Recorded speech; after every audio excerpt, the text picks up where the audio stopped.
Trump glided down that escalator and promised to build that wall and bragged about his manhood and dissed the Pope, and politics vaulted past parody. We are watching the most epic battle of the sexes since Billie Jean King faced off against Bobby Riggs, the former First Lady and first woman ever to run for president as the nominee of a major party, going up against a thrice-married Rat Pack reality TV star who still calls women sweetheart and rates their racks. What could go wrong? On previous wild political rides, we were still operating within the usual boundaries and hoary traditions. That's why McCain aides called it going rogue when Sarah Palin tried to dart away from typical campaign mores.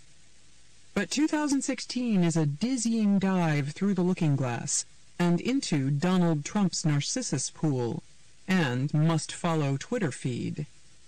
It's as though Trump blew up the science lab, exposing the raw nerve of America's stream of consciousness, says John Meacham, the presidential historian. The Republican Party, held hostage to the whims of its 70-year-old high-chair king, is imploding. The Democratic Party, held hostage to the Clintons' bizarre predilection for arrogant and self-defeating behavior just when things are going well, had to stitch itself back together after its unexpected civil war. Tectonic plates are grinding. Gatekeepers, old rules, and old media are vanishing. We have an out-of-control id taunting a tightly controlled superego.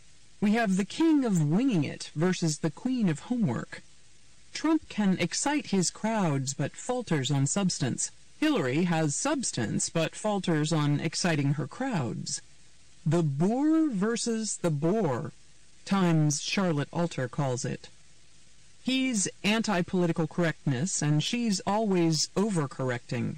He does the post-ideological shuffle, and she does the whatever-it-takes-to-win slide.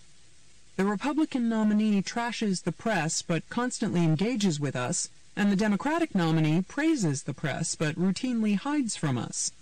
Oddly, the Trumpster, as he calls himself, at times sounds like more of a dove than the warrior, as Hillary's friends call her. We have two candidates with the highest unfavorables ever recorded, and a majority of voters who feel stuck voting against rather than for someone.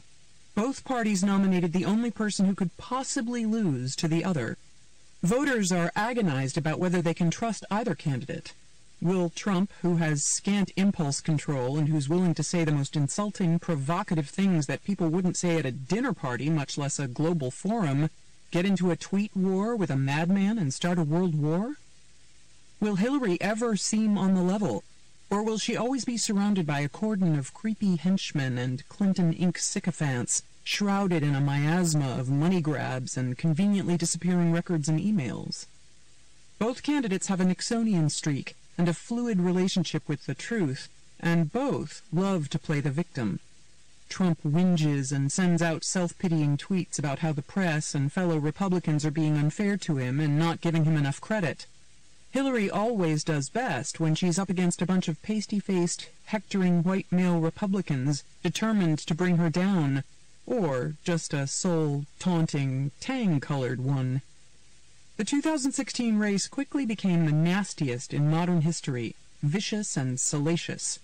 You have to go all the way back to 1884 to find a choice between two candidates who had big liabilities the way Hillary Clinton and Donald Trump do, says John Dickerson, the host of CBS's Face the Nation.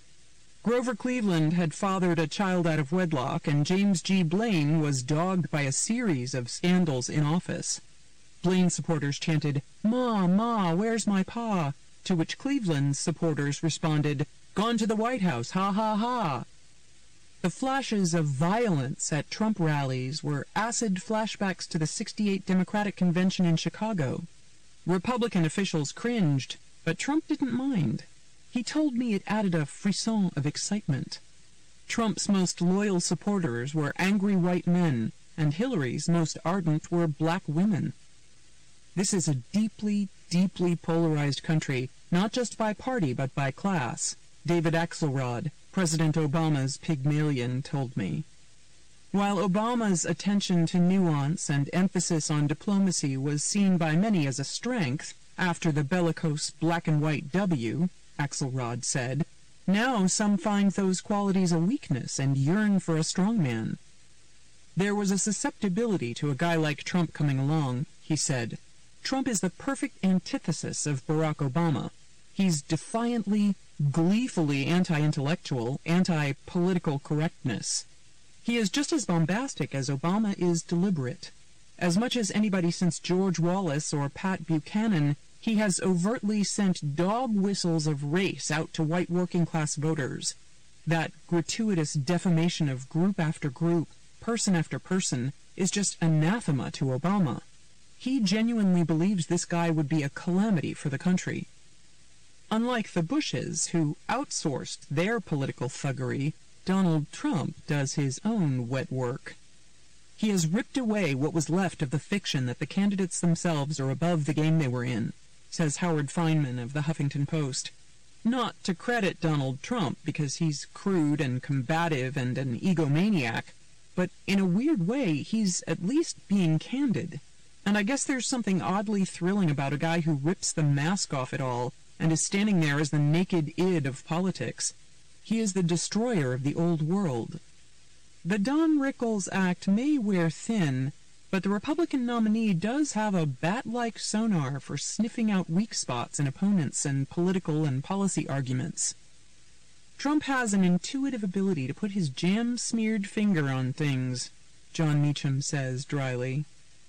When I asked my friend Bill Maher if he had a good title for this book, chronicling Trump's rampage through the Republican Party, Maher replied with a reference to the Leonardo DiCaprio mauling in The Revenant. Call it Raped by a Bear. Or, to borrow a different animal metaphor from the late great columnist Mary McGrory, the Republicans' attempt to tame Trump reminds you of a very small man trying to walk a very large dog. Trump is so thin-skinned that he is just as determined to bite Republicans who have rejected him as he is Democrats. The race becomes even nuttier when you consider the candidates' past parallels and intersections. Both are larger-than-life New Yorkers and members of famous dynasties, an ex-senator and secretary of state living in Chappaqua and a real estate developer born in Queens. Trump is a former Democrat and donor to Hillary's campaigns and the Clinton Family Foundation, while Hillary and Bill were guests at Trump's wedding to Melania, and their daughters, Ivanka and Chelsea, are pals. Bill Clinton was one of the last Pauls to speak to Trump before he jumped into the race, and some Republicans have voiced suspicions that Trump is a Manchurian candidate, unleashed to sabotage the Republican Party and ensure Hillary's election. The race is rife with racism, sexism, tribalism, jingoism, anti-intellectualism, anti-Semitism, gladiatorial bloodlust, conspiracy theories, federal investigations, hooliganism, xenophobia, puerile name-calling, and, most absurdly, penis and schlong taunts. Political campaigns have always been about throwing gorilla dust, as Ross Perot memorably put it, jockeying to see who can prove more alpha. But this year, the metaphor turned real. Inevitably, given Trump's obsession with skyscrapers, Amazonian women, large crowds, and poll numbers, size mattered. Americans watched the jaw-dropping spectacle of Marco Rubio and Donald Trump trading barbs about the size of Trump's manhood on stage. Mirabile dictu, indeed. And perhaps even more amazing, what were the odds that Hillary would find an opponent whose blonde hair was a matter of greater obsession in the press than hers? Out of all the things I've covered in politics over the years, watching Donald Trump morph from a Gotham tune into a presidential nominee is one of the most astounding.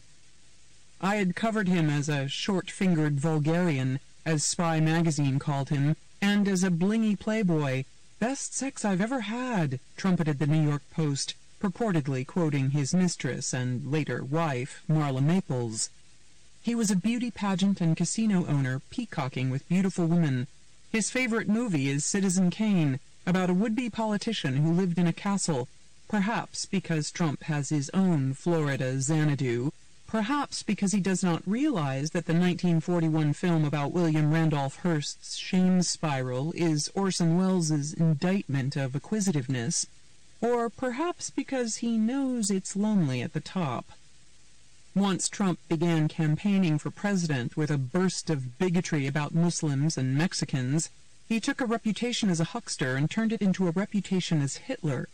He also elicited comparisons to Mussolini, Idi Amin, Hugo Chavez, a Marvel comic villain, and an orange clown pufferfish. By far the most shocked person watching Donald Trump's progress, the huge crowds at stadiums and the Secret Service around Trump Tower on Fifth Avenue, was Donald Trump. Trump scrambled the Republican Party dogma, presenting himself as an isolationist protectionist rather than an interventionist globalist free trader, breaking Ronald Reagan's commandment about never speaking ill of fellow Republicans. Trump dismissed the last Republican nominee, Mitt Romney, as a choker, and rightly excoriated the last Republican president, W., from missing signals before 9/11 that Osama was going to attack, and for taking us into a stupid war. Through the primaries, everything that should have brought Trump down, when he mocked John McCain for being captured, or a Times reporter for his disability, and when it came out that he had pretended to be his own PR man under assumed names on phone calls with reporters, bounced off. I've seen lots of bad moments wipe out candidates, like Michael Dukakis looking goofy in the tank, and Poppy Bush checking his watch, and Al Gore sighing, and John Kerry windsurfing, and Rick Perry forgetting the 3 federal agencies he wanted to close, and Marco Rubio acting like a malfunctioning robot. But now, in the fever dream atmosphere of Trump and a freakingly fast news cycle, gaffes don't matter, and neither does telling the truth. I could stand in the middle of Fifth Avenue and shoot somebody and I wouldn't lose any voters, Trump marveled at an Iowa rally. The TV boss was so disoriented at his succès-fou that he could not get it together to gather an A-team or stop doing stuff like his embarrassing taco bowl tweet on Cinco de Mayo. During a lunch interview at Trump Tower, as he crossed his arms over uneaten meatballs, he made a face when I asked him whether he would pivot. He did not seem interested in raising his game beyond Twitter insults and ill-advised retweets, including one about Megyn Kelly as a bimbo, and some that originated in white supremacist message boards. Even the quietly supportive Melania told Donald to knock off the retweets. He seemed to be constantly squandering his opportunities. When he tried to stop his always riveting and sometimes inflammatory rips and used the teleprompter, he came off, as strategist Matthew Döwd said, like a tranquilized circus lion. Ignoring Lee Atwater's maxim to get out of the way when your opponent is self-destructing, Trump stumbled, even on a day in July when he should have been triumphant. After FBI Chief James Comey chided Hillary over classified emails, saying she had been extremely careless and making it clear that she had been untruthful, Trump managed to get headlines for praising Saddam Hussein for killing terrorists without reading them their rights. The lugubrious Paul Ryan, the Irish undertaker of the Trump campaign, once more stepped in to object, telling Megyn Kelly about Saddam Hussein he was one of the 20th century's most evil people. Trump lives and dies by the numbers. Would all his misfires add up? As Bush Sr.'s pollster, the late Robert Teeter, once told me, public opinion is like confetti. Little pieces of paper float down and eventually form patterns on the ground. Opinion takes time to coalesce, but once it does, it can be hard to change. In addition to the wickedness, there have been many moments of wicked fun with Trump.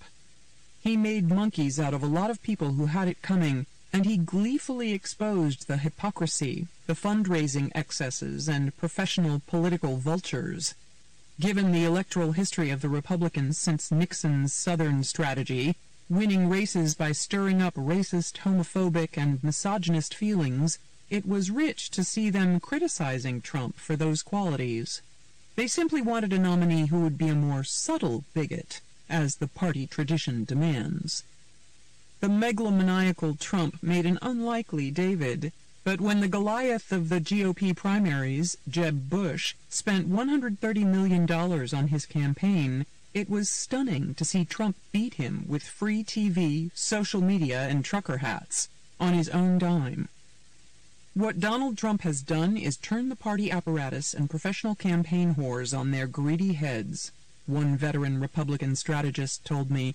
Then he hired one of them, Paul Manafort, a lobbyist and political consultant whose firm had a lot of experience advising dictators around the globe, including Ferdinand Marcos in the Philippines and Vladimir Putin's puppet in the Ukraine. But like many other Republicans, this strategist is holding her nose, waiting for Trump to crash and burn, and hoping that the bonfire of the vanities brings a fresh start. If the party repositions itself as the party of principle on taxes, government, and opportunities with a young, dynamic leader, it can redefine itself, she says. We have to move away from the NRA financing campaigns and go to tech and other businesses. I was with Trump when he made earlier feints at the brass ring.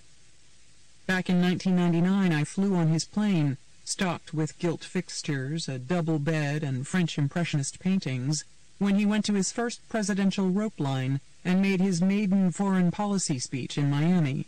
He bashed Castro, much to the delight of the Cuban Americans in the crowd. He looked shy when he came face-to-face with the Trump 2000 posters. In many ways, Trump hasn't changed. As a friend of his once told me, he transmits, he doesn't receive. Then, as now, he had no PC restraints. The zingy put-downs were flying, and numbers were the sentinels of his success. How many magazine covers Melania had been on, how many men lusted after her, how many zoning changes he had finagled, how many stories he had stacked on his building near the UN, how many times he had stamped the Trump name on the General Motors building, how high his ratings were on Larry King. He told me he didn't want to be interviewed by me while my column was running in the Saturday paper. He wanted to wait until I was back in the higher circulation Sunday paper. I am just very popular with the black populace, he told me then. When Puff Daddy has a party, when Russell Simmons has a party, I'm the person they call. This past summer, his ratings with blacks hovered at a staggering 94% unfavorable, which meant his only black supporters might be Dr. Ben Carson and the random guy at a California rally he pointed to and hailed as my African American. Trump was a caveman in how he talked about women, airing his views to me and on the Howard Stern show, but he broke barriers for women in the construction business. Women are much tougher and more calculating than men, he told me. I relate better to women. I go out with the most beautiful women in the world. Certain guys tell me they want women of substance, not beautiful models. It just means they can't get beautiful models. Even though he was friendly with the Clintons back then, he said he thought that Bill had handled the Monica affair disgracefully. People would have been more forgiving if he'd had an affair with a really beautiful woman of sophistication, Trump asserted. Kennedy and Marilyn Monroe were on a different level. In the spring, Trump racked up unfavorable ratings of 73% among women. When I asked him during the primaries how he could win if 73% of women disliked him, he murmured 68%, citing a different poll. Given the changing population of the country, and how he was anathema with Latinos, a fast-growing demographic, Trump, like Mitt Romney before him, seemed to be running not so much for the presidency as the presidency of white men, conjuring a vision of the good old days that were not coming back. Speaking of the good old days, I was also with Hillary Clinton at the beginning of her sojourn at the White House. We had dinner in May 1992 at a revolving restaurant in Covington, Kentucky. She was relaxed and interesting. As we sipped white wine, she told me about a summer job she had while she was at Yale Law School, scooping out fish entrails in a makeshift salmon factory in Valdez, Alaska. She began to get worried about the fish quality. They were purple and black and yucky-looking, she recalled. She confronted the owner about how long the fish had been dead, and he tried to shut her up, but she wouldn't give up on it, so he fired her. I found another job, she told me. I was impressed. It showed her strong will and her desire to make the world a better place, even one fish at a time. I was sympathetic to Hillary's desire to bring the antiquated role of First Lady into modernity. The job is a ridiculous tightrope, with women like Hillary and Michelle Obama, who have the exact same education and credentials as their husbands, having to deal with China while the president deals with China. Still, I was dubious about her role shepherding health care in her husband's administration. Was it wise to put the spouse of the president in charge of 13% of the economy, given the fact that people in the administration might be afraid to push back or be honest with her? But covering Hillary when she came to present the emerging health care plan to Congress, I proclaimed her appearance bravura, polished and brimming with crystal clarity. I wrote that she and Bill at the outset were doing an elegant tango on health care, avoiding all the possible pitfalls. But Hillary ended up tanking health care reform with her secretive my way or the highway approach, and no one, including her husband, pushed back on her enough to save it. That stubborn secrecy would come back to haunt her, again and again. Her husband, who had more nimble political instincts, did not intervene to insist that Hillary compromise on the plan, and some advisers believed that he felt too beholden to his wife for putting up with and publicly defending all his shenanigans. She has a 100-pound fishing wire around his balls, one of her top healthcare deputies told me at the time.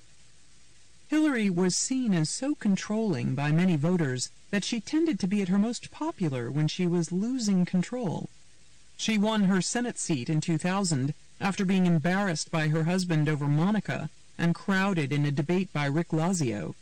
She got a wave of sympathy in 2008 after the New Hampshire debate with Obama when she was asked why she was not as likable as her younger rival, and Obama ungraciously chimed in, not even looking at her, "You're likable enough, Hillary." She went on to pull out New Hampshire after she choked up at a Portsmouth cafe, frustrated by spending years in the shadow of one natural from Arkansas, only to be suddenly eclipsed by another from Chicago. Over the years, I have written about the duality in Hillary that disturbs even many Democrats. She has the bright, idealistic public service side, but it is offset by a dark ends-justify-the-means side.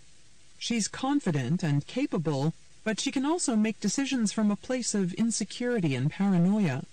The Clintons swept into the White House on a populist platform that people who play by the rules should get ahead. But then they don't always deign to play by the rules. They offer a Faustian deal, and it's purple and black and yucky looking. You want progressive policies for women? Ignore Bill's unseemly affair with a 22-year-old intern and his hiding behind the skirts of his top women cabinet officials who came out to defend his lies. Ignore the Clinton attack dog's efforts to smear Monica Lewinsky as a loony stalker. You want a Supreme Court that's not retrogressive? Ignore Hillary's greedy Goldman Sachs speeches and the tangled web of monetary self-interest between donors to the Clinton Foundation and people doing business with Hillary's State Department. You want to stop the Neanderthal Trump and put the first woman in the White House? Then swallow her extremely careless handling of classified information, as President Obama, Loretta Lynch, and James Comey did. As she left the White House, the senator-elect eluded the Senate gift ban by quickly scarfing up expensive gifts worth tens of thousands of dollars from wealthy Hollywood and New York supporters to appoint her Washington house. After turning the White House into Motel 1600 with a revolving door for donors, she and Bill left Pennsylvania Avenue like grifters, taking a truckload of gifts, sofas, rugs, a table, chairs, a DVD player. They gave some items back and paid back $85,966 after people complained that their gifts had been intended for the permanent White House collection. As a top Clinton aide once astutely put it, Hillary, though a Methodist, thinks of herself like an Episcopal bishop who deserves to live at the level of her wealthy parishioners in return for devoting her life to God and good works. Or, as The Onion put it, her campaign slogan is, "I deserve this." What prompted Hillary to make 3 Goldman Sachs speeches for $675,000 on the cusp of a presidential campaign where the electorate was clearly in a pitchfork mood about bankers, after the Clintons had already earned $150 million in speaking fees and tens of millions more in book profits? Trump mocks Hillary for a lack of stamina, but she has tremendous endurance. She has been on the national stage for a very long time, often defending herself or her husband, which must be draining. This is, after all, someone who has had Secret Service protection for 24 years. She admitted in one interview that she hadn't driven a car since 1996. Tina Fey fought for Alec Baldwin for 30 Rock, knowing that working with him would make her a better actress. But despite a lifetime spent with the 2 most gifted politicians of her era, Bill and Barry, Hillary never learned how to master the stagecraft of politics. "If you could just sit down and have a drink with her, you would love her," a former Clinton White House aide told me recently. Her boosters say that so often, to offset her guarded demeanor and distaste for the press, that it has become a punchline in our office. She's a hoot in private. After waiting 8 years for her delayed coronation, Hillary was barely able to fend off a 74-year-old Democratic socialist with a slim Senate record and a brusque demeanor. It must have been awful for her to lose all the excitement to usurpers twice. One, a fresh face and rare talent, but one, Bernie Sanders. The Vermonter became an unlikely youth idol and money-raiser on the internet, attracting the young women who were expected to thrill to Hillary. Clinton played Katy Perry and Taylor Swift at her relatively small, subdued campaign events, but most young women were feeling the burn. Gloria Steinem told Bill Maher dismissively that girls were going to Bernie events merely to meet boys, and Madeleine Albright chastised young women who preferred Bernie as ungrateful for all she and other women had done. These comments drew sharp rebukes from young women who correctly pointed out that moving beyond identity politics and feeling free to choose a candidate of either sex was a positive evolution, exactly what older feminists had fought for. Multitudes of young women told interviewers that they weren't driven by a now or never feeling about a woman becoming president. They knew a woman would be president. They just weren't sure they wanted this woman. They agreed with Jon Stewart, who told David Axelrod on the Axe-Files podcast that Hillary seemed to be a bright woman without the courage of her convictions, because I'm not even sure what they are. Maybe a real person doesn't exist underneath there. Young people wanted to vote for something they felt passionate about, and it was the old guy with the rumpled hair and crumpled suit going up against big money and offering a lot of free stuff. As Olivia Sauer, an 18-year-old college freshman and Bernie supporter from Ames, Iowa, told The Times during the Iowa primary, "With Hillary, sometimes you get this feeling that all of her sentences are owned by someone. Everyone questions Hillary's authenticity, but no one questions her toughness, even neocons. She can pull the trigger, but does she know where to aim?" I would feel more confident in her judgment if she ever talked about acquiring wisdom from her stumbles on healthcare, Iraq, and the lack of planning after the NATO-led intervention in Libya and dislodging of Muammar al-Gaddafi. President Obama told Fox's Chris Wallace that this inadequate preparation was the worst mistake of his presidency. Or if Hillary said she had learned anything from her misadventures hiring scummy strategists like Dick Morris and Mark Penn, her spendthrift botched campaign in 2008, her outrageous homebrew server fiasco, or her money grubbing. Even President Obama poked fun at Hillary at the White House Correspondents' Dinner, saying, "If this material works well, I'm going to use it at Goldman Sachs next year. Earn me some serious Tubmans." Hillary only apologizes when backed into a corner, and even then conveys the attitude that she merely regrets being caught, not the actual mistake. This bum-fuzzling race of 2016 will be remembered as the year politics utterly fused with social media. As James Glick, the author of Chaos, says, "Running for president is the new selfie."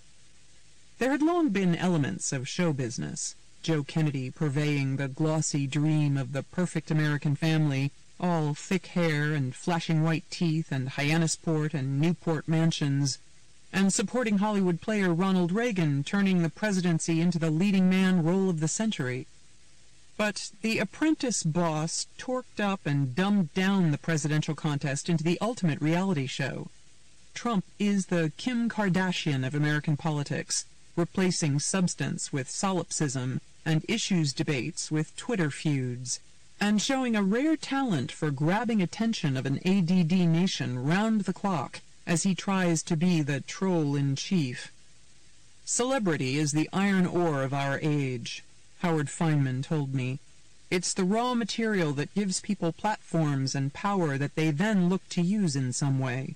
Before, presidents came to power through political or military accomplishment. Even Ronald Reagan had 2 terms as a governor.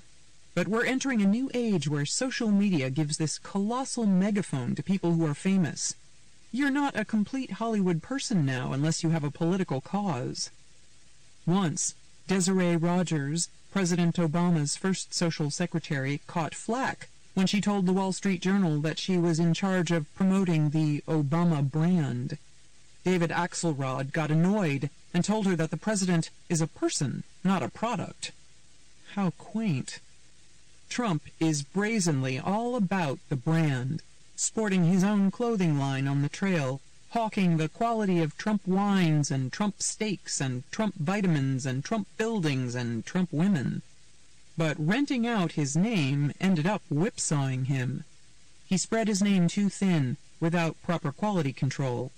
The accusations of fraud and con artistry at Trump University and Trump Institute were damaging, as was his insistence that the judge in the Trump University case, who was of Mexican descent, couldn't be fair because of Trump's call for the wall.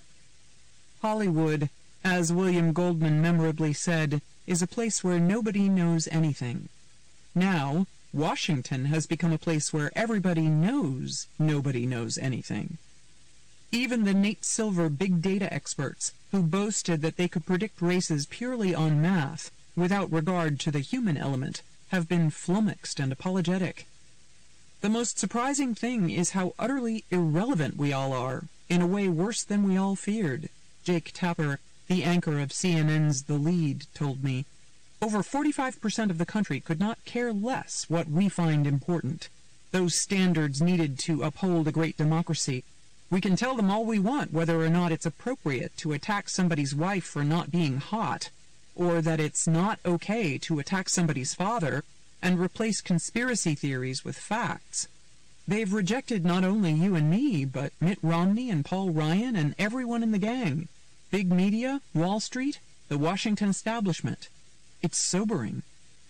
Republican strategist Alex Castellanos concurs with a chuckle. The powdered wig crowd is having a hard time. On the left and right, voters were pumped for revolutions. Many people think that a Hillary win will only delay the revolution for the Democrats, similar to the meltdown Republicans are going through. For all their faults, Bernie Sanders and Donald Trump ripped the scab off the system and showed it for what it was. A completely rigged system, and not democratic at all. Matthew Döwd, the strategist who worked for W and became disillusioned by the Iraq War, told me. It looked like nobody was looking out for the average person. A few Democratic Party caucus sites in Iowa got decided by a coin toss. The voters sit there and trust and trust and trust, almost like a battered spouse, he said. All of a sudden, they realized they were codependent and battered, and they said, "I'm done." For many, the American dream, work hard and play by the rules and your life and your children's lives will get better, has curdled. Nobody trusts anybody, Meacham says. In polls, the number of people who believe that the federal government will do the right thing, some or most of the time, is at an all-time low. We're like Downton Abbey, Politico's Glenn Thrush says. The silverware still gets polished, and we still wear fancy clothes. The edifice is still there, but the infrastructure is collapsing. The Guardian reported that rage rooms have opened across the country in cities where manufacturing jobs are vanishing. with people paying to shred a teddy bear or smash a TV with a baseball bat or lead pipe. Now, Trump is the baseball bat or lead pipe the working class can use to smash Washington. Hillary is attacking Trump about unsavory business practices, but Trump fans shrug that it takes a thief to catch a thief. We on the East Coast might think, "Get over it," Chuck Todd, the host of NBC's Meet the Press, told me. But he said he tries to channel how people feel outside the elitist bubble. In the last 10 years, we've told all these working-class people, suck it up and be bilingual. Suck it up and allow men to marry each other and women to marry each other, even though you go to church and hear it is a sin. Suck it up and salute a black president. And oh, by the way, that great job your parents had, you can't get it anymore. Nobody knows what a middle class looks like anymore. What the hell is a gig economy? All this while everyone else, including Bruce Jenner, is a protected special class of citizen. Our leaders and law enforcement agencies did not connect the dots that could have stopped the attacks on 9/11. With a lot of mumbo-jumbo about WMDs, a non-existent Saddam-Osama alliance, and the known unknowns, the country was deceived into a bloody, costly war without end in Iraq by Bush 43, Dick Cheney, Donald Rumsfeld, Paul Wolfowitz, and assorted neocons. 13 years later, American troops are still dying in Iraq. George W. Bush mountain-biked as Katrina bore down on the Big Easy. After 15 years in Afghanistan, President Obama announced in July that he could not keep his promise to extricate us from that war. Obama ran in 2008 promising to get us out of Iraq, Afghanistan, and Gitmo. He's still working on all three. The economy nearly tanked because of Wall Street greed and derivative shell games, and none of the top bankers paid for it. Indeed, some CEO bonuses are bigger than ever. Globalization gutted the working class, and trade deals worked out better for multinational corporations than for many Americans, who watched helplessly as special interests paid Washington to let millions of jobs go overseas. The touted retraining for the gig economy never seems to gear up. Is there anything to do when Nabisco moves jobs to Mexico, except stop eating Oreos? Asked Tapper, who reported that for all Trump's China and outsourcing bashing, Trump and Ivanka manufactured a lot of the clothing for their companies in China. Ted Cruz tried to burn down the Capitol where he worked, seeking to turn Washington into his own personal Thunderdome. Mitch McConnell made it his life's work to obstruct Obama at every turn. After 8 years of an African-American president who was expected to bridge the red-blue and white-black divides, the divisions by ideology and race are worse than ever. Obama's 2008 win was a vivid reflection of changing demographics, a moment for many to celebrate that America is no longer a country that will be run by a clique of white Protestant men. But as Thrush notes, Obama's blackness was disruptive in a deep psychic way, even for people who aren't overtly racist. There's a sense he doesn't look like the people on the coins. Once Obama was not the one, once the 2008 Obama tulip craze passed, once things got tough with obnoxious, obstructionist Republicans, Obama had no LBJ elbow grease or appetite for the fight. He didn't even want to go to the LBJ play all the way on Broadway because he knew it would evoke the obvious negative comparison. He made a rational decision on issues, and then expected people to come around to his righteous point of view, lecturing them all the way, as the constitutional law professor he once was. As a top advisor to the president said, he'd rather be right than win. The whole point of politics, Feynman says, is to rope people who don't like you and oppose you into doing what you want. But Obama was a proud and diffident debutante, a solitary cat who preferred to stay above the fray, even though politics is the fray. As Neera Tanden so vividly put it, my analogy is that it's like becoming Bill Gates without liking computers.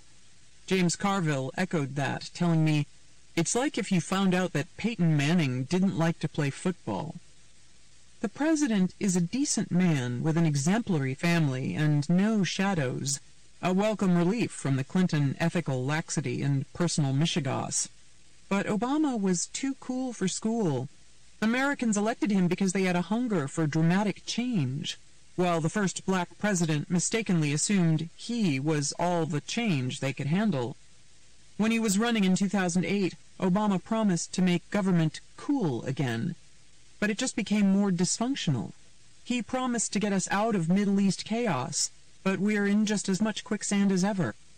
He is transformational simply because of who he is, and that's no small thing. After he started with a bang, pushing through an economic stimulus package and then enacting his healthcare initiative without a single Republican vote, Obama ended up preferring to be careful and solitary, making his mark with executive orders and moves he could do on his own, like deals with Cuba and Iran and, on climate change, with China. The Times' Michael Shear wrote a feature this summer about how President Obama is a night owl who likes to read, work, and watch ESPN alone after an early dinner with his family. He stays up until the wee hours, but only allows himself one treat at night, 7 lightly salted almonds. He seems eager to be done with the Oval, joking that after all the thorny decisions, he wants to open a shack in Hawaii stocked with T-shirts in one color, white, and one size, medium. One of the most eloquent presidential candidates ever seemed to lose the narrative thread and empathetic voice that got him into the Oval Office in 2008 with such a slender resume and exotic name. During the 2012 re-election bid, Obama delegated selling his agenda to the man who had once disdained him, Bill Clinton, naming him Secretary of Explaining Stuff. The president scorned salesmanship and easy emotion, and had a hard time articulating and soothing American jitters on terrorism and racial tensions. He complained privately that people should not get so alarmed, because you were more likely to die from a lightning strike or a fall in the bathtub than be killed in a terrorist attack. Obama is an arch-pragmatist who will tell you that the spot on your lung will kill you in 2 weeks, Thrush says. His mother was an anthropologist, and there was a lot of that in Obama, observing at a remove. There's no doubt there's a theatrical nature to the presidency that he resists, Axelrod told Businessweek about his old boss. Sometimes he can be negligent in the symbolism. Obama conceded this to Chuck Todd, saying, "It's not something that always comes naturally to me." The president was steely about killing Osama bin Laden and raining drones. In some ways, the detached, sleek, precisely targeted Obama recalls a drone, but he seemed more comfortable as the Nobel Peace Prize-winning global citizen than the forceful American leader in the world. And that laid the groundwork for Trump, who mined the feeling that America wasn't tough enough and wasn't taking what's ours. Yet, Obama's approval ratings rose above 50% as people have watched the 2016 Mudfest. The squalid nature of the campaign has lifted him up in people's eyes, Axelrod told me, and he's been very much going his own way, speaking his mind, doing things he wanted to pursue, acting freer, and that allowed people to reconnect with the guy they elected in the first place. When this campaign started, I assumed that I would be covering 2 just trust us dynasties who, as Martin O'Malley said, had been passing the crown back and forth for decades. But, like Ramsay Bolton, Trump shockingly and quickly flayed Jeb Bush. And low energy, that term just hit. It's amazing, Trump boasted to me, sounding as feral as the Game of Thrones fiend. It was over. That thing, that was a one-day kill. Words are beautiful. It turned out that Jeb, the good son who was designated as the presidential prospect in the family, was introverted and rusty from being out of politics for so long, and he did not have W's sharp political instincts. He did not comprehend the bristling public mood, and was finished almost before he started, when he argued that illegal immigrants come to the United States out of an act of love, and pleaded with one tepid audience in New Hampshire, "Please clap." With House Bush out of the Game of Thrones, until George P. runs against Chelsea, I wanted to do some fresh reporting on the family I'd covered for 32 years. When I started covering Bush Sr.'s White House, he came across like P.G. Woodhouse's Bertie Wooster, and I despaired, wishing I had a more complicated, Shakespearean family to cover. But when his son was elected and the country was scarred by 9/11, the Bush family story grew more complicated and parlous. Just as with the Clintons and health care, the public welfare began to be affected and undermined by family dynamics. I talked to top advisors to both Bushes and mined the letters Poppy Bush sent me over the decades-long expanse of what he jokingly calls our love-hate relationship. We had our differences, but as a president he was a beacon of civility and bipartisanship in a world where those qualities are disturbingly rare. I tried to do a definitive essay on the braiding of love and competition between the father and son presidents that led inexorably and Oedipally to the invasion of Iraq, which W biographer Gene Edward Smith calls easily the worst foreign policy decision ever made by an American president. When I started working on presidential politics, I worried that the biggest story I would cover was that George Bush Sr. showered with his spaniel, Millie. Now I worry that I am living through so much amazing history, I'll never be able to record it all. If the country is lucky, the father and son presidency won't be followed by a husband and wife impeachment, despite what some Republicans seething about Hillary's email lies are muttering. Sometimes voting, as Samuel Johnson said of second marriages, can seem like the triumph of hope over experience. Hopefully, this book can entertain and illuminate, serving as a guide for desperate voters in a year when more Americans than ever are disturbed and flummoxed by their choices. It seems strange, but even though we spend years exploring every aspect of presidential candidates, holding them up to the light at every angle, asking what kind of ice cream they eat and what TV shows they watch, and sometimes even what underwear they prefer, we can never really know what kind of president they will be. The capacity for perverse and self-destructive behavior among alphas is boundless and mind-boggling. Leaders are often confronted by events that were never part of the campaign conversation, and sometimes presidents are borne back ceaselessly into the past. W promised a humble foreign policy. Obama promised to unite red and blue and extricate us from the Middle East. Just at the moment when the winner of the White House should feel most ratified by the awesome prize of the job, the awesome responsibility of the job intensifies insecurities and pathologies. Arthur Schlesinger, Jr., the historian and JFK aide, suggested in his memoirs that several modern presidents were mentally unbalanced, and that top aides to LBJ debated whether the president was clinically paranoid or manic-depressive. Alex Thompson reported in Politico that recently released documents reveal that JFK and Nixon clandestinely kept psychotropic drugs in their medicine cabinets. Unlike on The West Wing, there is no White House shrink, and as Schlesinger wrote, there is no procedure in the Constitution for dealing with nuts. Then, on top of any gremlins that get exacerbated by living in the White House, which has been described as so disorienting to work in that it's like being on a submarine, history slaps the chief executive with wind shear shocks, such as the Bay of Pigs, Cuban Missile Crisis, the Iranian hostages, 9/11, Katrina, mass shootings, and the president either rises to the occasion or drags the country down. Either the president gets the best of those gremlins, or they haunt us.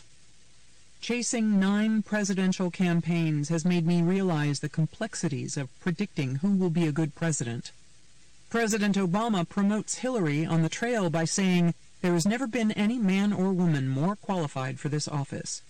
But as we learned with Nixon and Kissinger, and later with Cheney and Rumsfeld, the longest resumes in the world and decades of service in top jobs do not ensure that you won't cause disaster. Absolute power blinds. And just as getting the job at a more tender age, as with JFK and W, can lead to tyro errors, sometimes being steeped in the past can fog your thinking or leave you with scores to settle. We can mine the past for prologue, starting with Hillary Clinton and Donald Trump on the trail back in the 90s, and tracing their progress, sometimes soaring and sometimes stumbling as they reach the pinnacles of their parties. We can follow the triumph, tragedy, and ultimate fall of the House of Bush. One of Poppy Bush's winning qualities was that he was a magic aficionado.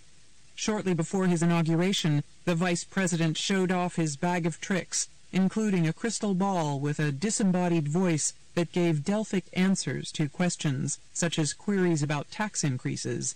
The images are cloudy. Have someone else ask. The crystal ball for presidents is always cloudy, given history's tricks. But because the politicians on these pages have shaped and will shape the national character, we must try to fathom their characters. And then we must hope that the worst of the job brings out the best in our next president.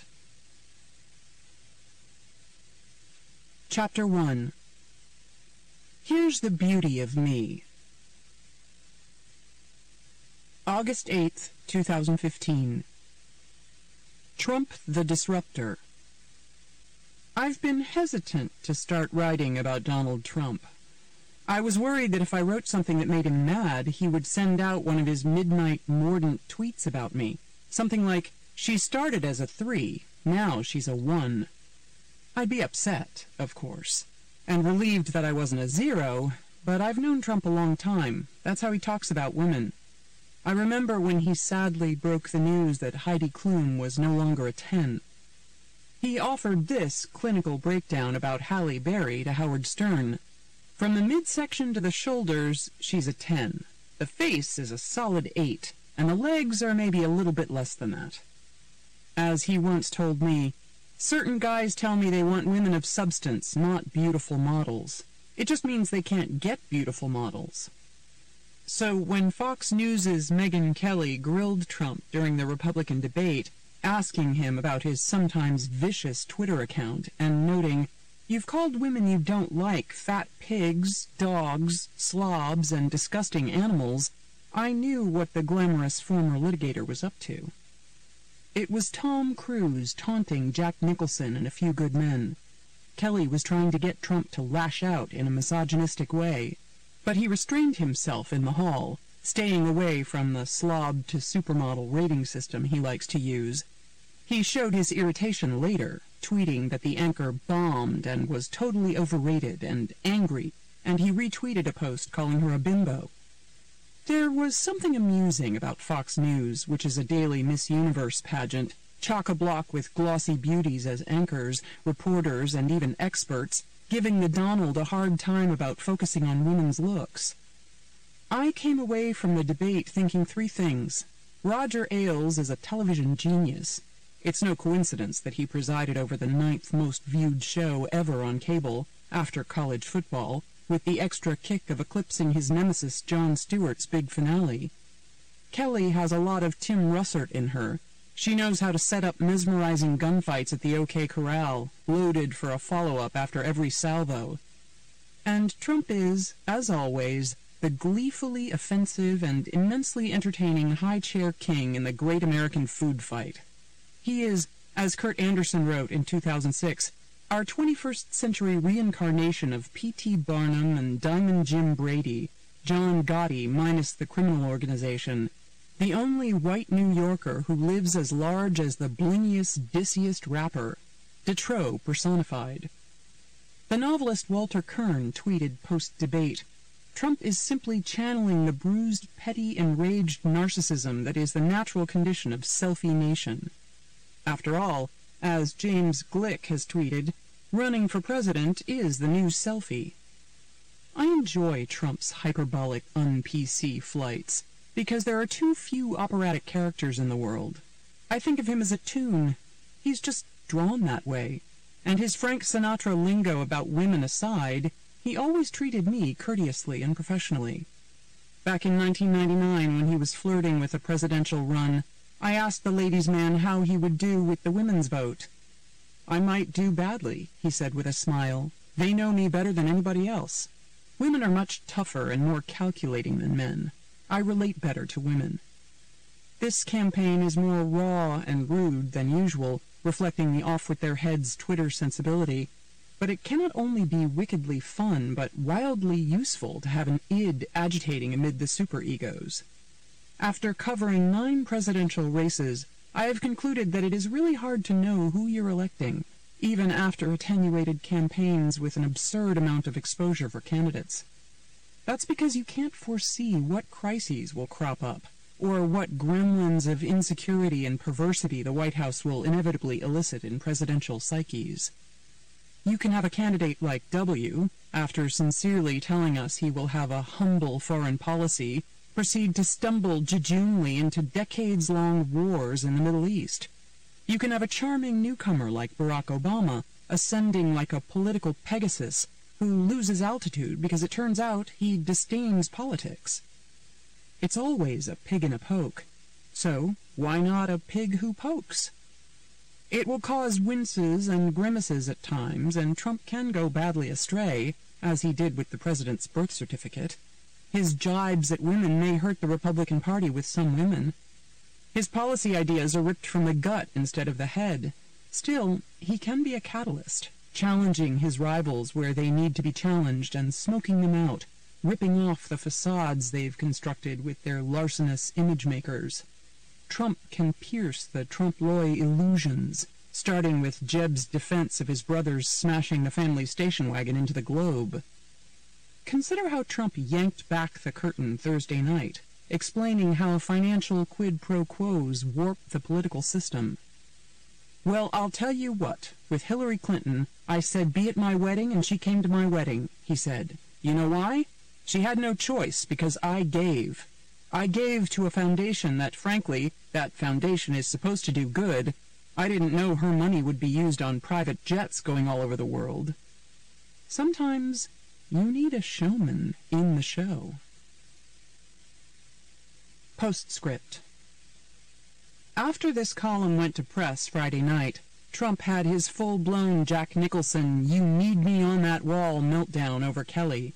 He went on CNN and complained about her ridiculous questions, telling Don Lemon that you could see there was blood coming out of her eyes, blood coming out of her wherever. Eric Erickson, who has been criticized himself for insensitivity toward women, quickly disinvited Trump from a gig at the Red State gathering, inviting Kelly instead, and blogging, I just don't want someone on stage who gets a hostile question from a lady and his first inclination is to imply it was hormonal. Trump made a stab at defending himself in a tweet, indicating that he had meant blood might also come out of Kelly's nose. He also huffily tweeted about so many politically correct fools in our country. In a post headlined, Turns out Meghan packs kryptonite, Politico's Mike Allen noted that Trump's deputy, Michael Cohen, retweeted a tweet from an account called Surfers for Trump with the hashtag Boycott Megyn Kelly and the message, We can gut her. Even in opera bouffe, showmen can get thrown out of the show if they cross certain boorish lines. Trump just can't stop himself. Or doesn't want to. As Carly Fiorina tweeted, Mr. Trump, there, period, is, period, no, period, excuse, period. Congratulating his Fox debate anchors in a tweet, Rupert Murdoch had some choice words for his billionaire frenemy. Friend Donald has to learn this is public life.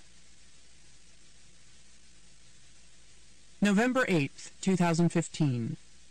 Introducing Donald Trump, diplomat. Donald Trump gives me his grumpy cat look.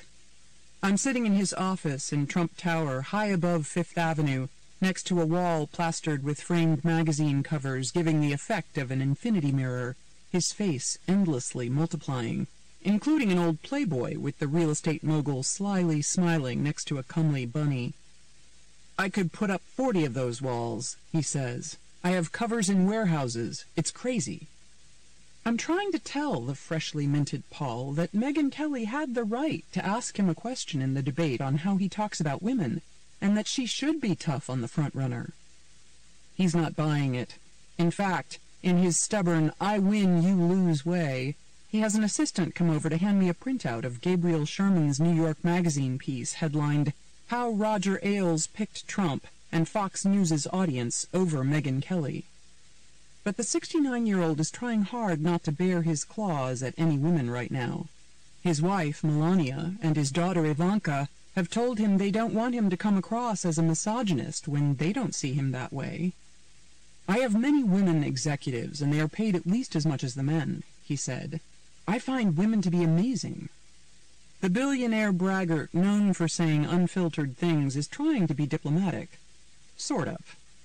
It has suddenly hit Trump that he's leading the Republican field in a race where many candidates, including the two joyless presumptive nominees, are sputtering. He's got the party by the tail. Still a punchline, but not a joke. The Wall Street Journal huffed that Trump's appeal was attitude, not substance, and the nascent candidate is still figuring out the pesky little details like staff and issues, dreaming up his own astringent campaign ads for Instagram on ISIS and China.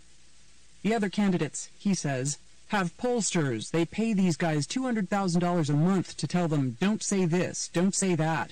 You use the wrong word, you shouldn't put a comma here. I don't want any of that. I have a nice staff, but no one tells me what to say. I go by my heart. The combination of heart and brain. When Hillary gets up there, she reads, and then goes away for 3 days. As he headed off this weekend to see the butter cow in Iowa, Iowa is very clean. It's not like a lot of places where you and I would go, like New York City. Trump is puzzling over a conundrum. How does he curb the merciless heckler side of himself, the side that has won over voters who think he's a refreshing truth-teller, so that he can seem refined enough to win over voters who think he's crude and cartoonish? How does he tone it down when he's proud of his outrageous persona, his fiery wee hours Twitter arrows and campaign gusto, and gratified by the way he can survive dissing John McCain and rating Heidi Klum when that would be a death knell for someone like Scott Walker? Sometimes I do go a little bit far, he allowed, adding after a moment, Heidi Klum, sadly, she's no longer a 10. He could act more refined. He muses over spaghetti and meatballs with a side of pulled pork in the Trump Tower restaurant as fans gawk and wait for selfies, but that would make for a boring lunch. He relishes giving me a play-by-play of the Kelly and Rosie O'Donnell Donnybrooks, as though he's talking about Pacquiao Mayweather. He beams with pride when he talks about Rush Limbaugh marveling about how much incoming he can take. I'm a counterpuncher, he said. I can't hit people who don't hit me. Maybe that's my weakness. Perry started it. Lindsey Graham started it. This moron Rand Paul just started it because he is mired in 12th place and he's a U.S. senator. He said Rosie was a bully, and the only way to beat bullies is to smack them in the nose. So he doesn't think of himself as a bully? He looks hurt. Oh no, the opposite, he said. In fact, I'll go a step further. The way to do best with me is to be really nice to me. I mentioned that George Will has written a column demanding that Republican leaders renounce Trump as a cynical opportunist, deranged by egotism.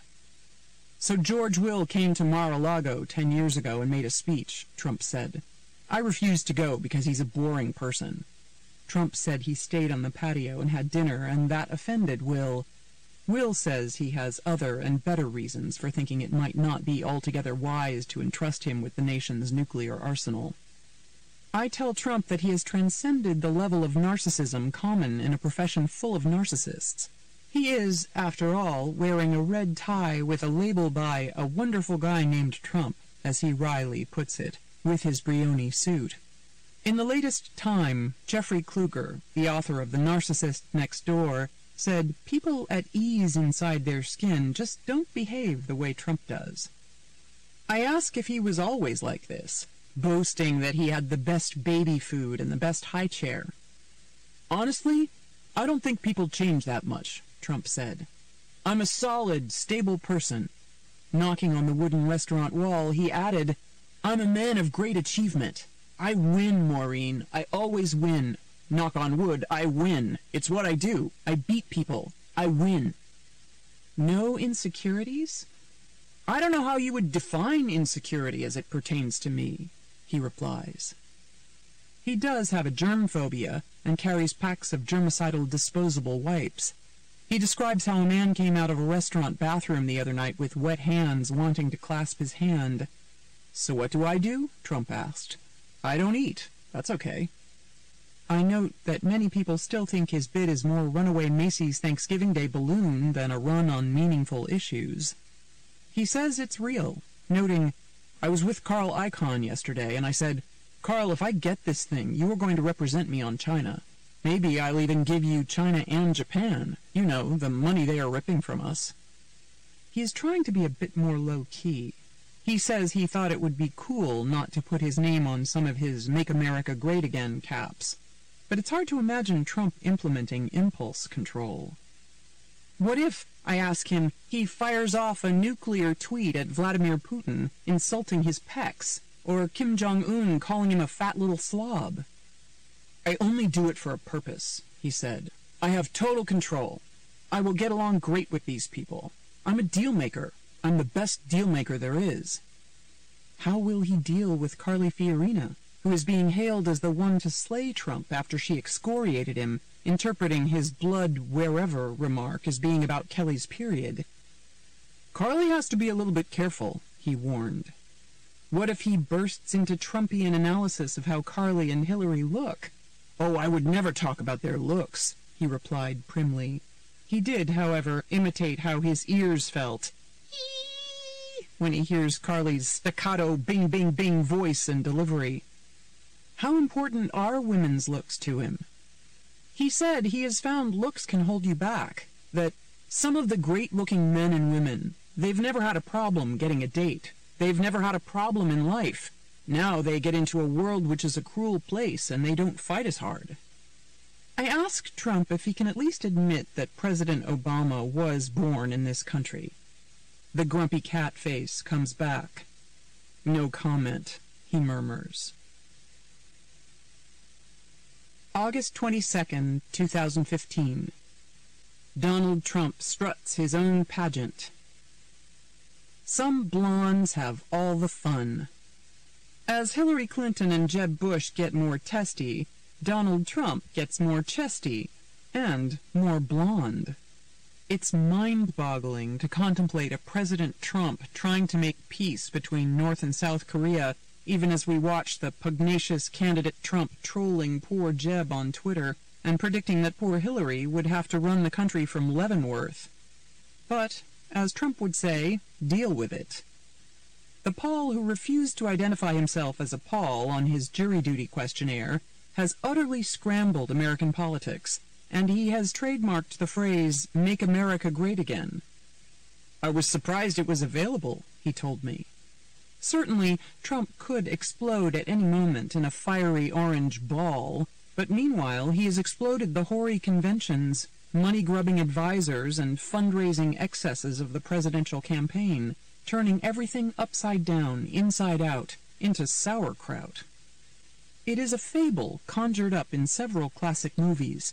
A magnetic, libidinous visitor shows up and insinuates himself into the lives of a bourgeois family. The free spirit leaves, but only after transforming the hidebound family so that none of them can see themselves the same way again. That is the profound metamorphosis Trump has wrought on the race. The Don Rickles of reality shows is weirdly bringing some reality to the presidential patty cake. The Donald's strange pompadour and Hillary's strange server have eclipsed all the usual primary permutations. Because Trump is so loud, omnipresent, multi-platform, and cutting, he's shaping the perception of the other candidates. Once he blurts out the obvious, Jeb is low energy, Hillary is shifty, Mitt choked, some voters nod their heads and start to see his targets in that unflattering light as well. Trump has trapped his Republican rivals into agreeing with his red meat opinions on immigration or attacking him, neither of which are good options. Trump bluntness only works for Trump, and getting into a scrap with him is like being tossed into a bag of badgers. Mike Murphy, the chief strategist of Jeb's super PAC, went on the record in a Washington Post story with a veiled message to Jeb to stop taunting Trump. Trump is, frankly, other people's problem, Murphy said. Jeb stooped to conquer Trump, echoing his use of the phrase, anchor baby, only to have the news spilled that Jeb had co-chaired a group that advised politicians not to say anchor baby. The real estate developer has turned a fetish for the biggest and the best, in everything from dinner rolls to skyscrapers, into a presidential vision for the silent majority. He's tapped into a hunger among those who want to believe that America is not a shrinking, stumbling power passed like a pepper mill between two entitled families. Indeed, in interviews, voters who like Trump often use an anatomical variation on the word brass. The shame spiral and money pit that followed the false Iraq narrative W. and Dick Cheney put into play to remove the strongman Saddam Hussein, the identity crisis that came with the knowledge that America can no longer whip or outfox anybody, has led many Americans to want a strongman. Trump is the proverbial strongman, David Axelrod says. There's no one more opposite to Obama. Bush had been impulsive and reckless, so voters wanted someone who was thoughtful and deliberative. Now they've had enough of gray, and they want to go back to black and white, and that's Trump. He knows nothing else. It's mesmerizing to watch Trump try to turn himself into a real candidate in real time. He was mocked when he said that he got his national security advice from watching the shows on TV. But voters know that top diplomats, spooks, and generals led presidents down the tragic paths to the Bay of Pigs, Vietnam, and Iraq. Jeb Bush gets his advice from Paul Wolfowitz, who naively bollocksed up Iraq and gave us ISIS. And Hillary and top Republicans say they get valued counsel from Henry Kissinger, who advised Nixon to prolong the Vietnam War for political reasons, even though he thought it might be unwinnable. The neophyte Paul belatedly realized that he could not glide past the horror of two Boston thugs accused of laughingly beating a homeless Hispanic with a pole and peeing on him in Trump's name. He lives beyond parody. There's very little difference between the old Darrell Hammond duck-lipped impersonation of the Trumpster and Trump, the presidential candidate. Both dwell on how huge and big his projects are and how great his ratings are and how much square footage he has. Unlike the Hammond impersonation and Trump's turn as SNL host, the presidential candidate shies away from boasting about hot women. There is nothing that excites Trump the candidate more than crowing that he has a great big crowd and Jeb has a teeny-weeny crowd. He sounded orgasmic as he described to the New Hampshire town hall that his Alabama event this weekend had to be moved from a room that held 1,000 to a room that held 2,000 to a convention center to a stadium. So Trump should appreciate the task ahead. It's huge. As Axelrod puts it, in a parlance Trump would appreciate, we're still in the swimsuit competition. It gets harder in the talent rounds. August 29th, 2015. Bush and Clinton dynasties hit Trump bump. Pity Poppy. When I went down to Houston a few years ago to eat pizza with the former president, he was his usual gracious self, speaking fondly about President Obama and his new pal, Bill Clinton. But there was one person who got dismissed with a brusque obscenity: Donald Trump. It was at the height of Trump's birther madness, and Bush was disgusted by it. So I can only imagine 41's dismay and disbelief, and acid flashbacks to spoiler Ross Perot, now that Trump has popped up to block the path of the son who Poppy desperately wants to see as 45, restoring the family name after 43's spiral. The New York wheeler dealer, who held a fundraiser at his Trump Tower apartment for gubernatorial candidate Jeb at Poppy's request back in 1997, has had a devastating and disorienting effect on Jeb's presidential candidacy. The Trumpster has suckered Jeb ! Into scraps that have ended up backfiring on Jeb and elevating Trump. And he has trumpeted a lethargic, insubstantial image of Jeb that is at odds with the perky red Jeb! Campaign logo. In a Washington Post story last week about the fractious relationship, Trump ridiculed Jebb's investment banking work at Lehman Brothers and later Barclays. Trump suggested that the millions Jebb was paid were a reward for steering Florida state funds to Lehman. Why would you pay a man $1.3 million a year for a no-show job at Lehman Brothers, which, when it failed, almost took the world with it? Trump asked. In a bank shot, Trump dragged in the Democratic frontrunner, noting, "That's a Hillary Clinton kind of situation."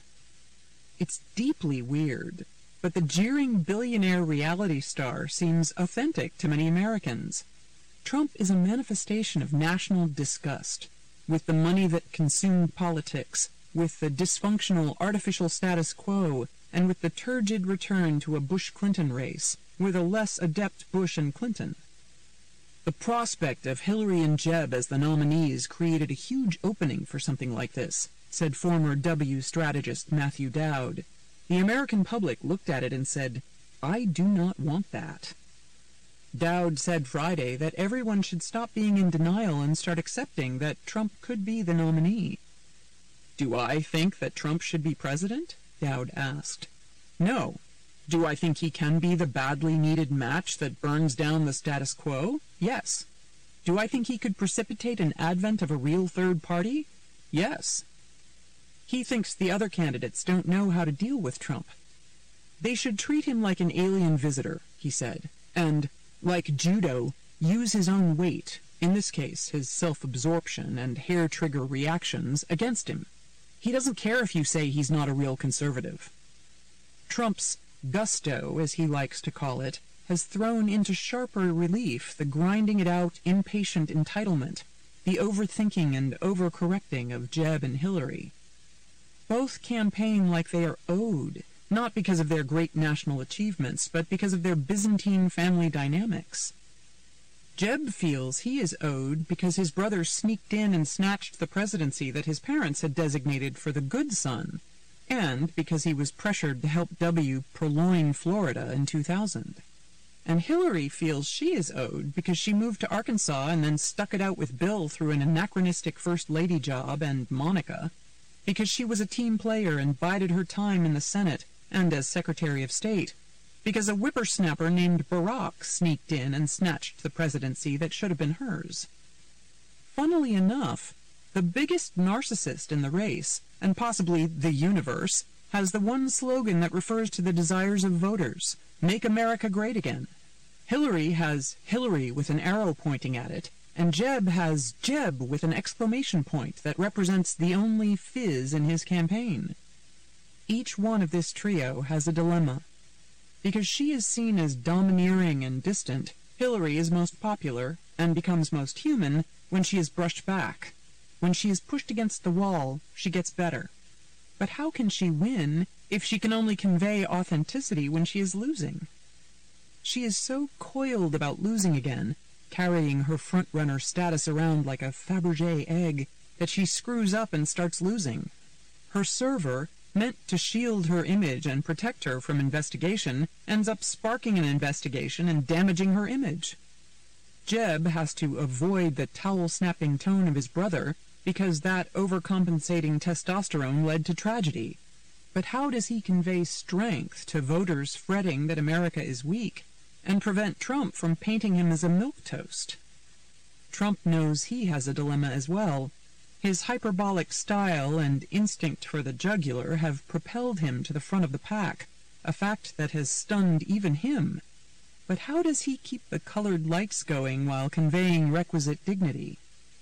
Even Joe Biden, padding around the edge of the campaign, has a dilemma. How does he honor the wish of his late son, Beau, to run, when the death of Beau has left him so depleted he may not be able to run? Matt Dowd thinks Biden would do well in this field. Trump's the only one who can make Biden seem disciplined. January 30th, 2016. Here's the beauty of Trump. The White House has a strange, mind-warping effect on its occupants. Presidents are exalted and fawned over. Their every whim is indulged, and their image is endlessly and lovingly replicated on every wall. reaching the pinnacle of power raised up on the shoulders of Americans to the highest office, often has the perverse consequence of making presidents more paranoid, introverted, insecure, reckless, or downright nuts. So what would happen if Donald Trump, a clinical narcissist with a thin skin, touchy temperament, and a taste for flattery, got into the Oval Office? I call Trump to tell him my fears, given that he already likes to start sentences, "Here's the beauty of me." Wouldn't we be risking a narcissistic explosion at 1600 Pennsylvania Avenue? I remind him that Dick Cheney and Donald Rumsfeld could manipulate W into the Iraq invasion because they played on W's fear of being labeled a wimp, as his father had been. I note that when Vladimir Putin called Trump an outstanding and talented personality, Trump was so impressed that he called the ruthless former KGB officer highly respected within his own country and beyond. So I ask him, couldn't people manipulate you based on your ego? Given that you easily get swayed by what people say about you, pro and con, wouldn't you be malleable? "I am malleable," Trump said, taking it as a compliment, more like I've called him flexible. He sounds sleepy, calling it 7 a.m. Friday from his Versailles-like Fifth Avenue penthouse, where he went for a nap after his veterans event in Des Moines Thursday night, before returning to New Hampshire and Iowa.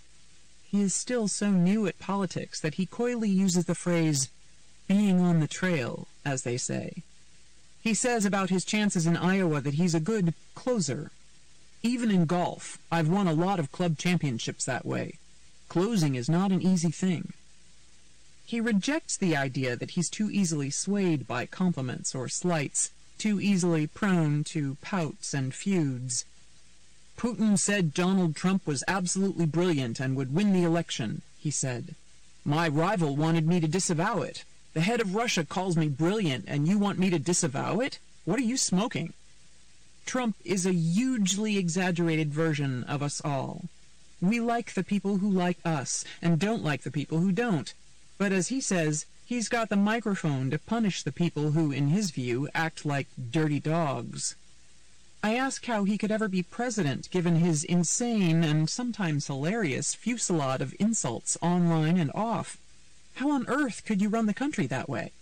"I'm the king of Palm Beach," he replied, which at first sounds like a non sequitur, but then he explains that when he's at Mar-a-Lago, he gets along great with all the fancy, waspy Palm Beach society women at charity balls, the Mrs. Hetherington III types. "I leave, and they say, 'He's the most politically correct young man we've ever seen.' At the same time, he says he gets along great with construction workers." So he is claiming that he knows how to act properly and flexibly when he needs to. But right now, he doesn't need to, so he goes back to bragging and insulting. Using his usual ego arithmetic, he calculates that his gamble to skip the debate on Fox News and throw together a veterans fundraising rally nearby has worked out great. He says it made over $6 million. Money instantly ponied up by him, his business partners, and golf buddies. And he boasts that he had more cameras at his event and a higher number of journalists.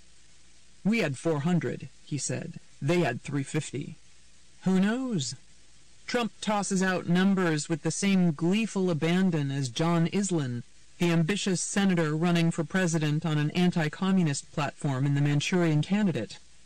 Maybe because Trump is so easily aggrieved himself, he has bonded with legions of aggrieved Americans.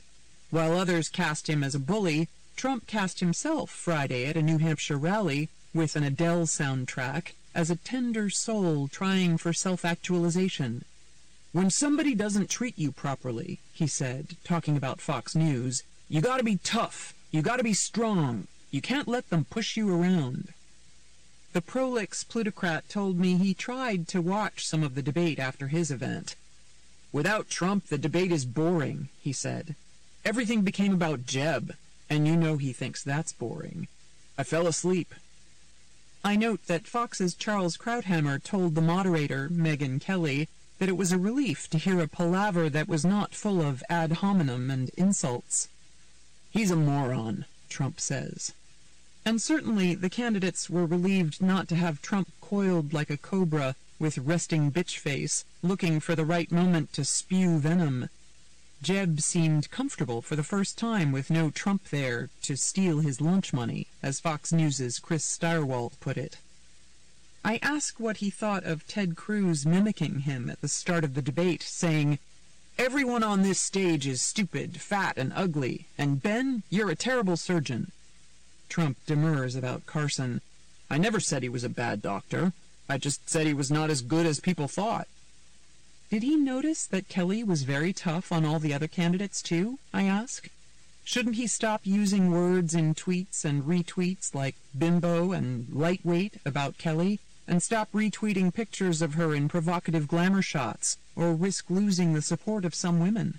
After all, his own wife, Melania, was a model who did those kind of shots. "Megan's a broadcaster," he replied briskly. Wouldn't it be smarter to move beyond this feud? "I'm really rich and successful," he replied. "I don't have to make up with everyone." I tell him that Newt Gingrich, who has praised him in the past, told Bill O'Reilly that people want to assess how stable a president will be when hit with crises, and Trump's petulance about an admittedly juvenile Fox News release could shrink him. "Newt said that?" Trump said, sounding hurt. He's a very sensitive guy, for a guy who can be very insensitive. March 6th, 2016. Chickens, home to roost. Here's why the Trump campaign is wicked fun. I watched Donald Trump in New York for decades. As a bachelor swanning, a party fixture mingling, a master of bling and bluster. I went with him on his art-filled plane in 1999 as he dipped his toe in the presidential pool and saw him shyly approach his first political rope line, even as he bragged that other candidates didn't draw as many cameras or have a supermodel by their side. So I can assure you of two things. No one is more shocked at how far, how fast Trump has come than Trump. Watching him morph into a Paul in real time and wriggle away from the junior varsity GOP chuckleheads trying to tackle him is hypnotic. He's like the blonde alien in the 1995 movie Species, who mutates from ova to adult in months, regenerating and reconfiguring at warp speed to escape the establishment, kill everyone in sight, and eliminate the human race. The other thing I know is that Trump really wants to be president. It isn't a joke anymore. People who are told that they should be president get infected. The less qualified and prepared they are, like Dan Quayle and W., the less they worry. And the more qualified and prepared they are, like Colin Powell and Mario Cuomo, the more they can tie themselves in Jesuitical knots. The most enjoyable thing about the Trump phenomenon has been watching him make monkeys out of a lot of people who had it coming. Marco Rubio, a frothy, focus-grouped concoction whose main qualifications to be president consist of a nice smile and an easy wit, has been mocking Trump as a con man. Real estate developers are con men by nature, trying to get what they want at the lowest price and sell it at the highest price, over-promising how great it's going to be. As Maria Konnikova, the author of The Confidence Game, notes, con men are created by the yearning of their marks to believe in something that gives life meaning. Their genius lies in figuring out what, precisely, it is we want, and how they can present themselves as the perfect vehicle for delivering on that desire. It's delicious watching the neocon men who tricked the country and gulled the naive W into the Iraq invasion go ballistic trying to stop the Gotham con man. Bill Kristol of the Weekly Standard wrote an outraged column about why there wasn't more outrage at Trump, who correctly pointed out that Americans were deceived into a catastrophic war. Kristol, the midwife to 3 debacles, Dan Quayle, Iraq, and Sarah Palin, solicited suggestions for the name of the new party that Republicans will have to start if Trump secures the nomination. How about losers? Elliot Cohen, a former W State Department official who pushed to liberate Iraq, said Trump would be an unmitigated disaster for American foreign policy. And Robert Kagan, who backed the Iraq war, said, The only choice will be to vote for Hillary Clinton. Max Boot concurred. It's amazing, having been tainted by the worst foreign policy disaster in American history, that the Republican National Security Intelligentsia would unite against a Trump presidency in an open letter, charging that he would make America less safe and diminish our standing in the world. Sort of like the Iraq invasion?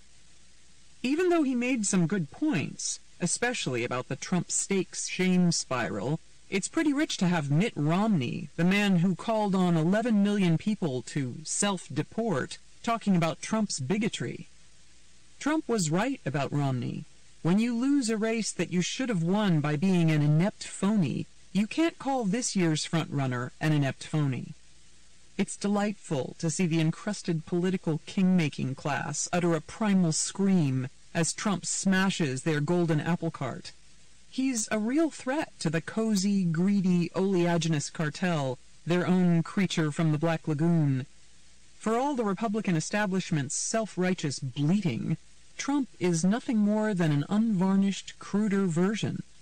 For years, it has fanned, stoked, and exploited the worst angels among the nativists, racists, Pharisees, and angry white men, concurring in anti-immigrant measures, restricting minority voting, whipping up anti-Planned Parenthood hysteria, and enabling gun nuts.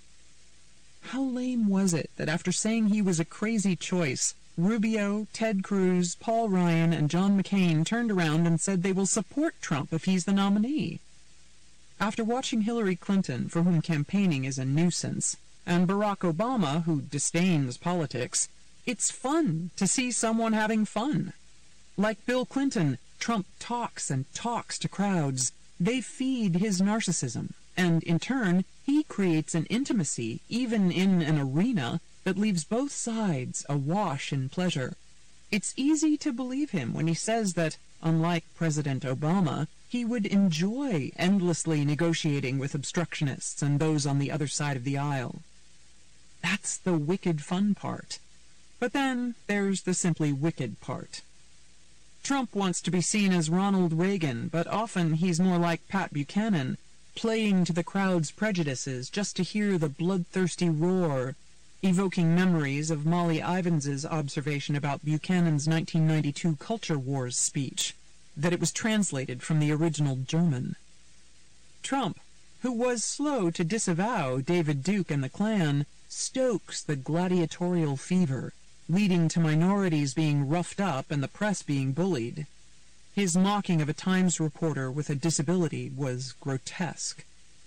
He has a tenuous relationship with the truth and an inch-deep understanding of policy. Although it is compelling when he says he would surround himself with an A-team in the White House, his campaign is not chock-a-block with A-team players.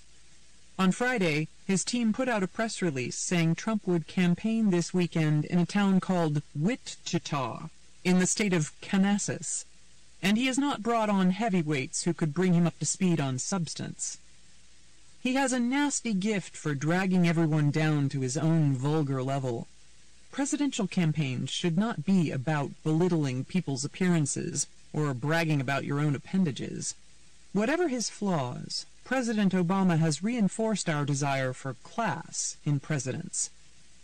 After doubling down on his outrageous statements and saying he would force the military to follow his orders to break international laws involving torture and murdering terrorists' families, Trump said on Friday that he would not do that.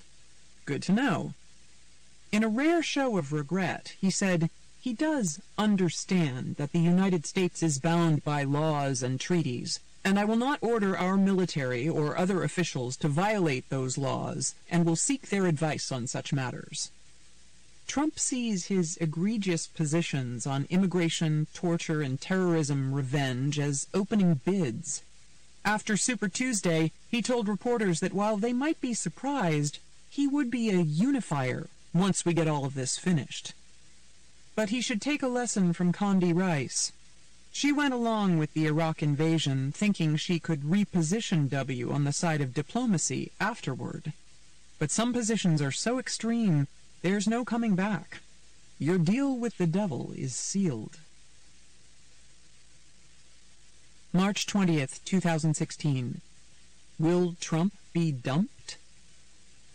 Most people would be upset to be at the center of an agitated national debate about whether they were more like Hitler, Mussolini, Idi Amin, George Wallace, or a Marvel villain. Not Donald Trump. He doesn't like invidious comparisons, but he's cool with being called an authoritarian. "We need strength in this country," he told me Friday morning, speaking from his Fifth Avenue office. "We have weak leadership. Hillary is pathetically weak. She got us into Libya, and she got us into Benghazi, and she's probably got 40 eggheads sitting around a table telling her what to do, and then she was sleeping when the phone call came in from the ambassador begging for help. You know, the 3 a.m. phone call." I asked the brand baron if he's concerned that his brand has gone from fun to scary, from glittery New York celebrity to SNL skits about him featuring allusions to the KKK and Hitler. He blamed a disgustingly dishonest press. I wondered about ex-wife Ivana telling her lawyer, according to Vanity Fair, that Trump kept a book of Hitler's speeches by his bed, or the talk in New York that in the 90s he was reading Mein Kampf. "Nine," he said. "I never had the book," he said. "I never read the book. I don't care about the book." All over town, even in the building where I'm writing this column, freaked out Republicans are plotting how to rip the nomination from Trump's hot little hands. How does it feel to be labeled a menace, misogynist, bigot, and xenophobe by your own party? "Honestly," he replied, "I'm with the people. The people like Trump." Since he prefers to rely on himself for policy advice, is he seeking out expert help on the abstruse delegate rules? "Yeah," he said. "I have people, very good people, the best people." No details, as usual. Won't a contested convention require more of a campaign than après moi le déluge? "I have an organization, but it's largely myself," he said. More heavyweights are jumping in to stomp Trump, including Elizabeth Warren. Asked about her jabs, he pounced. "I think it's wonderful because the Indians can now partake in the future of the country. She's got about as much Indian blood as I have. Her whole life was based on a fraud. She got into Harvard and all that because she said she was a minority." Told that President Obama was mocking his wine as $5 wine marked up to $50, Trump shot back, "My wine has gone through the roof." What about Mitt Romney, who's pushing for an open convention? "He's a jealous fool and not a bright person," Trump said. "He's good-looking. Other than that, he's got nothing." Paul Ryan, who will be leading the GOP convention in Cleveland, says there could be a floor fight. But he protested that he would never take it himself, just as he once said about the speakership. Ryan snickered at the idea that Mexico would pay for the wall, and chided Trump for warning that there would be riots at the convention if the gasping old party tried to snatch the nomination. Was the speaker interested in seizing the crown himself? "I don't think so," Trump said, noting that he liked Ryan and that they'd talked. "All that matters is the votes. I see people making statements about me that are harsh, and yet they are calling me on the other line saying, 'Hey, when can we get together?'" Mitch McConnell also urged Trump to ratchet down the ferocity. Trump insisted that the violence is not caused by me, it's caused by agitators. He added that Hillary is the one disrupting my rallies. It's more Hillary than Sanders, I found out. The Clinton campaign calls this patently false. But shouldn't parents be able to bring children to rallies without worrying about obscenities, sucker punches, brawls, and bullying? "The rallies are the safest places a child could be," Trump replied primly. Didn't the man rushing the stage give him pause?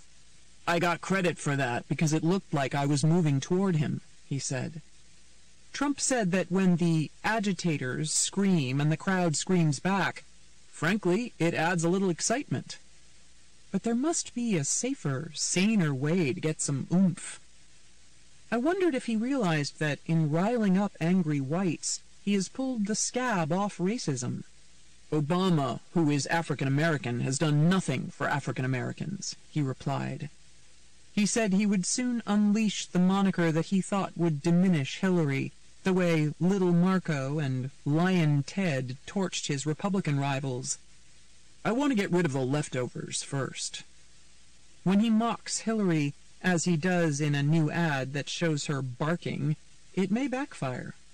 Due to his inability to let go of his chew toy, Megyn Kelly, Trump drew a remarkable rebuke Friday night from Fox News after he called for a boycott of her show and tweeted that she was crazy and sick. Fox painted Trump as a stalker, saying he had an extreme sick obsession with the anchor. Unable to resist, even though he knows I respect Kelly, he also described her to me as a total whack job with no talent. He has a history of crude remarks about women from his visits to Howard Stern's show that could be used in Hillary ads. A conservative anti-Trump super PAC is running an ad with women repeating his coarse remarks.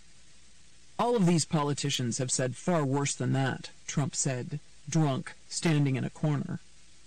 Joe Scarborough said that just as FDR was the master of radio and JFK of television, DJT is the titan of Twitter. The titan agreed, gloating about how his tweets to his 7 million followers, sometimes penned in his jammies, become cable news bulletins. Yeah, he said, I'll do them sometimes lying in bed. Not exactly a fireside chat, but it sure started a fire. April 3rd, 2016. Trump does it his way. You could hear how hard it was for Donald Trump to say the words. Yeah, it was a mistake, he said, sounding a bit chastened. If I had to do it again, I wouldn't have sent it. I was telling him he lost my sister's vote when he retweeted a seriously unflattering photo of the pretty Heidi Cruz next to a glam shot of his wife, Melania. He repeated his contention that he didn't view the Heidi shot necessarily as negative, but I stopped him, saying it was clearly meant to be nasty.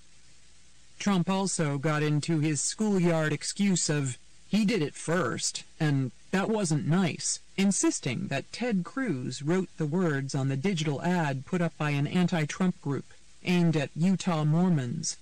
It showed Melania in a 2000 British GQ shot posing provocatively and suggested that it was not First Lady-like. Cruz denies any involvement. Truth be told, Trump said he didn't love the photo of Melania. I think she's taken better pictures, he said, also protesting, it wasn't a nude photo either. It wasn't nude. It's ridiculous how many mistakes Trump has made in rapid order to alienate women when he was already on thin ice with them, and this in a year when the Republicans will likely have to run against a woman. He did a huge favor for Hillary, who had been reeling from losing young women to a 74-year-old guy and from a dearth of feminist excitement, and for Cruz, who started promoting himself as Gloria Steinem despite his more regressive positions on abortion and other women's issues. Wouldn't it have been better, I asked, if Trump campaign manager Corey Lewandowski had simply called the reporter Michelle Fields and apologized for yanking her arm? You're right. But from what I understand, it wouldn't have mattered, Trump said. In an MSNBC interview with Chris Matthews, the formerly pro-choice Trump somehow managed to end up to the right of the National Right to Life Committee when he said that for women, but not men, there has to be some form of punishment if a President Trump makes abortion illegal. Trump quickly recanted, and even told CBS's John Dickerson that the laws are set, and I think we have to leave it that way. This was not real life, he told me. This was a hypothetical, so I thought of it in terms of a hypothetical. So that's where that answer came from, hypothetically. Given his draconian comment, sending women back-to-back alleys, I had to ask, when he was a swinging bachelor in Manhattan, was he ever involved with anyone who had an abortion? Such an interesting question, he said. So what's your next question? I pressed how he could possibly win with 73% of women in this country turned off by him. He chose another poll, murmuring, it was 68%, actually. Trump doesn't have a plan to turn it around with women, except to use Ivanka as a character witness, and to chant that Nobody respects women more than I do. I'm just going to be myself, he said. That's all I can do. I asked how he would get past the damage done by his insults about women's looks. I attack men far more than I attack women, he said, and I attack them tougher. Besides, he noted, he gets attacked on his looks, too. My hair is just fine, but I get attacked on my hair, he said. But if I attack someone else on their hair, they'd say, oh, what a terrible thing to do. How do you rate your own looks? I asked. Phenomenal, he said, with a trace of self-deprecation. Hey, it's worked. What can I say? He was trying to be careful, an unfamiliar approach, in talking about women. When I told him that Hillary called him an id with hair at a New York fundraiser, he was subdued. Yeah, what is that all about? He said. Huh? And Rosie O'Donnell was there and compared him to a Harry Potter villain. Give me a break, Rosie, he said. I won't comment on Rosie. I wish her the best. See? In the old days. Tell your sister, I'm making progress. I mentioned that Megyn Kelly wants him on her show. I think I'd probably do it, he allowed. The frontrunner has a right to be paranoid, with everyone plotting to steal his prize. He said he doesn't want to act like someone overly aggrieved, but he was stewing in aggrievement about how unbelievably badly he gets treated by the press. The brand expert knows his brand is not so shiny these days. It's a very interesting question, because I do enjoy life a lot, and I have fun with life, and I understand life, and I want to make life better for people, but it doesn't come out in the media, he said. Has he missed the moment to moderate, to unite, to be less belligerent, to brush up on his knowledge about important issues? I guess because of the fact that I immediately went to #1, and I said, why don't I just keep the same thing going? He mused. I've come this far in life. I've had great success. I've done it my way. He added, you know, there are a lot of people who say, don't change. I can be as presidential as anybody who ever lived. I can be so presidential, if I want. Then start. May 1st, 2016. Donald the Dove, Hillary the Hawk. It seems odd, in this era of gender fluidity, that we are headed toward the most stark X versus Y battle since Billie Jean King and Bobby Riggs. Donald Trump exudes macho, wearing his trucker hat, retweeting bimbo cracks, swearing with abandon, and bragging about the size of his manhood, his crowds, his hands, his poll margins, his bank account, his skyscrapers, his stakes, and his beautiful wall. He and his pallies Paul Manafort and Roger Stone seem like a latter-day Rat Pack, having a gas with tomatoes, twirls, and a ring-a-ding-ding. The beauty pageant impresario's coarse comments to Howard Stern, rating women on their breasts, fading beauty, and ability to take the kids off his hands, reverberate through the campaign. In Indiana, Trump boasted that Iron Mike Tyson and all the tough guys had endorsed him. The chair-throwing Bobby Knight backed Trump with the brass knuckles encomium that Trump, like Harry Truman, would have the guts to drop the bomb. When his rallies become Fight Club, Trump boasts that it adds a little excitement. Hillary Clinton's rallies, by contrast, can seem like a sorority rush reception, hosted by Lena Dunham, or an endless episode of The View with a girl power soundtrack by Katy Perry, Taylor Swift, and Demi Lovato. The ultimate insider is portraying herself as an outsider because she's a woman, and the candidate who is considered steely is casting herself as cozy because she's a doting granny. Her website is chock-a-block with empowerment gear, from a hot pink woman's card to a Make Herstory t-shirt, to a Girls Just Want to Have Fundamental Rights tote bag, to a Woman's Place is in the White House throw pillow. She says her favorite shows are The Good Wife, Madam Secretary, and Downton Abbey, and she did a guest shot on Broad City. Trump's most ardent supporters, white men, are facing off against Hillary's most loyal supporters, black women. Clinton and Trump have moved on to their mono-a-womano fight, leaving behind the leftovers, as Trump labels deflated rivals. already it's unlovely. "It's going to be nasty, isn't it?" says Obama Pygmalion David Axelrod. "Put the small children away until November." A peeved Jane Sanders called on the FBI to hurry up with the Hillary classified email investigation. A desperate Ted Cruz cut a deal with John Kasich, who then put a bag over his head and acted as if he didn't know Cruz. Then Cruz latched on to Cruella Fiorina, accomplishing the impossible, finding a Potemkin running mate who's even more odious. We can only hope that Cruz, who croons Broadway show tunes, and Carly, who breaks into song at the lectern, will start doing duets from Hamilton. In one of the most gratifying moments of an unhinged campaign, former Speaker John Boehner told Stanford students that Cruz was Lucifer in the flesh. Satanists immediately objected, saying it was unfair to their deity. Even though Trump is the one who has no governing experience, he will suggest that the first woman at the top of a major party ticket is unqualified by charging that she lacks strength and stamina, and claiming that if she were a man, she would not get even 5% of the vote. During his unburdening at Stanford, Boehner imitated Clinton, saying, "Oh, I'm a woman, vote for me." But such mockery merely plays into Clinton's hands. As former Jeb Bush super PAC strategist Mike Murphy told MSNBC, her big judo move is playing the victim.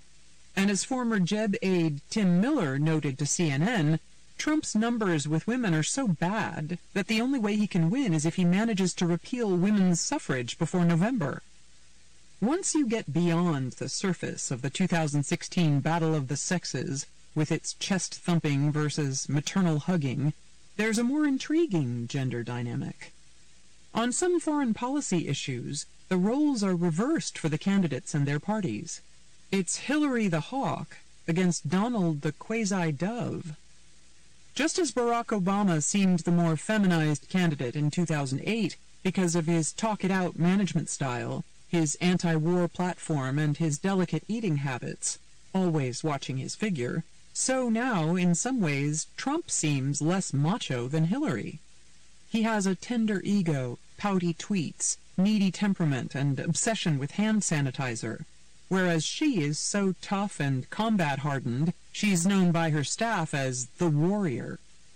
The prime example of commander-in-chief judgment Trump offers is the fact that, like Obama, he thought the invasion of Iraq was a stupid idea. He can sound belligerent, of course, saying that he would bomb the expletive deleted out of ISIS, and that he would think up new and imaginative ways to torture terrorists and kill their families. But he says that in most cases he would rather do the art of the deal than shock and awe. "Unlike other candidates for the presidency, war and aggression will not be my first instinct," he said in his maiden foreign policy speech in Washington last week, adding, "A superpower understands that caution and restraint are really truly signs of strength." These kumbaya lines had the neocons leaping into Hillary's muscular embrace. If the neocons get neophyte Republicans on the presidential ticket, they prefer ones like Dan Quayle, W., and Sarah Palin, who are educable, as Bill Kristol, the editor of the Weekly Standard, once said of Quayle. Trump may have a lot to learn about the issues, but he's not malleable. In his new book, Alter Egos, Times White House correspondent Mark Landler makes the case that the former Goldwater girl, the daughter of a Navy petty officer and a staunch Republican, has long had hawkish tendencies, reflected in her support for military action in Iraq and Libya and a no-fly zone in Syria. "It's bred in the bone," Landler told me. There's no doubt that Hillary Clinton's more muscular brand of American foreign policy is better matched to 2016 than it was to 2008. Jake Sullivan, Hillary's policy advisor both at the State Department and in her campaign, told Landler. But Hillary never expected to meet this mix of dove, hawk, and isolationist. She thought she would face Marco Rubio, a more traditional conservative who would out-hawk her. Instead, she's meeting Trump, who is a sheep in wolf's clothing, as Axelrod put it. Like a free-swinging, asymmetric boxer, Trump can keep Hillary off balance by punching from both the left and the right. You can actually envision a foreign policy debate between Trump and Clinton that sounds oddly like the one Obama and Clinton had in 2008, with Trump playing Obama, preening about his good judgment on Iraq, wanting an end to nation-building, and thinking he could have a reset with Russia. Despite gossip when she was First Lady that she did not like people in uniform, the truth is the reverse. She gravitates toward meal-eaters, her aides told Landler, and loves the gruff Irish bear-like demeanor of Jack Keane, a retired four-star general and resident hawk on Fox News, who helped define her views on military issues and is still in touch. As Secretary of State, she hit it off with General Stanley McChrystal and David Petraeus, and she loved to have a stiff drink with Bob Gates and John McCain. She has a weakness for big, swaggering, rascally he-men, like Donald Trump. Donald Trump or Paul Ryan? Who's king of the hill? Paul Ryan and Donald Trump sit down at Republican National Committee headquarters on Capitol Hill to hash out a couple of little things, like who is running the party and who is the actual Republican. "Welcome to Washington, Donald," Ryan says, shaking hands with the presumptuous nominee. "Reince says you're far more gracious in private than in public, and I sure hope that's true." Trump smirks and pulls out his bottle of industrial-strength sanitizer, squirting a prodigious amount on his hands. Trying to thaw the chill, the House Speaker displays his best ingratiating Irish undertaker air. "Hey," he says, "thanks for not calling me Lion Ryan." "I never use the same adjective twice," Trump replies coolly. "As you know, I do have killer instincts. That's how I knocked out 16 losers. So, let's try a few names for kicks. Pious Paul, Pompous Paul, Phony Paul, backstabbing, blindsiding Paul, who hung me out to dry to protect his own presidential ambitions for 2020? Ryan blanches, protesting. No, I just want us to come together with a positive vision." "I am positive," Trump says, man-spreading as party aides cower in the corners. "I'm positive that what you did was terrible. You're just giving cover to more traitors, like that reject Lindsey Graham, who I beat like a toy drum. Now nasty Lindsey's on TV spewing hate and saying my convention should be held in Area 51. The only number he needs to remember is 0, the number of votes he got." Ryan puts on his best altar boy demeanor, which annoys Trump. "Look at that face," the billionaire mocks. "Or should I say two-faced Paul. You're just mad because you and Mitt wanted to lead white male America, and instead, I'm going to." Romney choked. "And what about that time you lied about how fast you ran a marathon? Cheatin' Ryan, a choker and a cheater." "Now, Donald, be reasonable," Ryan says.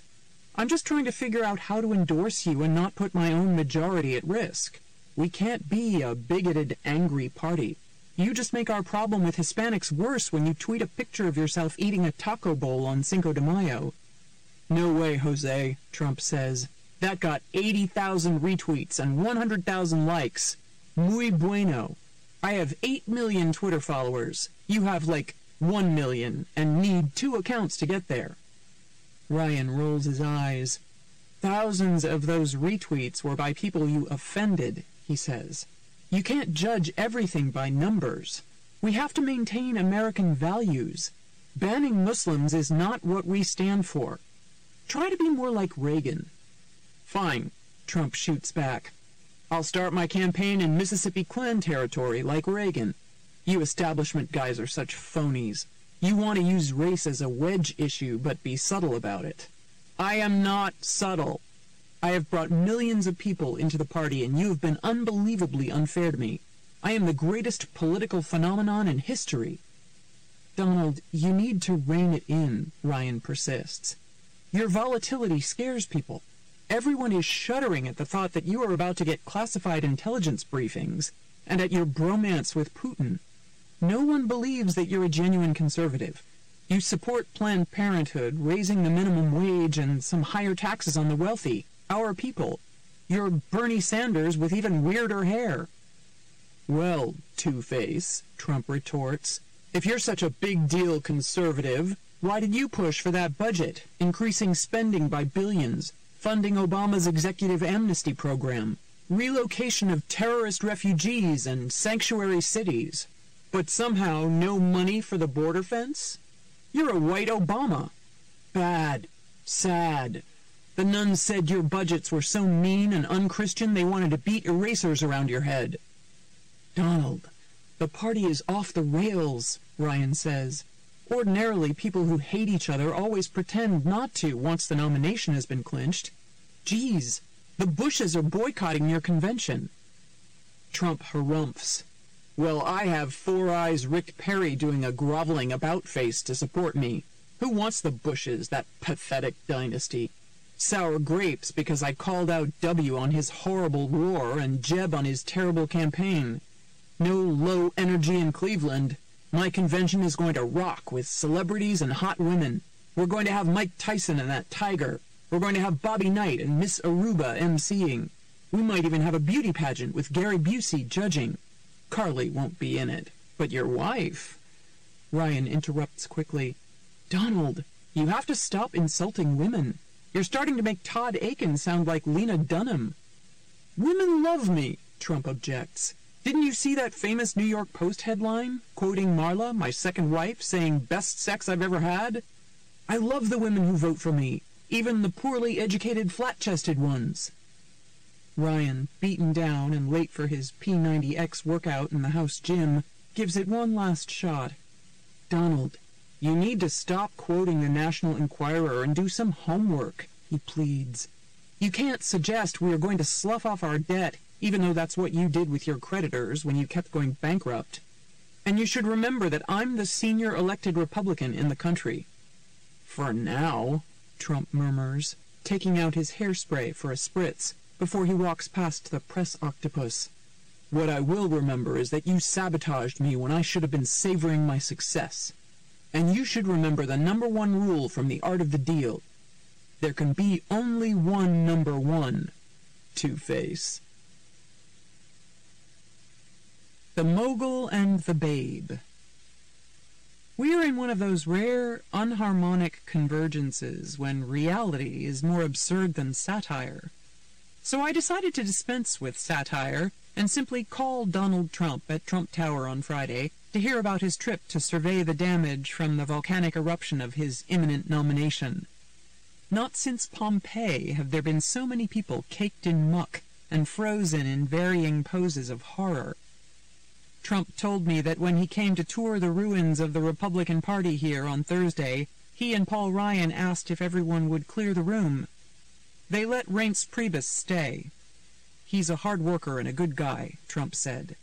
And the New York billionaire was clearly in need of new buttling after his former butler at Mar-a-Lago, Anthony Senecal, got caught last week with past Facebook posts about how President Obama should be dragged from the White Mosque and hanged. So, with the soul of the party at stake, the two most powerful and polar opposite men in the GOP got down to it. What were Speaker Ryan's demands? We talked about the success I've had, Trump replied. Paul said to me that he has never seen anything like it because I'm a non-politician and I beat very successful politicians. He was really fascinated by how I won. I said, it's just like I have good ideas and I've bonded with the people and my people are very loyal. They will stay through thick and thin, whereas the people that support Marco and Cruz wouldn't. If Jeb sneezed, they'd leave. No doubt Ryan was furiously taking notes for 2020 in case Trump loses big, which is a nearly unanimous expectation in the nation's capital. So Ryan didn't ask Trump to stop making remarks that alienate women? No, Trump said. He wants me to be me. So much for the showdown. When I asked if he had been chided by any Republicans for his Twitter feud with Elizabeth Warren, he replied, You mean Pocahontas? So much for reining it in.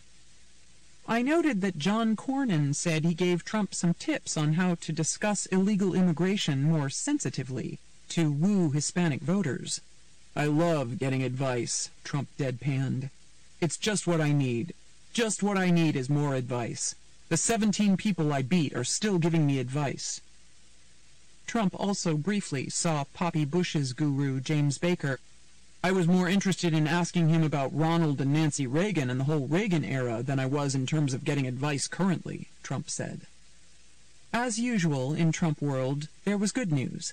Trump enjoys the status that comes with a Secret Service code name, mogul. Ryan was friendly, if non-committal. Lindsey Graham called to talk ISIS and Syria. 9 House committee chairmen endorsed Trump. And a Quinnipiac poll popped up showing Trump effectively tied with Clinton in the swing states of Florida, Ohio, and Pennsylvania. "It means I'm going to win the election," Trump said. The man with no pollster mused, "I think I've increased the value of polls." And, as is usual in Trump world, there was swarming craziness and chaos. When ABC News' George Stephanopoulos quizzed Trump about his tax rate and about why he hasn't released his tax returns yet, pointing out that Richard Nixon released his while under audit, Trump shot back, "It's none of your business." The candidate who's under fire for his own tone told me he was offended by Stephanopoulos' tone. Trump said he's not afraid that people will find out he's not as rich as he says. "Tax returns don't show that," he said. "They would show, do I use Cayman Islands stuff? And the answer is no, I can tell you right now. Am I ensconced in some of the crazy countries where you keep money and avoid taxes? The answer is no, I don't do that."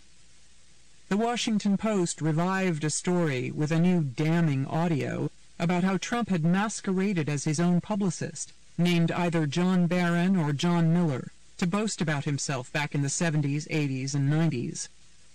Trump admitted in court testimony in 1990 that he had used the name John Barron as an alias. Former Times editor Joe Sexton told me that he thought he interviewed Trump as Barron in 1985 while working as a sports writer with UPI and chasing a story about the New Jersey Generals. The Post audio on John Miller contained classic Trumpisms like, "That I can tell you." CNN interviewed a forensic audio specialist who believed that Trump was posing as Miller, but Trump insisted to me that the Post recording was not his voice. "Do you know how many people I have imitating my voice now? It's like everybody." I asked how voters could trust him when he has been shifting positions so much lately, even saying that the temporary Muslim ban was just a suggestion. In The Art of the Deal, he called his technique of self-promotion truthful hyperbole. "I didn't shift on that," he said. "But we have to talk about problems. And if we don't talk about the problems, we're never going to solve the problems. And that is a real problem, in case you haven't noticed." While many Republicans are expressing how scared they are to be handcuffed to someone so erratic, Trump is almost feral in savoring his victory. "They say it was the roughest primary in memory, in history," he said proudly. Recalling trouncing Jeb Bush, he noted, "Low energy, that term just hit. That thing, that was a one-day kill." Words are beautiful. No one marvels more at his success than Trump. "Don't analyze it," he said. "Just do it." The other players would come up to Babe Ruth and say, "Babe, how do you hit the long ball?" And he said, "I don't know, man, I just hit it." There's a little bit of truth in that. June 18th, 2016. Trump in the dumps. He won't pivot, so I have to. Having seen Donald Trump as a braggadocious but benign celebrity in New York for decades, I did not regard him as the apotheosis of evil. He seemed more like a toon, a cocky huckster swanning around Gotham with a statuesque woman on his arm and skyscrapers stamped with his brand. I certainly never would have predicted that the Trump name would be uttered in the same breath as Hitler, Mussolini, and Scary Menace, even on such pop culture staples as The Bachelorette. Trump jumped into the race with an eruption of bigotry, ranting about Mexican rapists and a Muslim ban. But privately, he assured people that these were merely opening bids in the negotiation, that he was really the same pragmatic New Yorker he had always been, that he would be a flexible, wheeling and dealing president, not a crazy nihilist like Ted Cruz or a mean racist like George Wallace. He yearned to be compared to Ronald Reagan, a former TV star who overcame a reputation for bellicosity and racial dog whistles to become the most beloved Republican president of modern times. Trump was applying his business cunning, Twitter snarkiness, and bendy relationship with the truth to his new role as a Republican pol. The opposition was unappetizing. Cruz, a creepy, calculating ideologue, Marco Rubio, a hungry lightweight, jettisoning his old positions and mentor, Chris Christie, a vindictive bully, Jeb Bush, a past-his-sell-by-date scion. When Trump pulled back the curtain on how Washington Republicans had been stringing their voters along for years with bold promises, like repealing Obamacare, that they knew had no chance, it was a rare opportunity to see them called out. And when Trump was blunt about how cheaply you could buy and sell politicians in both parties, it made this town squirm. His obnoxious use of ethnicity only exposed the fact that Republicans had been using bigotry against minorities and gays to whip up voters for decades. The GOP would love to drop Trump now because it prefers a candidate in the party's more subtle racist traditions, or even a candidate savvy enough to heap disdain on the 47% of government freeloaders at a ritzy fundraiser without having a bartender tape it and leak it. The neocons, calling Trump a fascist, would certainly prefer a more militaristic candidate. Trump realized the Iraq War was misbegotten long before much of the media cognoscenti in New York, and he was willing to hold W accountable for being asleep at the switch before 9/11 and using a bait-and-switch on Iraq. Even though he ranted about the press, he was also far more available to the media than the cloaked Hillary Clinton, who has yet to give a news conference this year. But he undermines his accessibility when he incites nastiness against reporters at his rallies and revokes the Washington Post's credentials for a headline he doesn't like. Before his campaign became infused with racial grievance, victimhood, and violence, Trump told me, "I have fun with life, and I understand life, and I want to make life better for people." If he had those better angels, he didn't listen to them. Seduced by the roar of the angry crowd, Trump kept dishing out racially offensive comments about "my African American," a black man he spotted at a California rally, the Mexican judge on the Trump University case, and the Afghan who committed the atrocities in Orlando. Mitt Romney is right that Trump's rhetoric causes trickle-down racism and misogyny. The Washington Post had a front-page story on Friday about the vulgarities freely directed at Hillary Clinton by men and women at Trump rallies. Trump told me he could act like the toniest member of high society when he wanted, and he would, as soon as he dispatched his GOP rivals. He said his narcissism would not hinder him as he morphed into a leader, but he can't stop lashing out and doesn't get why that turns people against him. Everything is filtered through his ego. He reacted to Orlando not as a tragedy, so much as a chance to brag about the congrats he got for being right on radical Islamic terrorism. The presumptive, but now tenuous nominee seemed bereft at a Dallas rally on Thursday night when he could no longer brag about his polls, which are shattering records for negativity.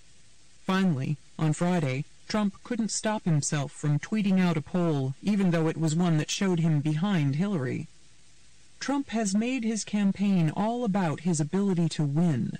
So if he stops winning, what's his raison d'etre?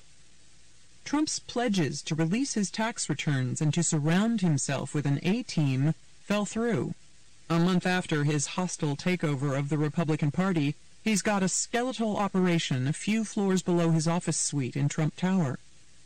Trump shocked himself by shooting to the top of the Republican heap. It was like watching a bank robber sneak into a bank only to find all the doors unlocked. But, like Dan Quayle and Sarah Palin, Trump refused to study up on policy.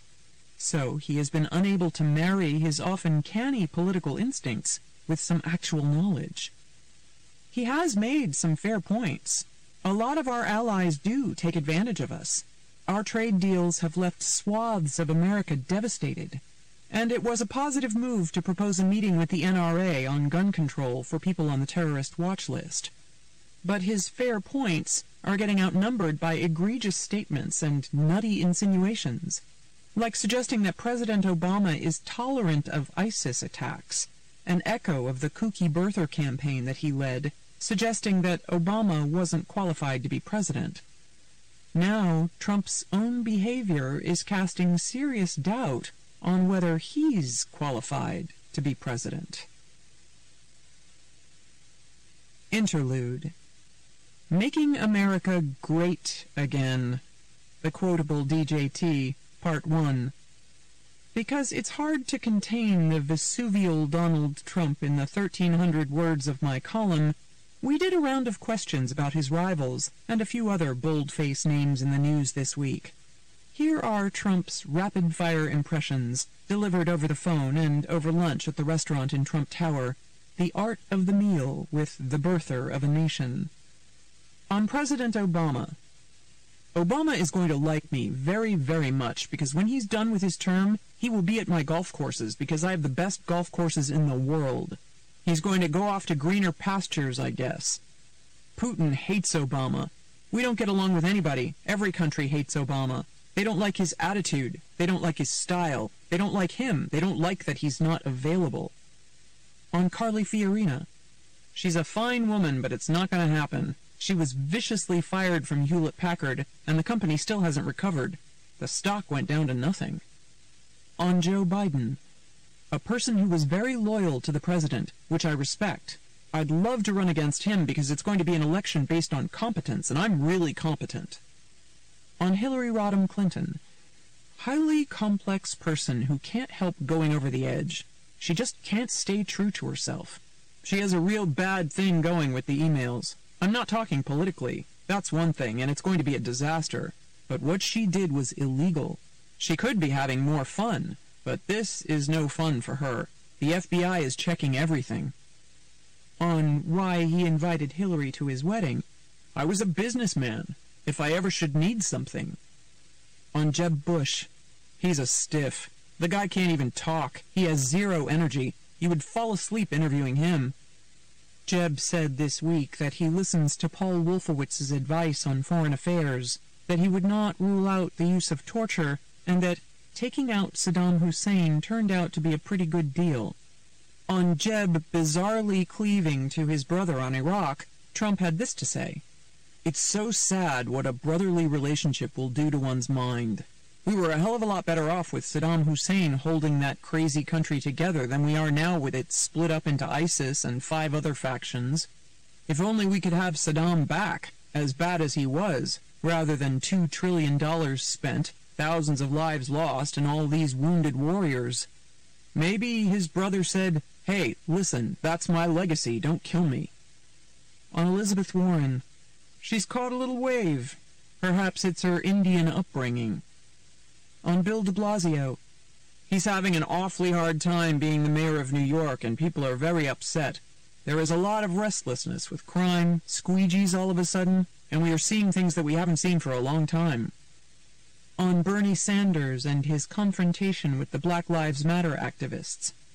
I thought it was a disgrace for him to let that microphone be ripped out of his mouth. On John Kerry. He's impressive on television. He's done a great job. What's he worth? It takes guts to run. He told me once that the Starbucks in Trump Tower made more money than any of the others. On Al Gore. It's a tough path for him to get in the race right now. He won the election, the popular vote, by 600,000, but he can never be president. There was that mix-up in Palm Beach, a place I know very, very well, where people accidentally voted for Pat Buchanan. Pat Buchanan has been really supportive of me. On Scott Walker. He gave me a plaque and everything is nice, and I like him. And then about a week ago, one of his guys came up and said that Donald Trump is full of it. I said, thank you so much, now I can hit him. I hit Scott so hard, I said his state was a disaster, so there's a lot of power there. He went from number 1 to number 4 in Iowa. I went to number 1. On Lindsey Graham. He's a friend of mine, but he missed his time. If he would have done it 4 years ago, he would have beaten Romney, and he could be president right now. But this is a different time. On Marco Rubio. Don't know Rubio. Got to know him behind the lectern. Really nice guy, highly thought of. Very young, but I have better hair than he does. On George Pataki. He's at 0. Who has 0? He doesn't have 1 vote. He was a terrible governor who did a terrible job in New York State. On Mitt Romney. He was so disappointing to me. He choked. In sports, they choke. Can't sink a three-pointer to win the tournament. The great ones can, the bad ones can't. That was an election that should have been won. On Sarah Palin. A really fine woman, badly mistreated by the press, and she has been so supportive of me. On John Kasich. He's been very nice to me. It's hard for me to hit somebody who's not hitting me. On Ted Cruz. He's been terrific to me, so supportive. On Bobby Jindal. Bobby Jindal, the governor of Louisiana, said the worst thing anyone can do is ask Trump a tough question, a mean question, because that's when he performs best. On Jim Gilmore. Him? I don't know. On Sharon Stone. And her nude photo in Harper's Bazaar. She looked great. She's always been nice to me. On Ben Affleck, and the hot topic of whether couples should hire attractive nannies. I'd say it was an extra level of risk. On the police. I'm a huge fan of the police, but it's amazing some of the things I've seen. What amazes me, why aren't they shooting at the legs? It's so bad for the police, for the image of the police. The choking incident with Eric Garner was terrible, I thought. On Twitter. The nice thing about Twitter? In the old days when I got attacked, it would take me years to get even with somebody. Now, when I'm attacked, I can do it instantaneously, and it has a lot of power. You see some genius statements on Twitter. You see some statements coming out which are Ernest Hemingway times 2. On climate change and Bill Maher's fear that Trump believes global warming is a Chinese hoax to destroy American manufacturing. Well, I don't actually think it's a Chinese hoax, but I'm not a believer in man-made climate change. And again, I had uncles at MIT and stuff. By the way, many smart people agree with me. On Roger Stone. Ever since I fired him, he's been on TV saying nice things about me. I should have fired him sooner. Stone says he quit. On Iraq. I was against that war from the beginning. That's a big thing because that shows judgment. On Bill Clinton. Too thin. He used to be a friend of mine. Now we can't be friends. Chapter 2. High Rise of the Short-Fingered Vulgarian. DJT from back in the day. November 17th, 1999. Living La Vida Trumpa. Melania Knaus pulls up her black Calvin Klein sheath to show off her supermodel knees.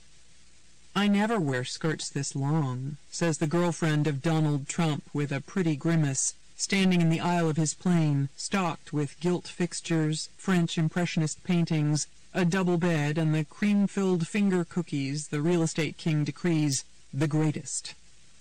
But politics requires sacrifices, and Monday's trip to Miami was a dress rehearsal for Mr. Trump's potential White House bid. So the amiable Miss Knaus was doing her bit, wearing conservative gray and black Calvins chosen by a publicist for the Trump modeling agency. But the Slovenian stilettos by Manolo Blahnik gave her away as someone blissfully unfamiliar with rope lines. Mr. Trump was making his maiden foreign policy speech to Cuban Americans who adore his Castro bashing. I'd have, personally, 2 words for him.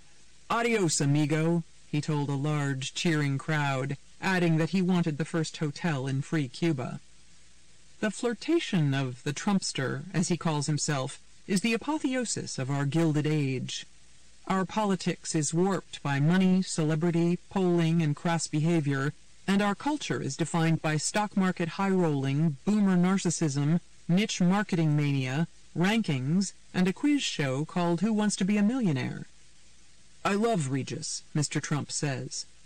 Why shouldn't billionaires play Who Wants to Be a President? I've already got my own airplane, he says. We could save money on Air Force One. You gotta love a guy whose economic platform runs all of a page and a half, and is a $5.7 trillion squeeze-the-rich tax plan that would make the Donald at least $750 million poorer. And there are more provocative plans to come. Oddly, given so many years of Trump plastering Trump on every available surface, the builder and casino owner actually looked a bit shy when he saw the Trump 2000 posters, with his own pouty kisser staring back, and Cuban-American fans at the Bay of Pigs Museum yelling, "Viva Donald Trump!" He gave a tentative wave to his first rope line, but soon recovered enough to note that Steve Forbes never had so many cameras at the airport, or a supermodel by his podium. Mr. Trump does not live an examined life. He lives a quantified life. He keeps track of all numbers, the sentinels of success, the number of magazine covers his girlfriend is on this month, and the number of men who are dripping with lust for her, the number of zoning changes he has finagled, the number of stories he was able to stack on his building near the UN, the huge amount of money he was paid to do a clever ad for an online company in which he looks down a girl's shirt, and the short amount of time it took him to do it, the number of favorable mentions in a Palm Beach publication about a club he has started at Mar-a-Lago, the number of working-class guys who call out to him. "I'm just very popular with the black populace," he says. "When Puff Daddy has a party, when Russell Simmons has a party, I'm the person they call." He uses a kind of ego arithmetic. About the candidates, he demands, did they make billions of dollars in a short period of time? No. Could they? No. And, hey, look, what's so good about these people? I do Face the Nation, Meet the Press, Larry King. I think I do better than they do. They're boring as hell. They get no ratings and everybody turns off the set. He refers to W as the anointed son of the president who should have finished the war, and says he looks vacuous. He thinks Bill Bradley is not exactly Cary Grant.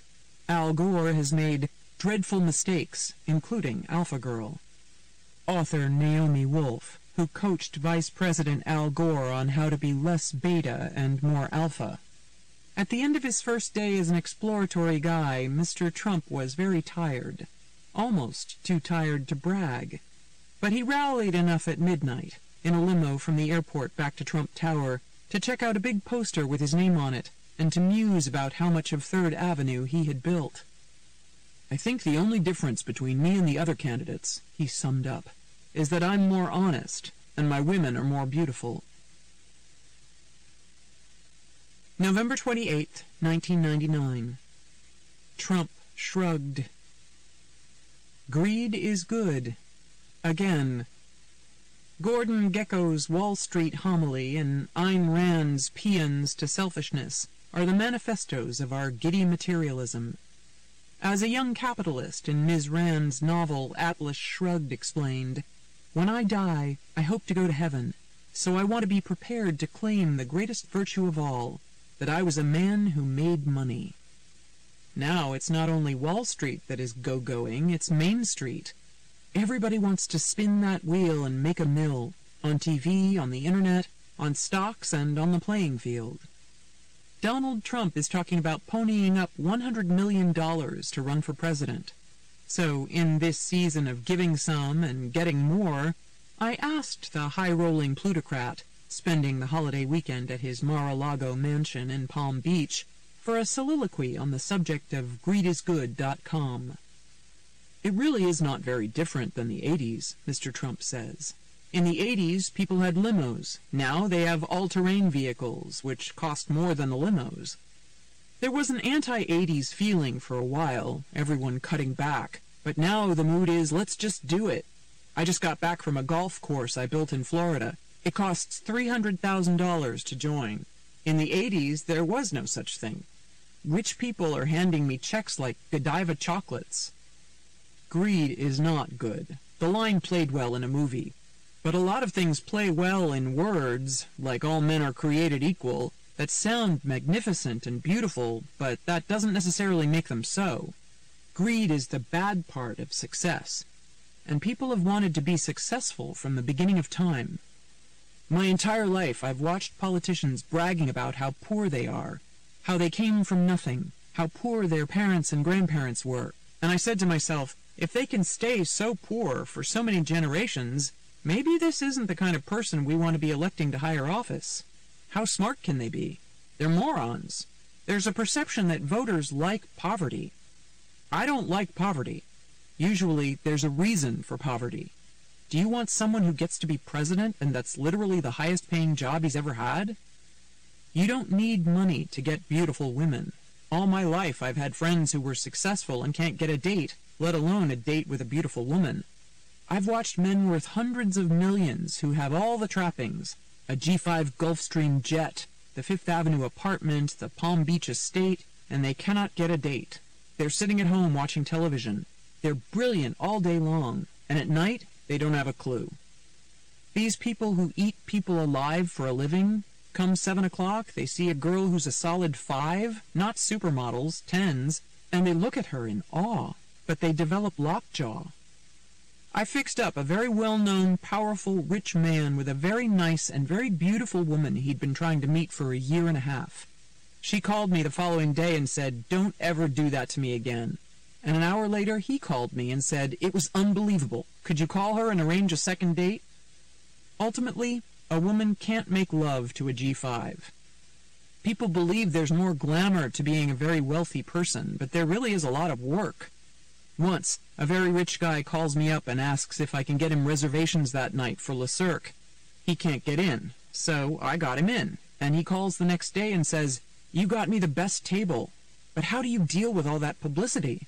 Look, what's the point of being successful if nobody knows who you are?" This .com nonsense, I think a lot of it will go away. Maybe it's all a mirage. It's pretty fragile. Every single IPO coming out goes through the roof. I just don't see anything tangible. I like to see and feel and touch something. Bricks, mortar. A friend called me up the other day and talked about investing in a .com that sells lobsters. Internet lobsters. Where will this end? The next day he sent me a huge package of lobsters on ice. How low can you stoop? Bradley would be bad for the economy. He's a Marxist. As far as he's concerned, communism is just fine. When the market goes down, we'll all be cleansed and brought back to reality. If I'm president, it won't happen for a long time. If I'm not, it will happen immediately. September 19th, 1999. Trump-Loy tease. Donald Trump is not so egotistical. Sometimes he actually goes off the record to brag about himself. And he promises that if elected president, he would not change the name of 1600 Pennsylvania to the Trump White House, or build a bronze and glass tower over the West Wing. He would probably stock the joint with supermodels, though, and keep the hot tub President Clinton installed on the South Lawn.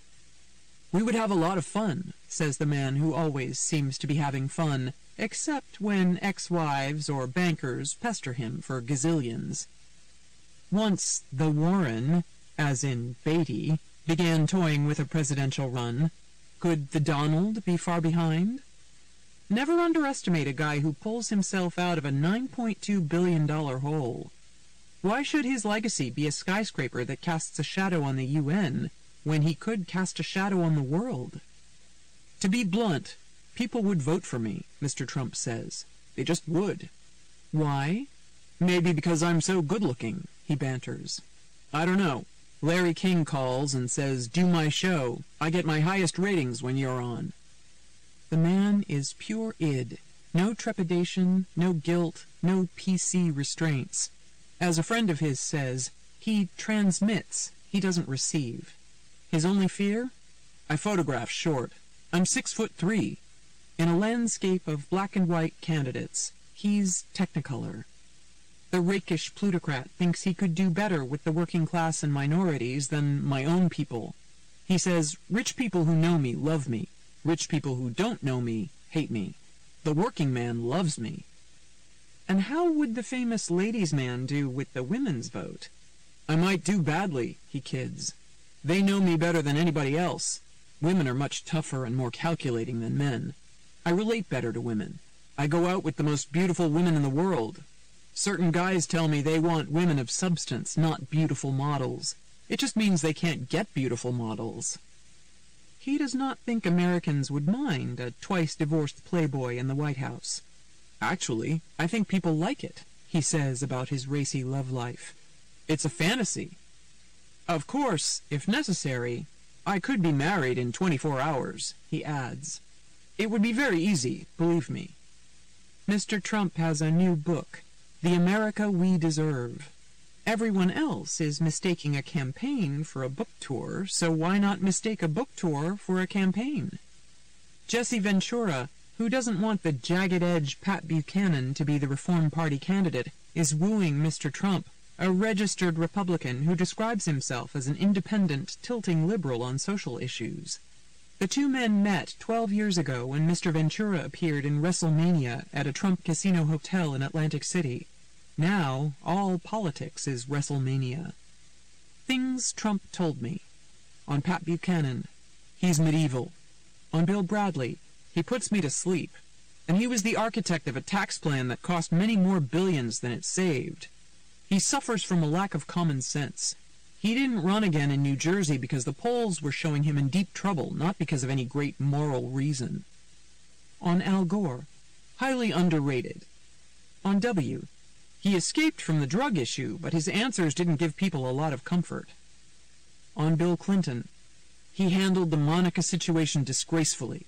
It's sad, because he would go down as a great president if he had not had this scandal. People would have been more forgiving if he'd had an affair with a really beautiful woman of sophistication. Kennedy and Marilyn Monroe were on a different level. Now Clinton can't get into golf clubs in Westchester. A former president begging to get in a golf club. It's unthinkable. On the Clinton Chappaqua house. Very overpriced. I could have gotten him that house for $600,000 less. On Ken Starr. Starr's a freak. I bet he's got something in his closet. On Hillary. The concept of the listening tour is ridiculous. People want ideas. Do you think Winston Churchill, when he was stopping Hitler, went around listening? On Rudy. He's made New York the hottest city in the world. If he gets beaten, it's virtually unfair.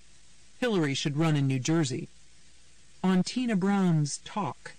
The magazine looks terrible. Elizabeth Taylor on the cover? Crazy. At least they didn't use a current picture of her. On plastering the name Trump all over the General Motors building. It's only on there 5 times. But I haven't done the back of the building yet. On Madison Avenue. December 23rd, 2006. Trump fired up. Donald Trump gives me an interview, though he has his doubts. I would like the interview to be in the Sunday paper, he says. He can't be worried about his exposure, so it must be his boundless appetite for bigger, taller, glitzier that makes him yearn for the larger readership of Sunday. Me too, I reply, but the only way that's going to happen is if I give Frank Rich my notes and let him write the column. I like Frank Rich, he says, his voice brimming with appreciation for a man whose circulation is bigger than mine. Me too, I say. Kurt Anderson, who jousted with the Donald as an editor at Spy, celebrates the Daffy Duck of deal-making in New York Magazine this week as one of the reasons to love New York, calling him our 21st century reincarnation of P.T. Barnum and Diamond Jim Brady, John Gotti minus the criminal organization, the only white New Yorker who lives as large as the blingiest, dissiest rapper, Detroit personified. When I call Detroit Trump at Mar-a-Lago, he's still ranting about that big fat slob Rosie O'Donnell. When he granted Tara Connor, the naughty beauty queen, a second chance this week, Rosie made a crack on The View about an oft-married snake oil salesman not being the best person to pass moral judgments. He slimed back, and the great American food fight was on. This past year was rife with mistakes. Global mistakes, bigoted tirades, underwear mishaps. Winding up 2006, I asked the celebrity arbiter of who can stay and who must go about redemption. In the case of Hollywood's overexposed and underdressed young ladies of the night, Mr. Trump judiciously notes that in some cases, carousing is good for your career. His rule is, the more talented you are, the less you should mindlessly party. But if mindlessly partying is your talent, go for it. Brittany, he says, doesn't carry it off as well as Paris. How about those other international party girls, the Bush twins? When you're a president who has destroyed the lives of probably 1 million people, our soldiers and Iraqis who are maimed and killed, you see children going into school in Baghdad with no arms and legs. I don't think Bush's kids should be having lots of fun in Argentina, he says. Should viewers give Katie Couric another look? If you can't get the ratings, he says, you're cooked. I like Katie, but she's hit bottom and she'll stay there. She made a terrible, tragic mistake for her career. She looks extremely unhappy on the show. I watched her the other night and she's not the same Katie. Can Gwyneth rebound from her comments comparing Americans unfavorably with Brits? Gwyneth Paltrow is a good actress with average looks, he says. She likes to ride the high English horse, but when she puts down this country that gave her more than she should have had, it's disgusting.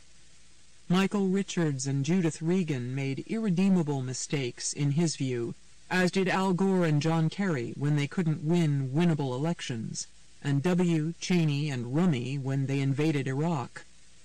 No matter how long we stay in Iraq, no matter how many soldiers we send, the day we leave, the meanest, most vicious, most brilliant man in the country, a man who makes Saddam Hussein look like a baby, will take over and spit on the American flag, he says.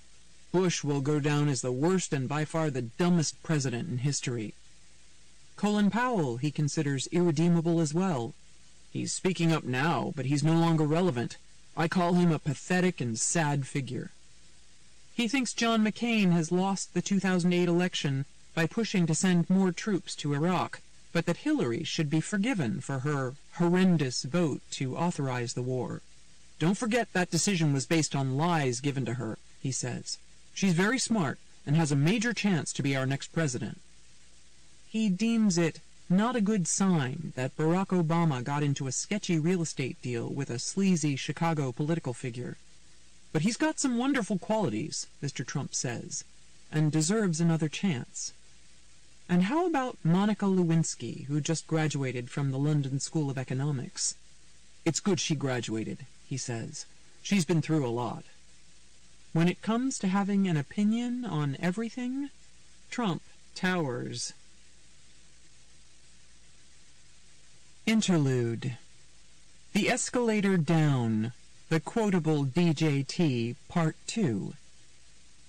Maureen Dowd at NY Times Dowd, January 30th. Asked if he would promise not to put Sarah Palin in his cabinet, Trump said, "She's a great person."